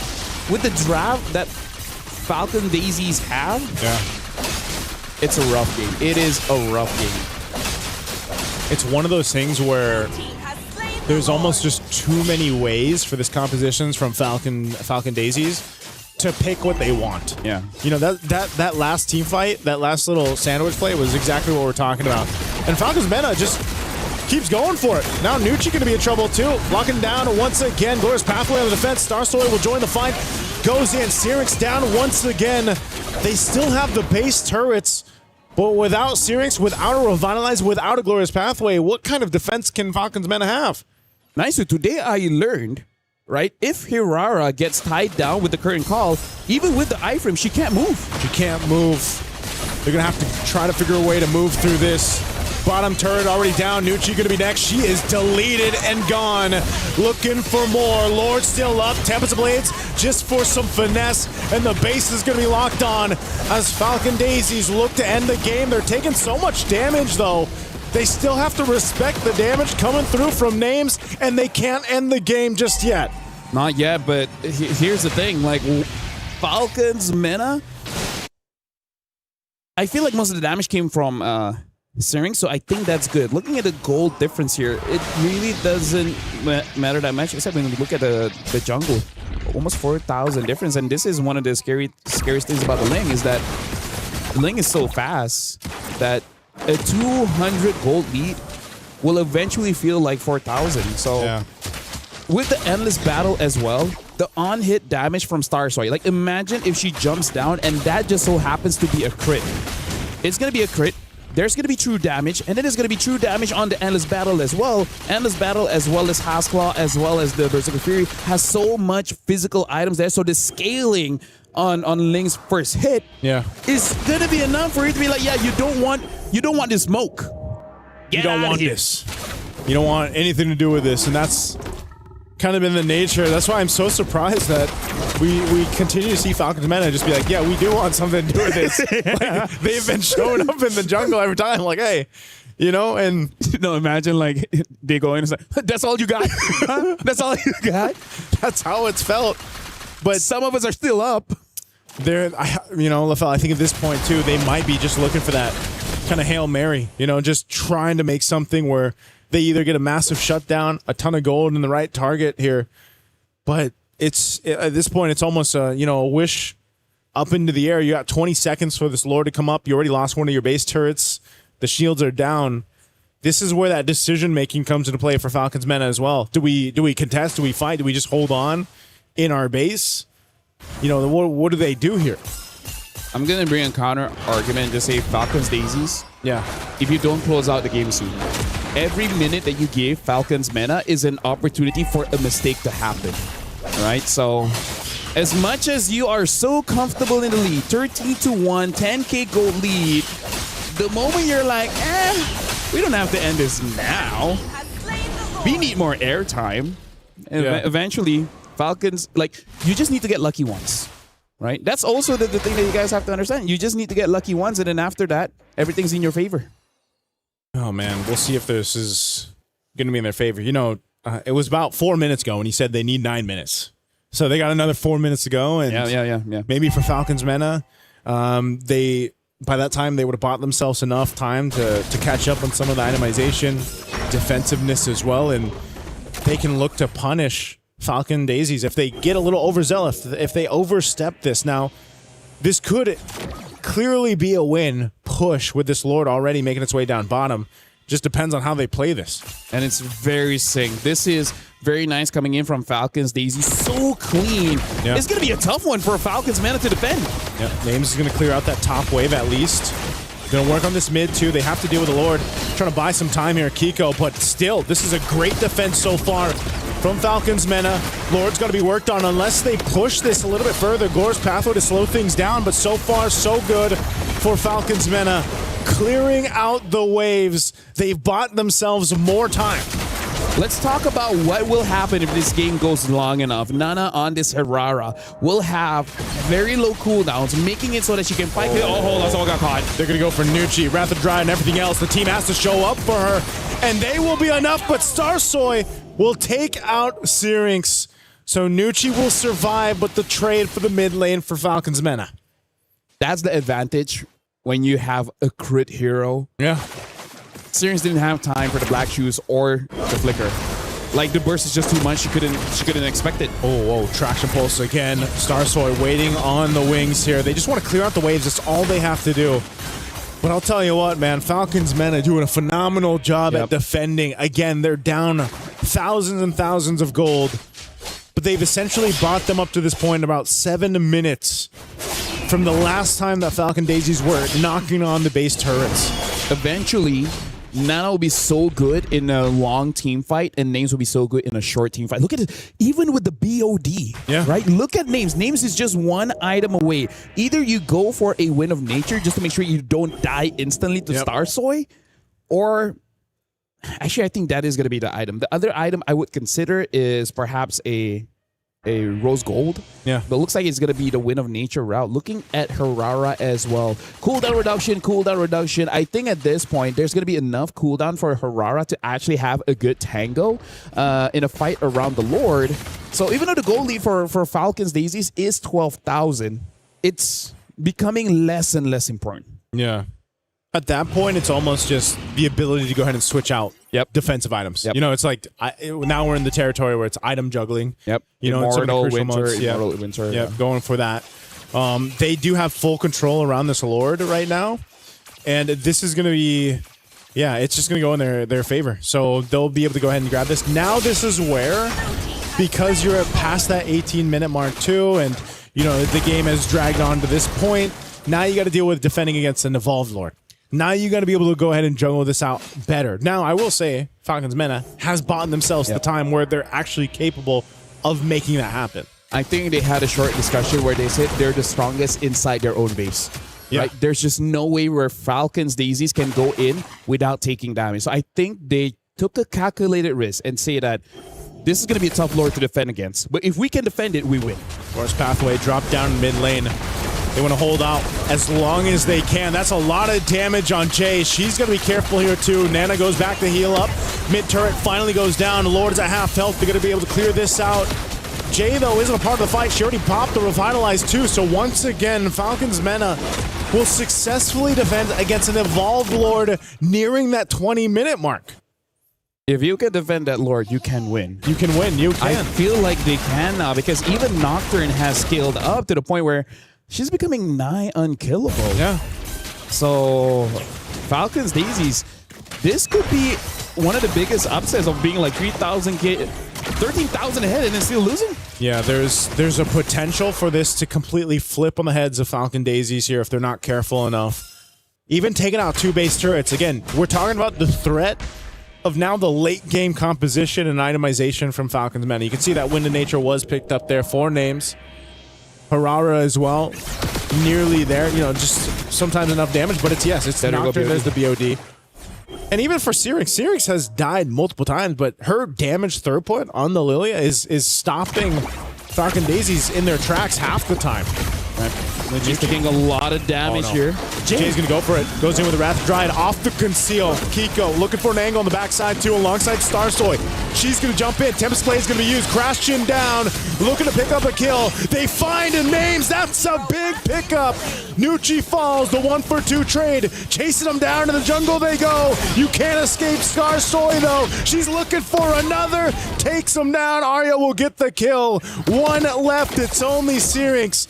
As Falcon Daisies, they don't have a wave pushing in just yet. Mid lane will be able to follow. And Syrinx, she wants to clear this out and delay it, but she's pushed off. Black Shoes already, and that's game 1 in 21 minutes going over to Falcon Daisies. Congratulations to Falcon Daisies.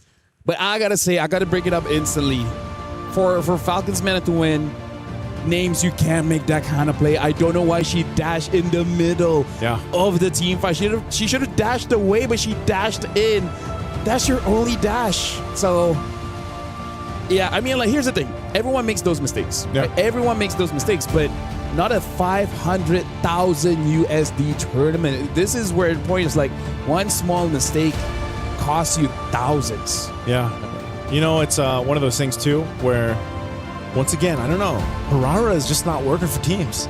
But I do want to say props to Falcons Mena being down as much as they were and staying in for as long as they did. Agreed. You called it out. They needed about 9 minutes. They got about 10, into that game. And they extended it. They fought hard. But yes, some of those mistakes, like I said, mistakes lead to objectives. Objectives lead to games. And that was the case throughout this game 1 for them. And now bringing in... So now, honestly, want to bring in Remar because even you were like, why did she dash in? Because if the Clint stayed alive long enough, maybe, right? Maybe. Yeah, I was already quite miffed about it since, well, you pointed it out as well, Turtle number 1. What was the Clint doing there? You're up against a Freya. You're up against a Ling. And you are the guy who's supposed to be popping off at around 8-9 minutes with your damage that when the Freya and the Ling goes in, you're realizing it's not easy to survive up against a burst damage of a Clint. It seems like for a moment, just for the very first Turtle, Falcons Mena forgot what kind of composition they were up against, what heroes they were up against. They fought into it, then they were harshly reminded the heroes that you're up against early game, they love that. Oh, yeah. And that's what set them so far back early on. I mean, as we take a look at the highlights here, this is that fight. This is that that first fight for the Turtle. And you can just see that just as names, like LaFell mentioned, traveled all the way down here and then just got targeted on. Like, when they see the Clint, and she couldn't even flicker, So that is just a big setback overall as a team off that first Turtle fight. I do got to say, though, shout out to all the Belleric fans. Because at this point, I think they're going to make a petition and be like, hey, another skin. We need a Belleric skin, Some kind of a MWI skin exclusive. Because Belleric has been popping as much as Hirara hasn't been able to work. Belleric is having the time of his life today. But I just feel like we don't want to target any of the players, but Names really got to make sure that she plays Clint perfectly because the team needed that. Honestly, it's times like these where I'm really starting to miss Joe, man. Are you? I'm really starting to miss Joe. You know, those fast rotating, has the damage, the constant vision. Should open things up a little bit more. I think it was warranted that we hyped up the potential combo that they had to help set up for the Hirara. But at the end, it was like when you're up against an actual wrecking ball of a composition. It's like, what can a poor lowly high loss do against a Freya and the Link, which is gonna tear through everything? And even not just those two, CC did their job. We mentioned the Link, Kimmy. It seems like it was just perfect out the route for Falcon Daisies. Yeah. You know what I would call this draft? What would you call this draft? The debt collector. The debt? Debt collector, yeah. Debt collector? They're relentless. They keep on chasing, and then it's like, what are you going to do about it, right? Yeah. The Freya and the Link, that's it. And it's just like, there's no way for you to run. It's nice to see the Ling work. Yeah, the way that Star Soy was able to make it work, because she just did a great job. But yeah, Kiko, I mean, all of them. I think, again, as a team, Falcon Daisies made this work, and it was great to see in game one. And I'm very happy, of course, for the members of Falcon Daisies. Specifically, well, Ira, Afo, Jay, and Kiko, specifically the members from Myanmar, because they have been grinding out, trying to make it into MWI for the past 2 installments, but they always just fell short. They were either stuck at 5th to 8th or 3rd to 4th. This is them finally making it to the stage, and it's so good to see that they started off their campaign this year with a dominant win against an experienced team, against a team like Falcons Mena, who has danced in this hall for multiple years. Hasn't that been the case today so far? Yeah, that's true. In day one, where it's like, you know, you have these teams with this amount of experience, this veterancy, and then you have some surprises too of where teams are taking them down. Can I just say, experience can be your biggest enemy. That's true. When you have to unlearn and learn new things. Yeah. Right? And every year or every season, we always have to unlearn and learn new things when we enter Rhino Day. And if you want, there are exclusive, brand new interactive effects for our Rhino Day now available. Check it out and join the celebration. You have these unique emotes that you can use.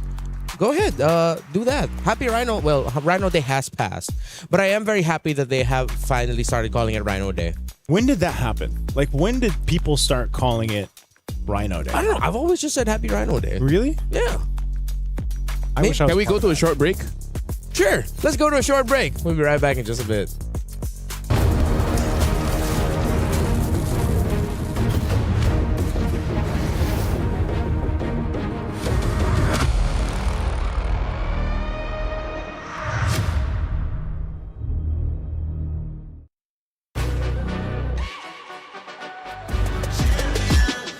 This ain't no regular thing. I came for the ring, you know what I mean. You see my name in the lights, better get right, I'm champion.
The human body was built to move, not trapped at a desk in one singular posture for 12 hours a day. It's time your chair evolved. This is Secret Lab Titan Evo. Ergonomically engineered for you, gamers, hybrid workers, artists, backing your every move.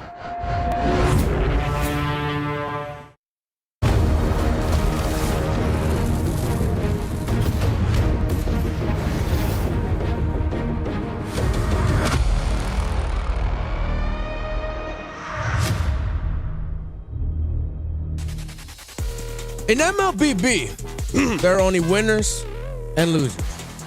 In game number 1, the winner was Falcon Daisies, and they did so in emphatic fashion, dominating an experienced team in Falcons Mena. But I'm pretty sure you can see on the screens right now, the members of Falcons Mena, they're not letting it get to their head. Yeah. They're laughing, they're enjoying. That's what matters, having fun. Actually, it's nice that he brought up the MLBB there's only winners and losers. I feel like in my career, we had base races and we legit don't know which one broke first. I think I experienced that one time in international. Yeah. It was one of the most hyped things because they literally broke at the same time. So you couldn't, you're just waiting to see where the camera goes. We just waited for Moonton in production to confirm to us which one broke first. Cool. That's like one of those things where it's like you got to take a timeout and like, got to review the gameplay. Yeah. You know, timeout.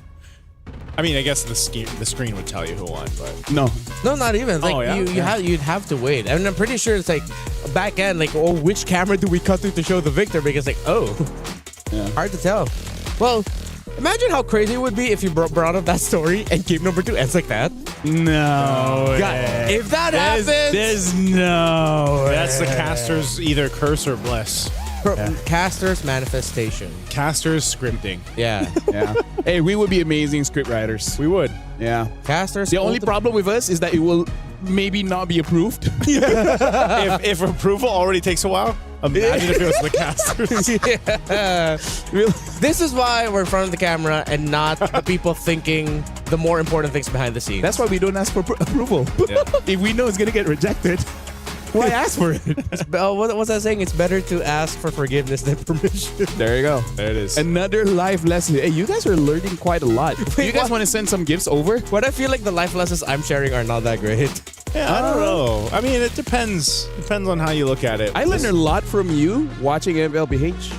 Really? Yeah. Oh, I appreciate that, man. Thank you. I learned a lot from you when you're on the BM broadcast and FPL. You know what's funny? I'm not on the BM. Wait, no, don't you show up at the BM broadcast sometimes? Not anymore, no. For this season, I've been there once or twice. Yeah, exactly. That one or 2 times. I've never watched that. And you know what? I appreciate the honesty. Damn it up. I'm like, I'm going to see him eventually. Well, Falcons Mena is going to be the first pick, as well as Falcon Daisy will be the second one. Bellary gets banned. The respect well deserved. Respect. I think we've set a precedence now of like, Bellaric, no thank you. Maybe Bellaric's a counter to Hirara. Did we ever consider that? He could be. Because it helps with the, like, even if she iframes, technically, I think she's still in the Wrath of the Dryad, depending on where she goes through. Or when she comes out, she's like immediately taunted. Yeah. And it might be just a blue side ban now, man. Oh, this is such a 2021 pick. Esmeralda Rush blue side first pick. Where you just know, okay, that's going to be a Uranus in the XP lane. Yeah. It's one of those things. Crazy the thing, not a lot of the players have been here since 2021. One of the only ones here is Jin Chao. Yeah. Yeah. She started her career in 2021 and she's still here in 2026. Good for her. Actually, majority of like not all of the Vitality players. Yeah. A lot of them are very experienced, but like not going back as far back as that. Look whose turn it is to run the Hirara. Hey, no, Bellaric, am I right? Yeah. Oh, yeah. If they lose. If they win, the theory is solved. That Bellaric is the counter. Bellaric is the counter. Yeah. Wait, but are they really going to pick Hirara with Guinevere still open? Oh, that's right. Well, what if they just don't pick it up? Yeah, that could be a maybe Gwyn is just, like it depends on the player. You like it or you don't. I think Dive would be good. I wouldn't mind the Claude, seeing that Gordon the other side. You don't have to worry about the Bellaric. I kind of wish we see more early Yuzongs. Yeah. There's not too much counter to him. And even if there is, you can just find a way to play right. I did not expect this, Remar. I gotta say, I did not expect an early Hylos and a Moskov. What are they? It's like, what are they trying to solve here?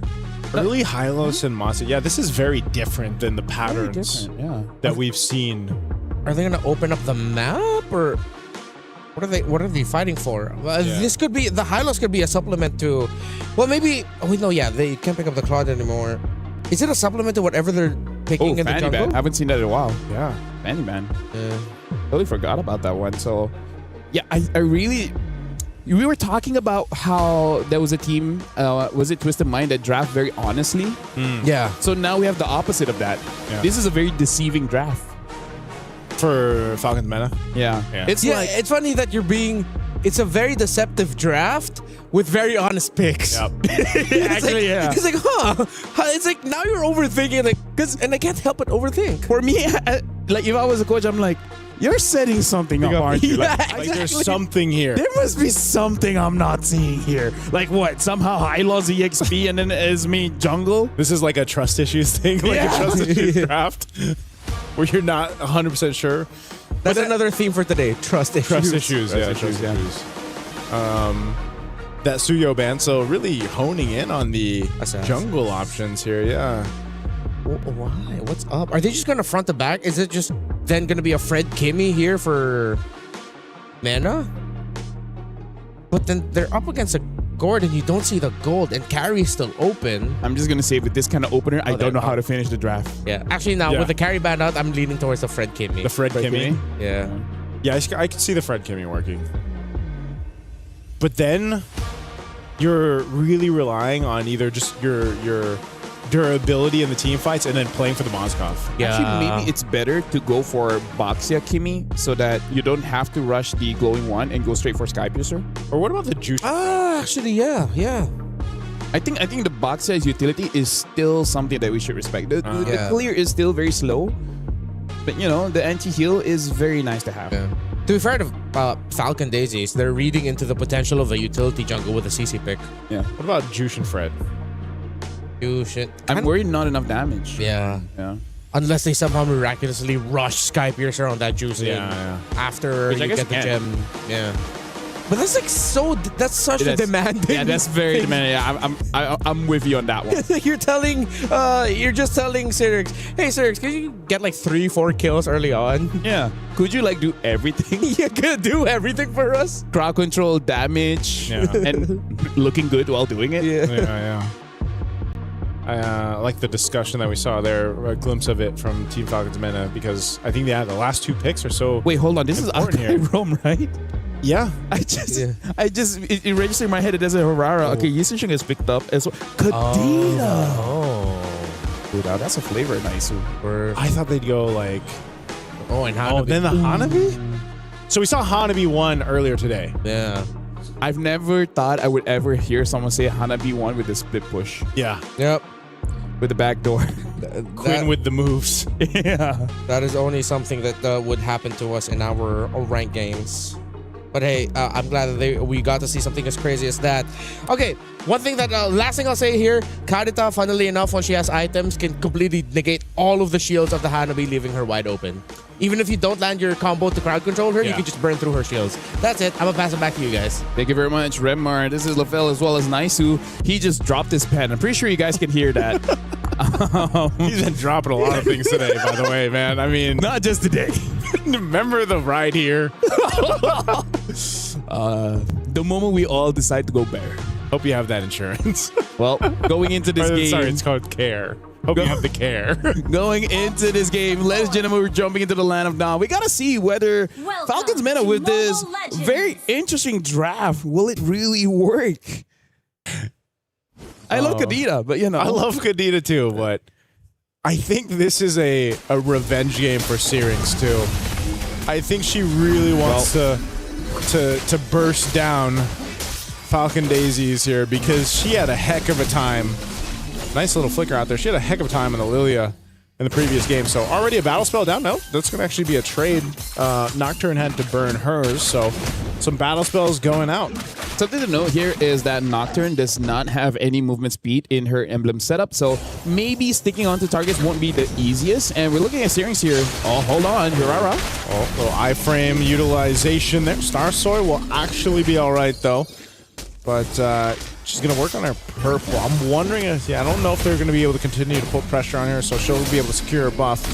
Meanwhile, mid lane's still going to be the focus. Yeah, as I was saying, Syrinx has the pull yourself together as well as the rupture. So the moment she gets four either kills or assists combined, it should be pretty scary because that Petrify is such a game-changing spell. One of the reasons why Yuzog is so terrifying. Right. I think the decision is because, like Renmar was saying, you know, just as a little side note, you can get rid of the shield from the Hanabi there for the hands of Kiko, but it's like you could also just delete the gourd. You know, and if you honestly anyone, anyone. That's the power of the Kadita, right? But there's very few teams and professional players that will pick up the Kadita. Even over in the men's league, there, it's one of those heroes. Like, you know your job, you know your assignment. Once it's done. If you haven't killed someone, you're kind of just waiting. Because the window is quite small. Yeah. Right? If you're able to do it perfect, then you're all good. But the moment you keep missing your opportunities, you're kind of a sitting duck, especially because her wave clear isn't really the best. Yeah. So once you lose, you're kind of not helping your team out that much. See what happens here. That's exactly what we're talking about. Vengeance going to be used. A good usage of the Mystic Gush. And now the engagement. They're still going to pull off here, though. Revitalize, keeping them healthy for Falcons Mena. They're going to be able to take out Jay. First blood going in the hands of Nocturne. Yeah, that was good. The extended team fight. Honestly, for both teams, the extended team fight is going to be pretty tricky because both mids really rely on their cooldown. So if they've used everything and no one dies, they're like, oh, basic attacks. Yeah. It's one of those things, too, where this time around, Names stayed up on that top side of that gold lane, and I think she got a little bit of like that extra gold off of the turret. So Nana will secure the turtle. So good first objective take here for Falcons Mena to get things going. But whoa, a kill in the mid lane. I guess they got the lockdown on Nucci. Oh, whoa, no, that's pretty aggressive. Haven't seen that for a while. Just because we haven't seen the flicker or not. That's right. For a minute, my brain lagged. And I was like, wait, we can do that? Usually, it's the retribution. Yeah. It's been a while since we've seen a Kai in the roam. It's been such a long time. Good attempt. Maybe it's just practice, right? Like, I will fail now, but trust me, when the Lord comes up, it will be the best flicker ult you've ever seen. Not how many heavy spins you do. It's about the one that counts. He got caught. Oh, no. Jay. Oh, no. You can't get away from this. So slow with Glorious Pathway. Jay goes down. She tried. If only she had the flicker. Unfortunately, that's the punishment from Falcons Mena. If I was a poo, I'll be like, I told you so. I told you don't use the flicker for that, but it's like, well, there you go. Yeah, right now, Falcons Mena, again, like I said, looks much better this time, and I think part of it is because they're not taking as much risk. Yeah. And Belleric is a good counter engage, and they don't have that. Jay on the Sakai can kind of do it, but not as easy. Right? Like, Belleric is literally press and pray. Akai press, don't move, pray. Yeah. There's a different approach to it. I mean, Belleric, that's why we saw in the last game where it's like Lima the previous game where you were able to just walk up. Yeah. And also with the way Lima played it, it's just like you just walk up, rather try and flicker if you can. And so Jay is going to have to go into this kind of phase 2 where depending on how she builds the Akai roam, just because, again, we haven't seen too much of it, is something that can be said. Oh, Mystic Gush are going to be used. Gets the rough waves through, so a lot of ultimates already thrown out. Turtle's going to be up here. That's what they're going to fight for, though.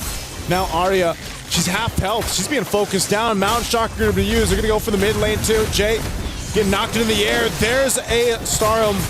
Goes in. Wow, we have to burn the flicker. She's going to be fine, though. Sliver of health. Nucci goes down once again after burning the Revitalizer. Now still fighting in the mid lane. They're just duking it out, but Falcons Mena, hey, they won that fight. They'll get themselves the objective, it looks like. And if this is going to shape up as all the team fights moving forward, we got to highlight a lot of Star Soy as well as Nana, because these long extended fights, hold on. Oh, okay, Nocturne, tanky enough. She's going to be fine. Has all the shields in the world that we're going to work with. I don't think Falcon Daisies are willing to fight just yet against Nocturne on this Esmeralda. Honestly, like for me, my worry was actually the mana, because she was running quite low. A good thing she was still able to survive. As I was saying, it looks like it is going to be a pretty prolonged team fight. So, Naisu, are you ready for another 17-minute game? 17? I think we're going north of 20, man. Yeah. I think it's going to be one of those cases because it's just both lineups. I mean, even so, like Kiko on the Hanabi, she's going to pop off later. Yeah. She has been able to go ahead and just pretty much try to farm up, but right now Names has that lead against her. Oh, Conceal's going to be used. Where's Jay going? Starsoy's here. Looks like they want to set it up. SOD was already thrown out too. Heavy spin goes through. They burn the flicker from Names though, so I think they're happy with that. I would be happy for that, yeah, because the conceal is only like 1 minute, so it's really not that big of a deal, especially because, you know, around the turtle, you don't need it just yet. For Falcon Daisy as well as Falcon's Mena, even though Falcon's Mena has 1,000 gold ahead, it doesn't disrupt what Falcon's Daisies really want to do, right? Because in terms of what Hanabi wants to do, like, you want to have a good time in lane, and then eventually during a neutral objective, one good ult can help your team win a fight, especially when you have a Gord as well as a Hirara. Yeah, this is one of those things too where it's pretty passive, you know, passive play right now for both of them. But I will say this, that eventually that clock is going to be up right now. Oh, they're actually going to go for Kiko. They just collapse down on her. A big choice to go up top, make a play before this turtle comes up. A projectile thrown out, Jay. And if we were up here on this top side, they might just have to give this one over. Give the rest of the team rotating to the top side. I think they might try to contest, but Team Falcon's Mena so far has been able to go ahead and control a lot of these team fights. They get a flicker out from Nocturne. The Mystic Gush was already used. A Revitalize to heal her back up. Nocturne's got the shields. She's not at a threat of dying here, so right now she'll reset. And they go up top. Heavy spin used on Names. Turret's already down. They're going to collapse down on Names. Names trying to get away, trying to get the space she needs. Glorious Pathway dropped down too, but Names will be taken out. Afu joining the fight up top. They're going to go for it. Nucci going to be next as she falls to Star Soy. They're looking for Syrinx. Nana trying to help out the team, but Syrinx can't get away either. Nice, so I gotta say, it has been a while for today, but this game, we see punishes, right? Yeah. You can't overextend. You can't get greedy. The moment you are at a position where you're gankable, you're gonna get ganked, and then you're just eventually gonna die. Right now, Falcons, Starsoy is there, so they should still be able to get this. Oh, SOD. Oh, the SOD comes through. In. Names is joining the fight. Mystic Gush already going to be used. She flickers forward, and Afu also tries to survive, but what a falling Star Moon coming through from Nocturne. A big setup. Falcon Daisies, I didn't know if they wanted to commit to the Lord and they just made a mistake. And now a Lord will go over to Falcon's Mena off of a great play in the in and out. Starsoy pushed off the turret. I gotta tell you, Naisu, that looked like it was planned because a 4-woman falling Star Moon looked amazing, but at the same time, I think that's the best case of like a bunch of friends and just like, we'll wing it. Yeah. You throw the SODs like, do I go in? Just do it, and then we'll figure it out on the go. Oh man, look at this replay. Yeah, because Names push away Afu. I think even she was like, wait, I didn't notice that the Gord was there. But then again, they just position in a way where Nocturne just jumps on a 4. Oh, man. Oh, conceal from Jay. I don't know. Jay spotted out. She's not going to be able to follow through with that. Going to get stunned here by Nucci. Starsoy is there. Bit of poking, but man, you can just see the damage currently isn't where it needs to be. I mean, even there's a lot left to see from Kiko here on the Hanabi, man. I think that's a bit of a mistake because looking at Afu on the Gord, went for the Ice Queen 1. Ice Queen. It's not a bad item, but not what you need right now. I actually feel like getting a damage item would be much better. Even the Lightning Intention would be able to deal more damage than Ice Queen. Yeah. Oh, that is a burst right there on Starsoy. This could already be the push into the base. Kiko trying to hold down that Lord pushing through. Mystic Gush going to be used. The Holy Defense Shield will pop. Nucci goes down, and they will disengage. It was a 1-for-1 trade. Shield goes down, but they maintain the base turrets for Falcon Daisies. Yeah, right now they really need another item on Afu because they just don't really have a draft that has a lot of damage, honestly. Like, I understand Ice Queen 1 is great, but Nana, Syrinx, as well as Names, they have a lot of dash. Yeah. Right? Slow doesn't really affect the dash. It can affect high loss. It can kind of affect Nocturne, but only kind of. So, yeah, we'll see how the game progresses. It goes long enough, it wouldn't matter. I think they're really going for these fights here. Falcon Daisies now, Fu's going to be in trouble. Iron already taken care of. And they're trying to disengage once again. SOD's not going to land, but Nocturne has all the moves in the world to work for. And now Kiko in trouble. Double kill. 4 names. You can see the excitement there from Falcons Mena. They are feeling it in game 2. Nearing the 12-minute mark, they're looking to push down a base turret here in the mid. Yeah, and now Names has more confidence. Look at Starsoy trying to clear the waves. Could not. Couldn't clear it in time. They're going to lose that mid turret, but they will be able to clear this out. So it's not over just yet, but an 8,000 gold they lead nearly for Falcons Mena. This is such a contrast from what we saw in game 1. Yeah, look at the gold lead now. 3,000 gold difference. Nana on this Yi Sin Shin against Starsoy again with the Hirara. I think I will make this joke again, but I'm just going to say it now, Naisu. If Hirara has social media, maybe deactivate it for a day. A day or two. It's not going good. Mystic Gush. They'll find Nucci. Oh, they might even be able to get another here. Lord already secured, though. Starsoy, half health. Has to be careful on the engage. And SOD thrown out. Oh, Names is going to follow it through. Just keep them on their toes, is what she said. You sound. I'm just keeping them on the toes, guys. Like, relax. Just relax. I mean, like, what are you gonna do? Punish me? Please. She doesn't even have flicker. She doesn't even have flicker. You know what? That's the best showing of self-trust I've ever seen. And how much of a lead you have. Yeah. Because that's what they have. This Lord is going to be worked on really quickly, though. Nocturne charging up. Falling Star Moon. She's going to go for Arya. Arya's going to be fine, though. She'll work on the Lord. Lord's going to be cleared out. Minions still pushing down to the bottom side, but so far, so good. Falcon Daisies on a successful defense. Now Falcons Mena, they might have just had to go ahead and reset. What this is ultimately doing, though, is buying some of that time that they needed to get the items over here to Falcon Daisies. Divine Glaive, though, for Syrinx is going to be great. If she can find the right target, burst someone down, that's a big advantage. Mount Chakra going to be used. They're going for Jay. She's trying to hold up on that front side. Falling Star Moon on the back. Kiko is gone. Jay as well. 2 down. And now Falcon Daisies looking at a full force of Falcons Mena. They don't have a wave just yet lined up. They'll wait for the mid wave.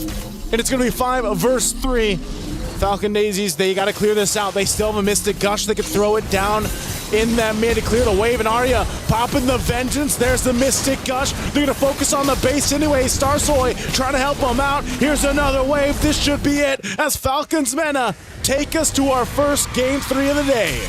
Isn't that crazy? The final game to close out Group, Stream B. Stream B. Goes to 3 games. Like, this is an amazing day. The only way, nice, I gotta say, for this day to be not so great is if you have like a media day after this, like some kind of interview or something. Like, imagine, right? Like, imagine if you do 4 best of 3s and then after that you just have to like do some kind of content. Yeah, that's gonna be rough for whoever goes through that. They're really, really rough. But hey, who's that? I don't know, man. I don't know. At least we're getting some quality. Very quality MLBB action today. You know who's not getting quality? Hirara. Yeah, I think at this point I feel vindicated and very heard. Yeah. Hirara, I'm done with you. I don't want to blame you anymore. I don't want to blame you anymore, but it hasn't looked too good, Hirara. Yeah, again, if she has social media, she'd be like, you know what, guys? Yeah, I'm going through a rough patch. Yeah, please support me.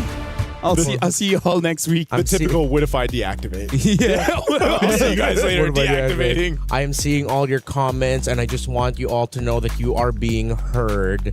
I am understanding of all of your sentiments. But what if I deactivate? Or there's trick number 2. What? You don't deactivate. You just have a black DP. That true. Especially on WhatsApp. Yeah, that's true. All right. But you know what's sad about that? Isn't it the default one though? Like but you know what's sad? When you do that and no one still texts you. So it's just like, hey guys, I'm back from my media break. You just get a haha react. Yeah. You come back a day later, you're like, I'm not actually I'm back. If anyone cared. Oh, you were gone? Latest MLBB hero, by the way.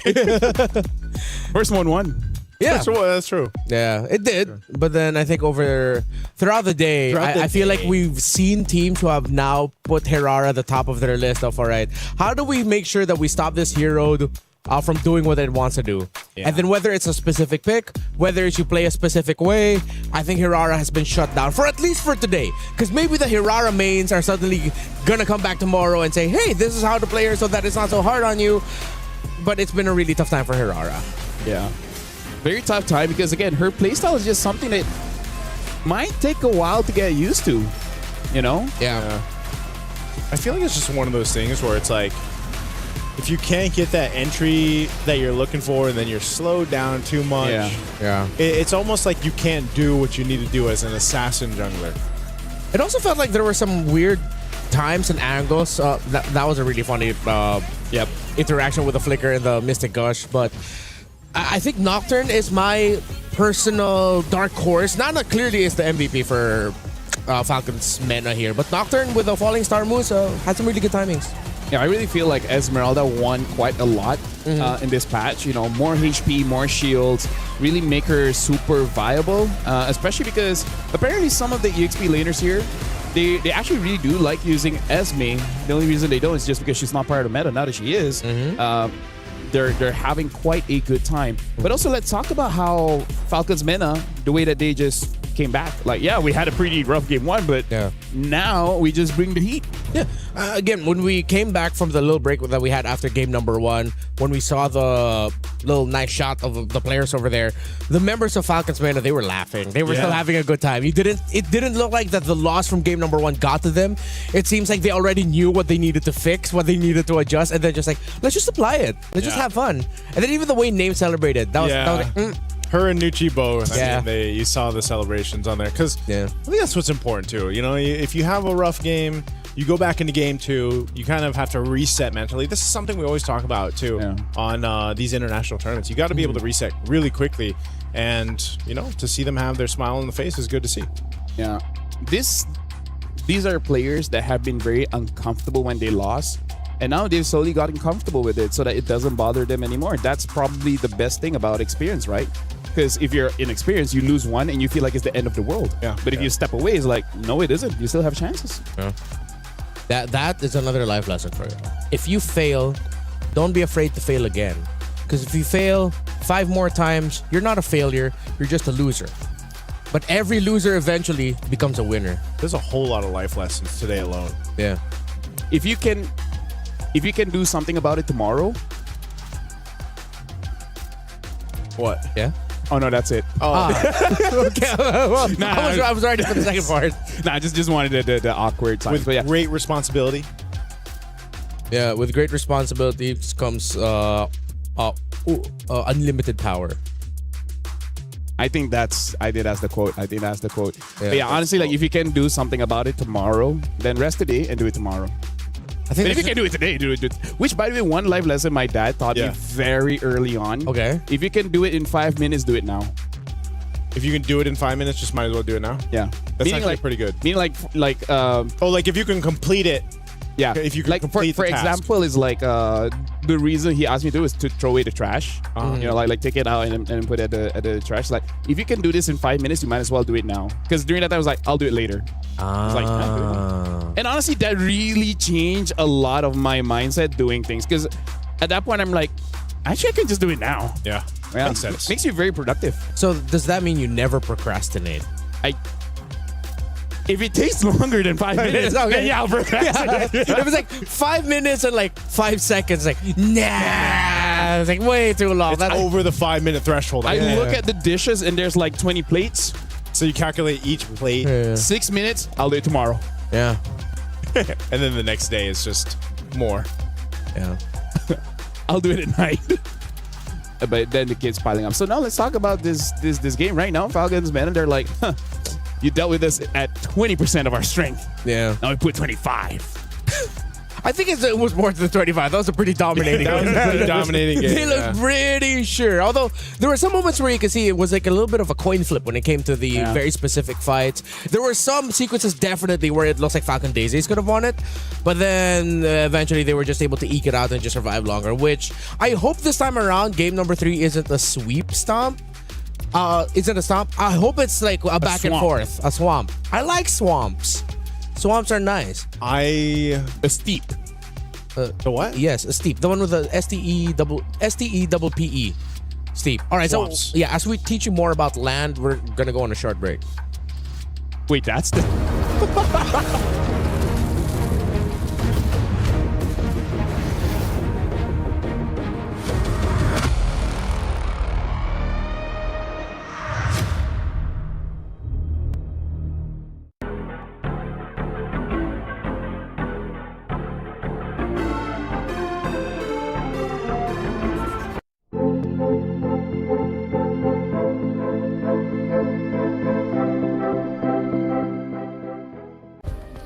Play is in our DNA.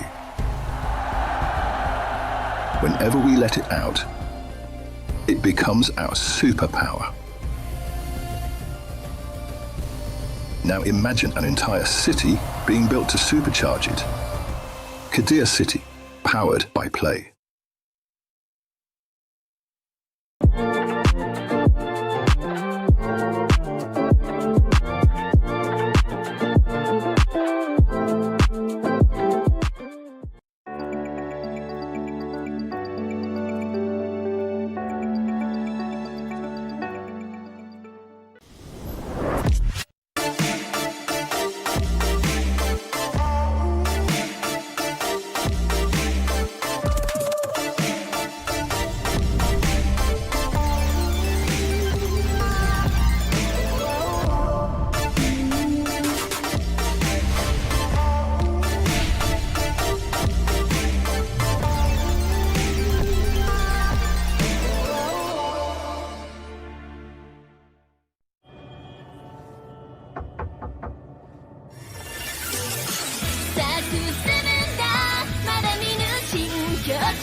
First impressions last. If there is that little haunting memory in your brain where you're reminded and you're thinking, hey, did I make a bad impression?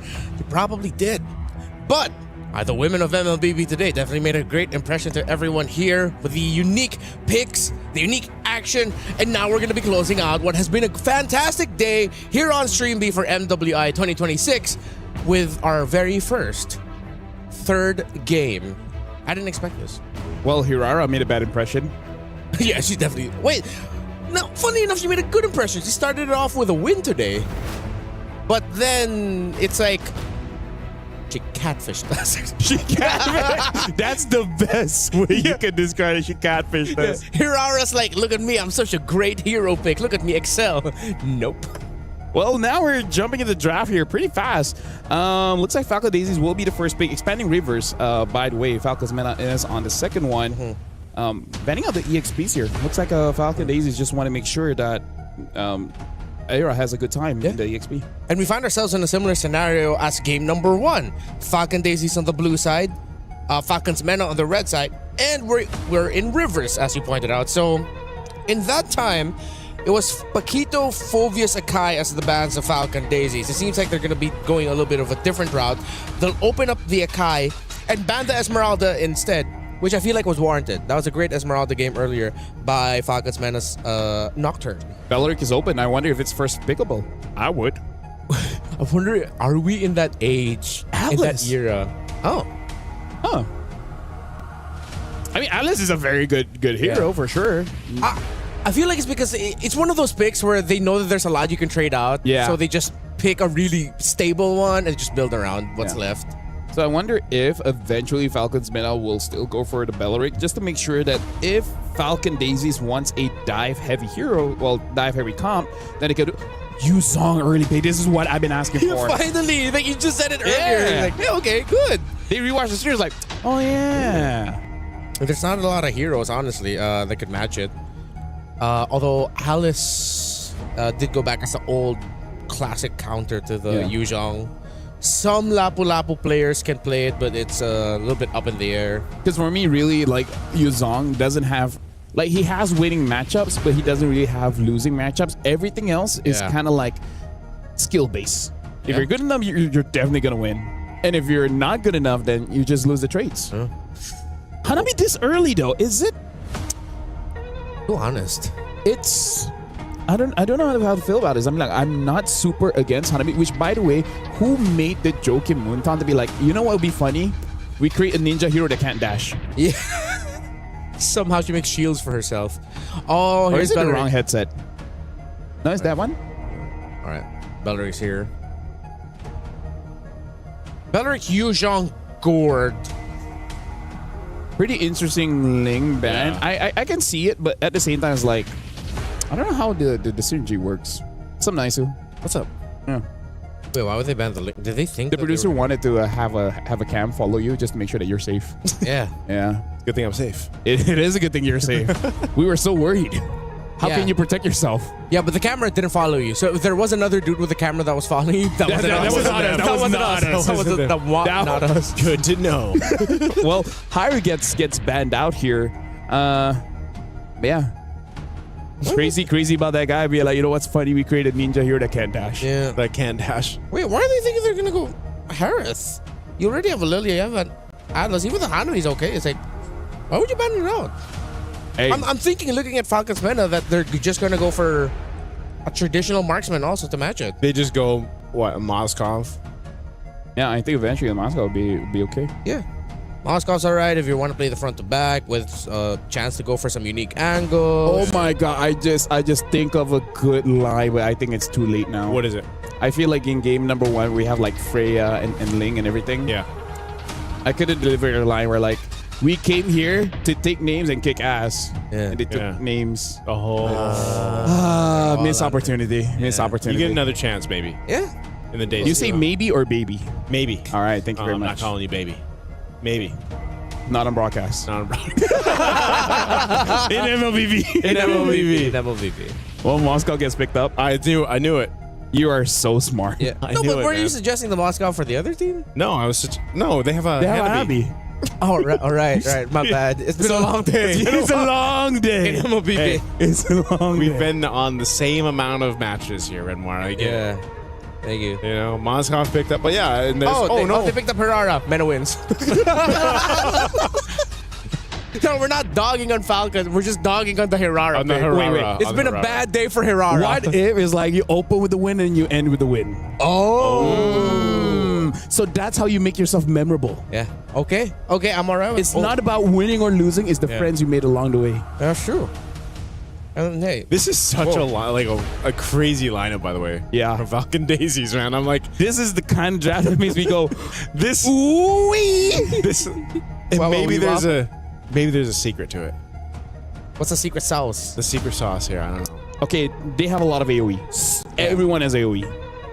I think the one that threw me off is the sequence. If the Hanabi and Alice later, the Hirara first. Carmilla? Oh no! Yo, Speaking of AoE, speaking of AoE, am I right? Not gonna lie, that's such a good pick, dude. We have 2 blood teams heroes. Carmilla. Alice and Carmilla. Are they somehow related in the lore? No, pretty sure not. Because Alice is just evil. Carmilla is just flirting with Sicilian. They're both just like undead. Yeah, and then Alice just takes Farsa's eyes and turn her husband into a bird. Wait, that's a jungle Carmilla. That's a jungle Carmilla. Oh wait, Yeah, it's a jungle Carmilla. The last time I saw this was in Asia Games by Yazuki. He didn't win, by the way, but he didn't win. But huh? Maybe this is how Hirara can win. Because you're up against the Carmilla jungle? What do you think of Rimmer? What do I think of Rimmer? What if she's just the one solo casting? Don't do that. I think at one point we've all solo casted at some point. Yeah, that's true. All right, you guys do your job. Welcome to Hey, we get to do our jobs here in Atlanta. Don is Milafel as well as Nizo. Yes, Nana is going to be using the Carmilla in the jungle. So the Curse of Blood should help out everyone. Yeah. It's... Gosh, I don't even remember. I mean, whoa. They're going in right there. This is every single game, Every by the single way. game. Level 1, We've someone's seen going to this. be almost dying. Sup, Zorn. Shout out to Zorn. Hello. All right, well, you know what? C'est la vie. Now Nucci is the one taking a lot of hits, but Jay as well. Wait, how does a Carmilla jungle work in this context? Just, we've got a Wrath of Dryad, we drop down the Curse of Blood, your Mystic Gush is going to just I think it's do all more the on the extra. Mystic Gush, yeah, because you want to triple your damage. That's a fun way to use the Carmilla. Oh man, that's quite deadly. I mean, look at this. Whoa, Flicker burned already. Jay, she's gonna burn that. Oh, they're gonna hunt down Nucci though. Nucci able to scoot on away. So, no, I almost thought that was gonna be a first blood on either side, really weaving through things. But yeah, burning some battle spells. Good projectile by Syrinx to make sure that Starsoy doesn't get through. But yeah, I feel like it's good for both teams just to fight fair around the turtle and then see how it goes. And I can definitely see either team win because both teams have a lot of crowd control. So this is really like almost honest MLBB where it's all about team fighting, right? It's not about, you know, split pushing and etc. And the amount of speed that they get too between having a Belric, you know, and the Carmilla is they can kind of take some surprises here to Falcon Daisies. This Turtle's going to be up here. See how the position favors right now. Jay, she's up there fighting for control. Looks like they want to make a move down here in the mid lane anyway. Syrinx, she's going to hold on. Doesn't have a flicker, so she's going to rely on the projectile. There it is. First blood going over to Nucci. They get the knock up too. Jay goes down. That's 2 kills for Falcon's Mena, and this is going to be a Turtle going over to them as well. Falcon Daisy still staying around it, though. They might want to just go ahead and get out of here. They don't have a jungler to contest this, but they want to go for Syrinx. The Throne of Ruin, at least for Arya. She'll pick up one. They're trying to delay it as much as they can, but Turtle secured for Falcon's Mena. There's a SOD. Names, I don't think, follows that one. There's no one to pick up. Yeah, honestly, right now it looks like we got to look at the EXPs here because just now Nana made a very good play by throwing the Curse of Blood so that Nocturne was able to hit both members of Falcon Daisies. And yeah, I feel like the dive coming in from the EXP is the one that we really got to look out for. And yeah, that's kind of how a Carmilla jungle works. You just create the opportunity for other people to pop out. Oh, Nocturne, and she's actually got enough of the Shaw Essence to go and heal her up, so she's fine. Will survive that. She's feeling pretty good about that too. Saw the emotes there. She's going to reset, but yeah, Falcon's Mena holding on to this bit of a lead they built up at this point. Oh no, Jay. I don't know if she's going to get spotted out. Okay, Nucci's there. Mystic Gush going to be used. We're going for a Fu here. Not even Black Shoes. There's the Fatal Links, though, in the response. Flicker going to be burned by Syrinx. They're going for Jay. They're locking it down in the mid lane. Names throwing the SOD. They pick up another kill, though, for Falcon's Mena. I think Names really took to heart about not joining the fight until you get, like, maybe after 5 minutes, then you can really join the fight, right? So right now for Falcon's Mena, 1,000 gold lead. That's a substantial gold lead that they have, especially because unless Afu just joins the rotation with Starsoy, I don't think they really can get a kill because Hirara already doesn't have burst damage, but now you're dealing with heal as well. So without that anti-heal, I really don't see Falcon's Daisies getting a lot of kills nicely. It's just going to be a lot of poking, I guess. Yeah. I don't know, man. It's one of those things again around that. Actually, both teams. Pick. Yeah, both teams. But I think the threat is there. It's scarier for if you're Falcon's Mena to be able to utilize the setup that they have, especially around the Mystic Gush combo that we're talking about with the Carmilla, the Wrath of the Dryad. It's scarier for Falcon Daisies to deal with, at least for now, until they're able to go ahead and compete in some of these team fights. And like we've seen for the Hanabi from the previous game, it might take a while for Kiko to hit that point, hit that point of contention. This Turtle's up, second one of the game. They're going to have to fight for it anyway, just scoping things out. Black Dragon form going to be used. The Turtle's reset, though. Falcon Mena, he let the Turtle go, so that's also a crucial ultimate that's down now. Names is going to go ahead and push down that bottom turret. Fighting for the objective. Throwing a Ruin. Not going to land on the targets they're looking for. They're going to fight for it anyway. Fatal Links Names, though, picks up the kill on Jay with the SOD. She'll join the fight. She's going to be looking for more. Starsoy trying to get out. Arya trying to get away next with the Gleam, but it won't be enough as the Shaw Essence picks up the kill. And Falcon's Mena just took a whole lot of that team fight. I gotta say, Falcon Daisy's right idea, wrong execution, because they were trying to play around the Black Dragon form. But the thing is, you were able to dodge the Black Dragon, but he was still in the Black Dragon form. But then that was the moment that Jay tried to engage. I'm like, no, you gotta wait for that to expire, and then you guys can really go in, because in the ultimate form, then larger AoE, more damage, easier for you to get the shot essence. So the idea was there to play around the ult, just badly executed. Yeah, and you're already seeing too, Syrinx really pumping out the damage of the Mystic Gush here, able to get the Black Shoes out from LeFou. So they're holding down in this mid lane. They want to start knocking down this tier 1 mid turret before the next objective. I mean, they already took care of a couple turrets here. Falcon's Mena looking for their next target. Look at this. This is very interesting. Era understands that they really need anti-heal. So instead of going for the Oracle, went for Dominance Eyes. I actually feel like that's the correct play, because they don't have enough damage, and then the opponent has a lot of heals. Yeah. That's not a good combination if you want to win fights. Yeah, a lot of that. Plus that Revitalize that they're working against. It's just, it's weird. It's one of those cases, again, just because you haven't really been able to see Starsoy utilize this Harara just yet. She's kind of weaving in and out of the fights, but there just isn't enough damage. And at some point, as you can see, even Kiko, when she attacks Nucci, it's just like a sliver of HP that goes away. So it's one of those things where it's a lineup of composition that needs some time to build up. Well, nicely, let's talk about this, right? All right, let's talk about it. Hirara, what she wants to do is she wants to get maybe Syrinx, maybe Names, correct? Yeah. How are you going to do that going up against a Yuzong, Carmilla, and a Belleric? You're just going to be locked down. Right? So I kind of feel like she wants to do something, but there's just so many ways to deny it. They want to go for Names right now. She's got the Fatal Link. She's popping the Purify. She's going to be fine. They wanted this turret, and they got it. Falcon Daisies will get an objective now. In the mid, Arya goes down.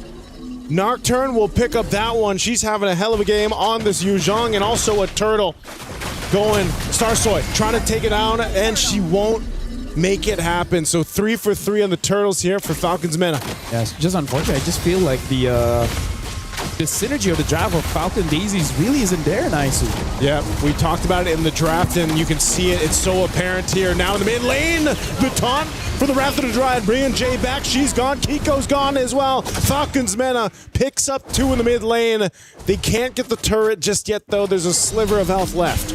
Right now, Falcons Mena, they're in such a dominating position because Nocturne is having the time of her life right now. Starsoy trying to get a kill. Oh, Starsoy.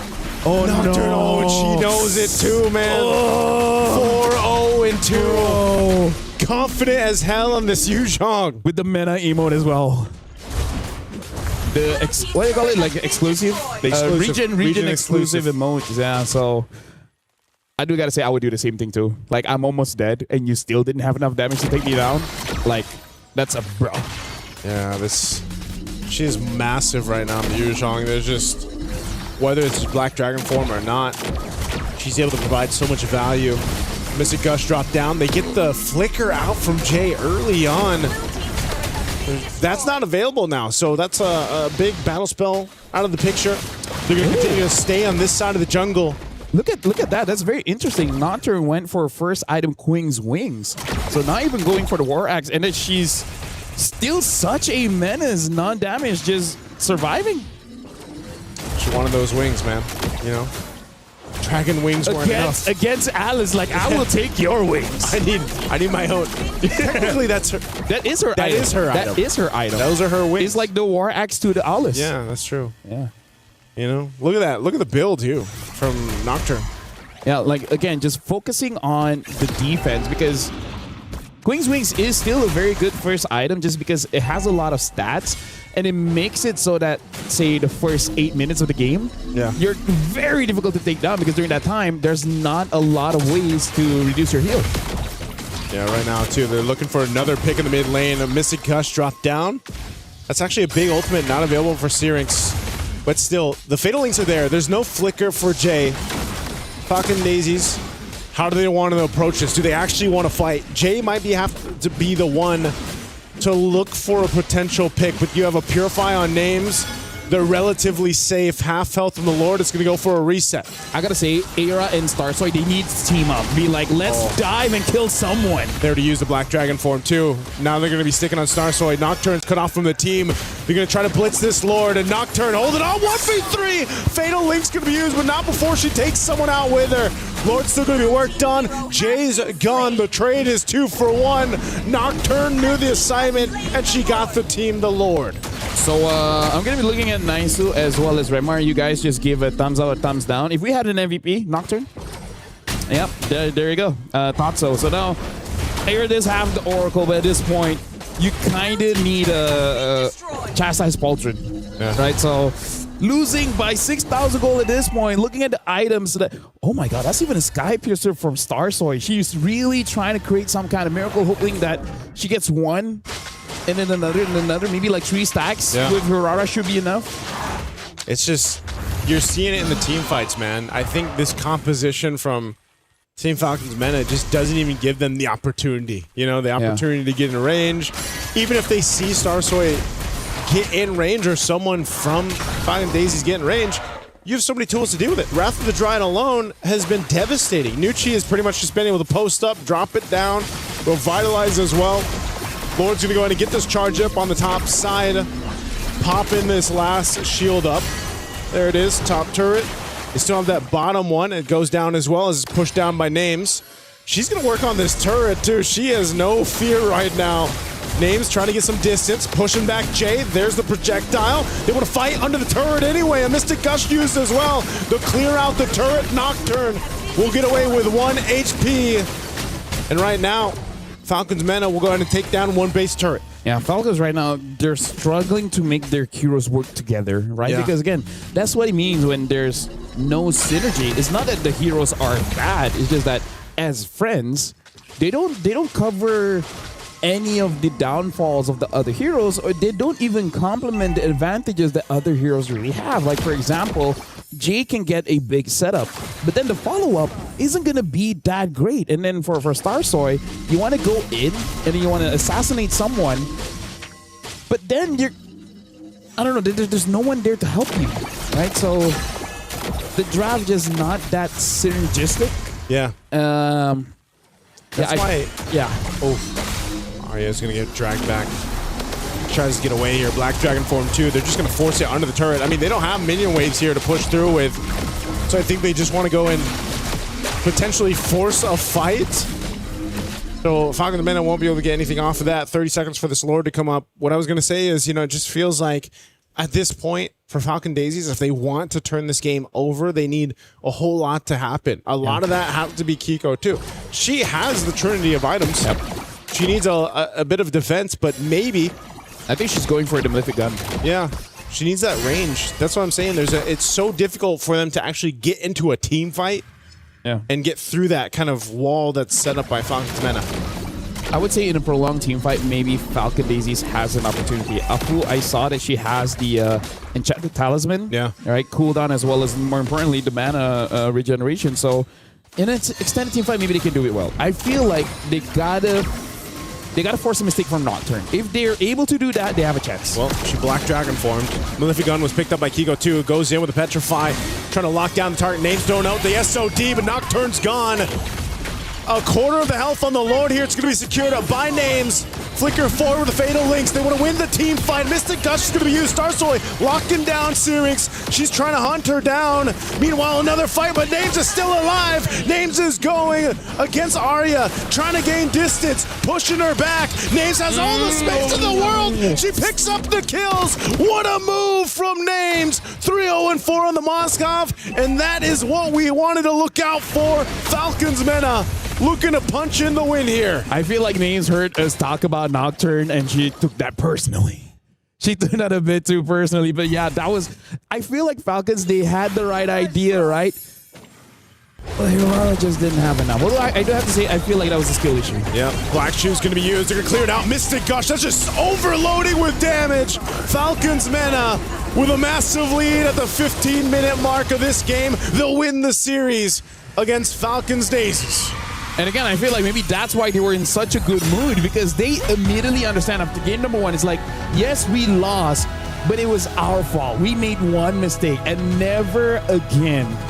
And hey, this just shows that the veterancy that they have, calm under pressure, and then execute when it's really needed. That was a really good series to go through. Yep. From game 1 to game 2, and then that last one, that game 3, where it just seemed like they had made the adjustments they needed. Now for Falcon Daisies, they'll have another opportunity. Again, they are, they lose this match, they get another chance down there. Again, it's the teams that need to go forward. They need that 2-0 to go to the knockouts. If they go 0-2, they are out for contention. But there was good promise on both sides, but I think it's still the same thing, man. Hirara doesn't seem to be the way to go, at least for now. Yeah, started off the day with a win, but ever since it's just been L after L for the newest hero in MLBB. Meanwhile, Falcons, Vega, Mena, they had to recover, and they did after a surprising result to start it off.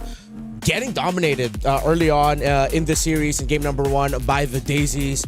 But then you mentioned the veterancy. I feel like they all stepped up. Syrinx, Names, and Noiji had to lead Nocturne, had to lead Nana. In their first international tournament appearance, major international tournament appearance, they led the way, and they did so really well. Gentlemen, this is going to be a bit unfair, but after today, we're going to need a Hirara win rate and a Belleric win rate.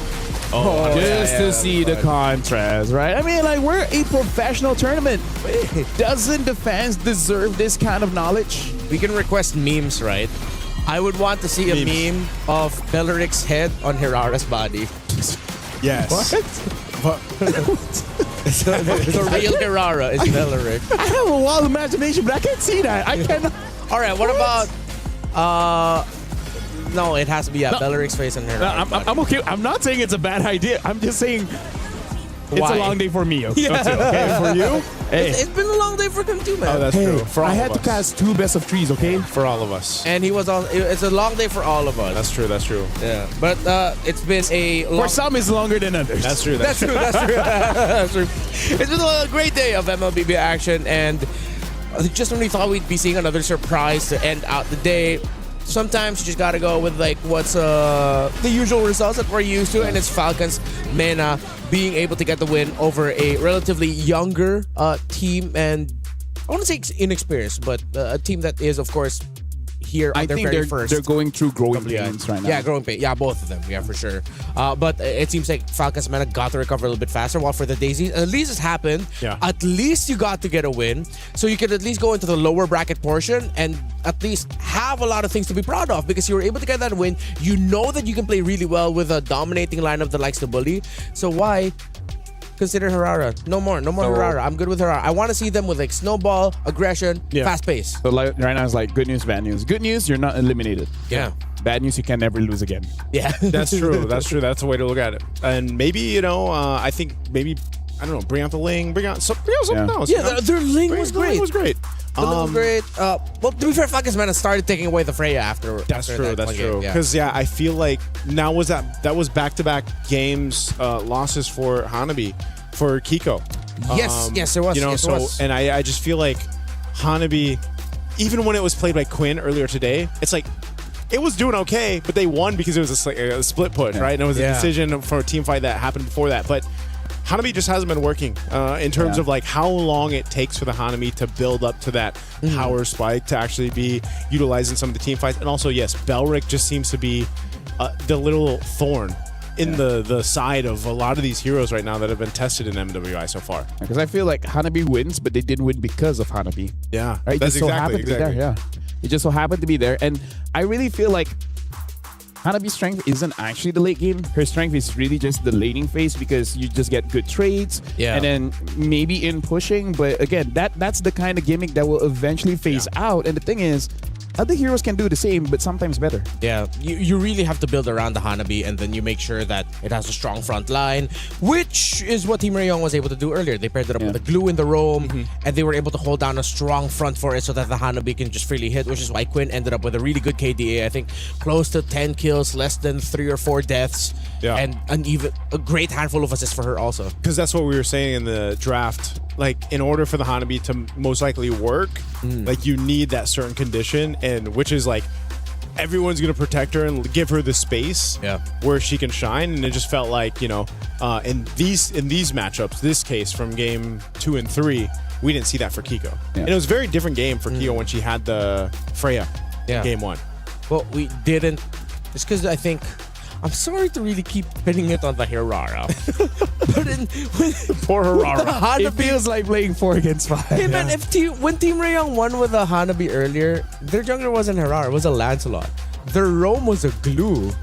So that's a lot of space creation. And then Lancelot can be independent. While Hirara, sometimes again, you mentioned about the 2 different schools of thought of like when to play Hirara. I feel like that's like sometimes that can be a little bit of a decision overload. Yeah, like, I agree. Do I wait? Do I go now? While Lancelot can just go. Yeah. He gets the dash resets anyway. Yeah. It's like he can be self-sufficient. Yeah. Yeah. It really does seem like Hirara right now is like when you pick it up, it's like a missed opportunity. Like it's a slot that could have been something else. Yeah. That whatever you wanted to do with Hirara could be achieved with a different hero, and either it's easier or just straight up better. Yeah. I wonder what we're missing though. Like why are or maybe it's a day one thing. Like why are teams, because we saw this in Wildcard too. Yeah. Why are teams really trying to make the Hirara work? Like is there something that just isn't clicking? I have an answer. What's the answer? It looks good in scrims, but somehow in stage it doesn't. Yeah, that's what I was going to say. Like, is it just a scrim happen. thing? Yeah. There has been a lot of moments in MLBB history where in scrims it's good. Yeah, scrim results great. Whether it's a team, whether it's a hero, and then once you get onto the stage, for some reason something doesn't add up. I feel like it just needs something a little bit more. I agree, putting more damage on Hirara might push her too far ahead. Yeah. But something else has to change, because I've even seen some charitable, live streams of scrims where you win with the Hirara, but even your teammate is like, bro, could you get off that hero? Could you not play it? could you carry this time? Yeah. Huh, maybe they're just too demanding a pick. Maybe it's just such a I different think it's factor. fun. I think it's fun. Right? It's fun? It's fun. It just doesn't always gives you the win. I think it's fun, but you need the support. It's not a win condition to make it work. To be a win condition. It's not a win condition. I think that's just the baseline. It's not a win condition. Okay. It goes in as a distraction. This is going to be such a meta point discussion, like throughout not just MWI, but eventually MSC. We sound very smart, huh? Talking about this. Yes, sir. Yeah. Hopefully we get to talk to Stream A later on about how their Rara performed there. But before we move on, let's go on over to the stage with Leo for an interview with the winning team. Merci, gentlemen. We have here on stage one of the newer members of Team Falcons Vega Mena, their gold laner, Nocturne. Nocturne, congratulations. A 2-1 victory over Falcon Daisies. Very well deserved. It was a long match, the only 2-1 on Stream B. Your thoughts on the match? How was it? I think the game wasn't hard. It was easy for me, but I need to say something about first match. Of course. We didn't expect it, by the way. So we lost, but we know we will come back stronger. So we won. You reverse swept it. 1 game 2, 1 game 3. Yes, you mentioned we didn't lose our hope, Yep. You mentioned something to me. This is your very first offline tournament. Yes. Playing on stage with your new team. What was it like? Were you nervous when you first played? I was very exciting, but when I sit here, I was feeling very comfortable. Very it good. was good for me. Yeah, especially I saw that in Game 3 when you played the Moscow. Flawless, perfect game. Now, question. Tomorrow, you'll be facing off against the winner of the match before you earlier, Galaxy Phoenix from Cambodia. You saw how they played. What do you think of your next match? I think they're good, but we are better. No? Good to hear. Your teammates are very excited. You got Yes. fans. Yes. Speaking of, would you like to say something to fans of Nocturne watching from home in Turkey, or even fans of the newest XP laner from Falcons Vega?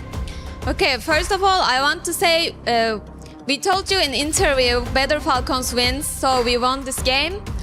And I want to say something from my fans, actually my friends, like Turkish, okay? Okay. Beni Türkiye'de destekleyen herkese çok teşekkür ediyorum öncelikle. Gitarist ve hoca abi sunucular onlar. Onların da desteklerini gerçekten hissediyorum. Onlara buradan kucak dolu sevgiler gönderiyorum. Ayrıca her zaman beni destekleyen erkek arkadaşıma da buradan çok teşekkür ediyorum. That's all. Thank you. We're excited to welcome. see more of you and your team. Again, ladies and gentlemen, Nocturne from Team Falcons Vega Mena. We'll see them in action tomorrow. And of course, the rest of the teams, no one has been eliminated just yet from MWI 2026. For now, we'll throw it over back to the desk. Gentlemen. Thank you so much. Congratulations, of course, once again to Falcons Mena and their EXP laner, Nocturne. Thank you for that interview. And it's great. She did mention that she did have some nerves at the start, but then once she got up to the stage, it's all gone. She played like a natural in her first major international appearance here for MWI. Yeah. I feel like for most players, before the game it gets nervous, but once you get in the game, once you like get immersed, then it just all just fades into the background, right? That's what we saw. And yeah, Nocturne, especially game 3 on the Yuzom dude, so dominating. Yeah. Bro. Like sure names popped off later on, but I give her the MVP. Yeah. Phenomenal. You were mentioning that Yu Zhong is one of those tough picks to really just counter. Yeah. There's a lot of heroes that it can counter, not a lot of heroes can counter it harshly. Maybe you just have like a soft counter and whatnot, but hey, it's been a terrific day here for MWI. Anything that you want to call back to? Your favorite moment, your favorite surprise? Nope. Nothing? Hurrah. Good? Hirara. All right, that's it. On behalf of Leo and, of course, our wonderful production team, Lafel, Naisu, and, of course, my name is Ranmar. We'll be back for more action of MWI here at EWC 2026. Thank you so much for giving your time and your patience and, of course, your attention to the women of MLBB who are world class. We'll see you tomorrow. Bye-bye.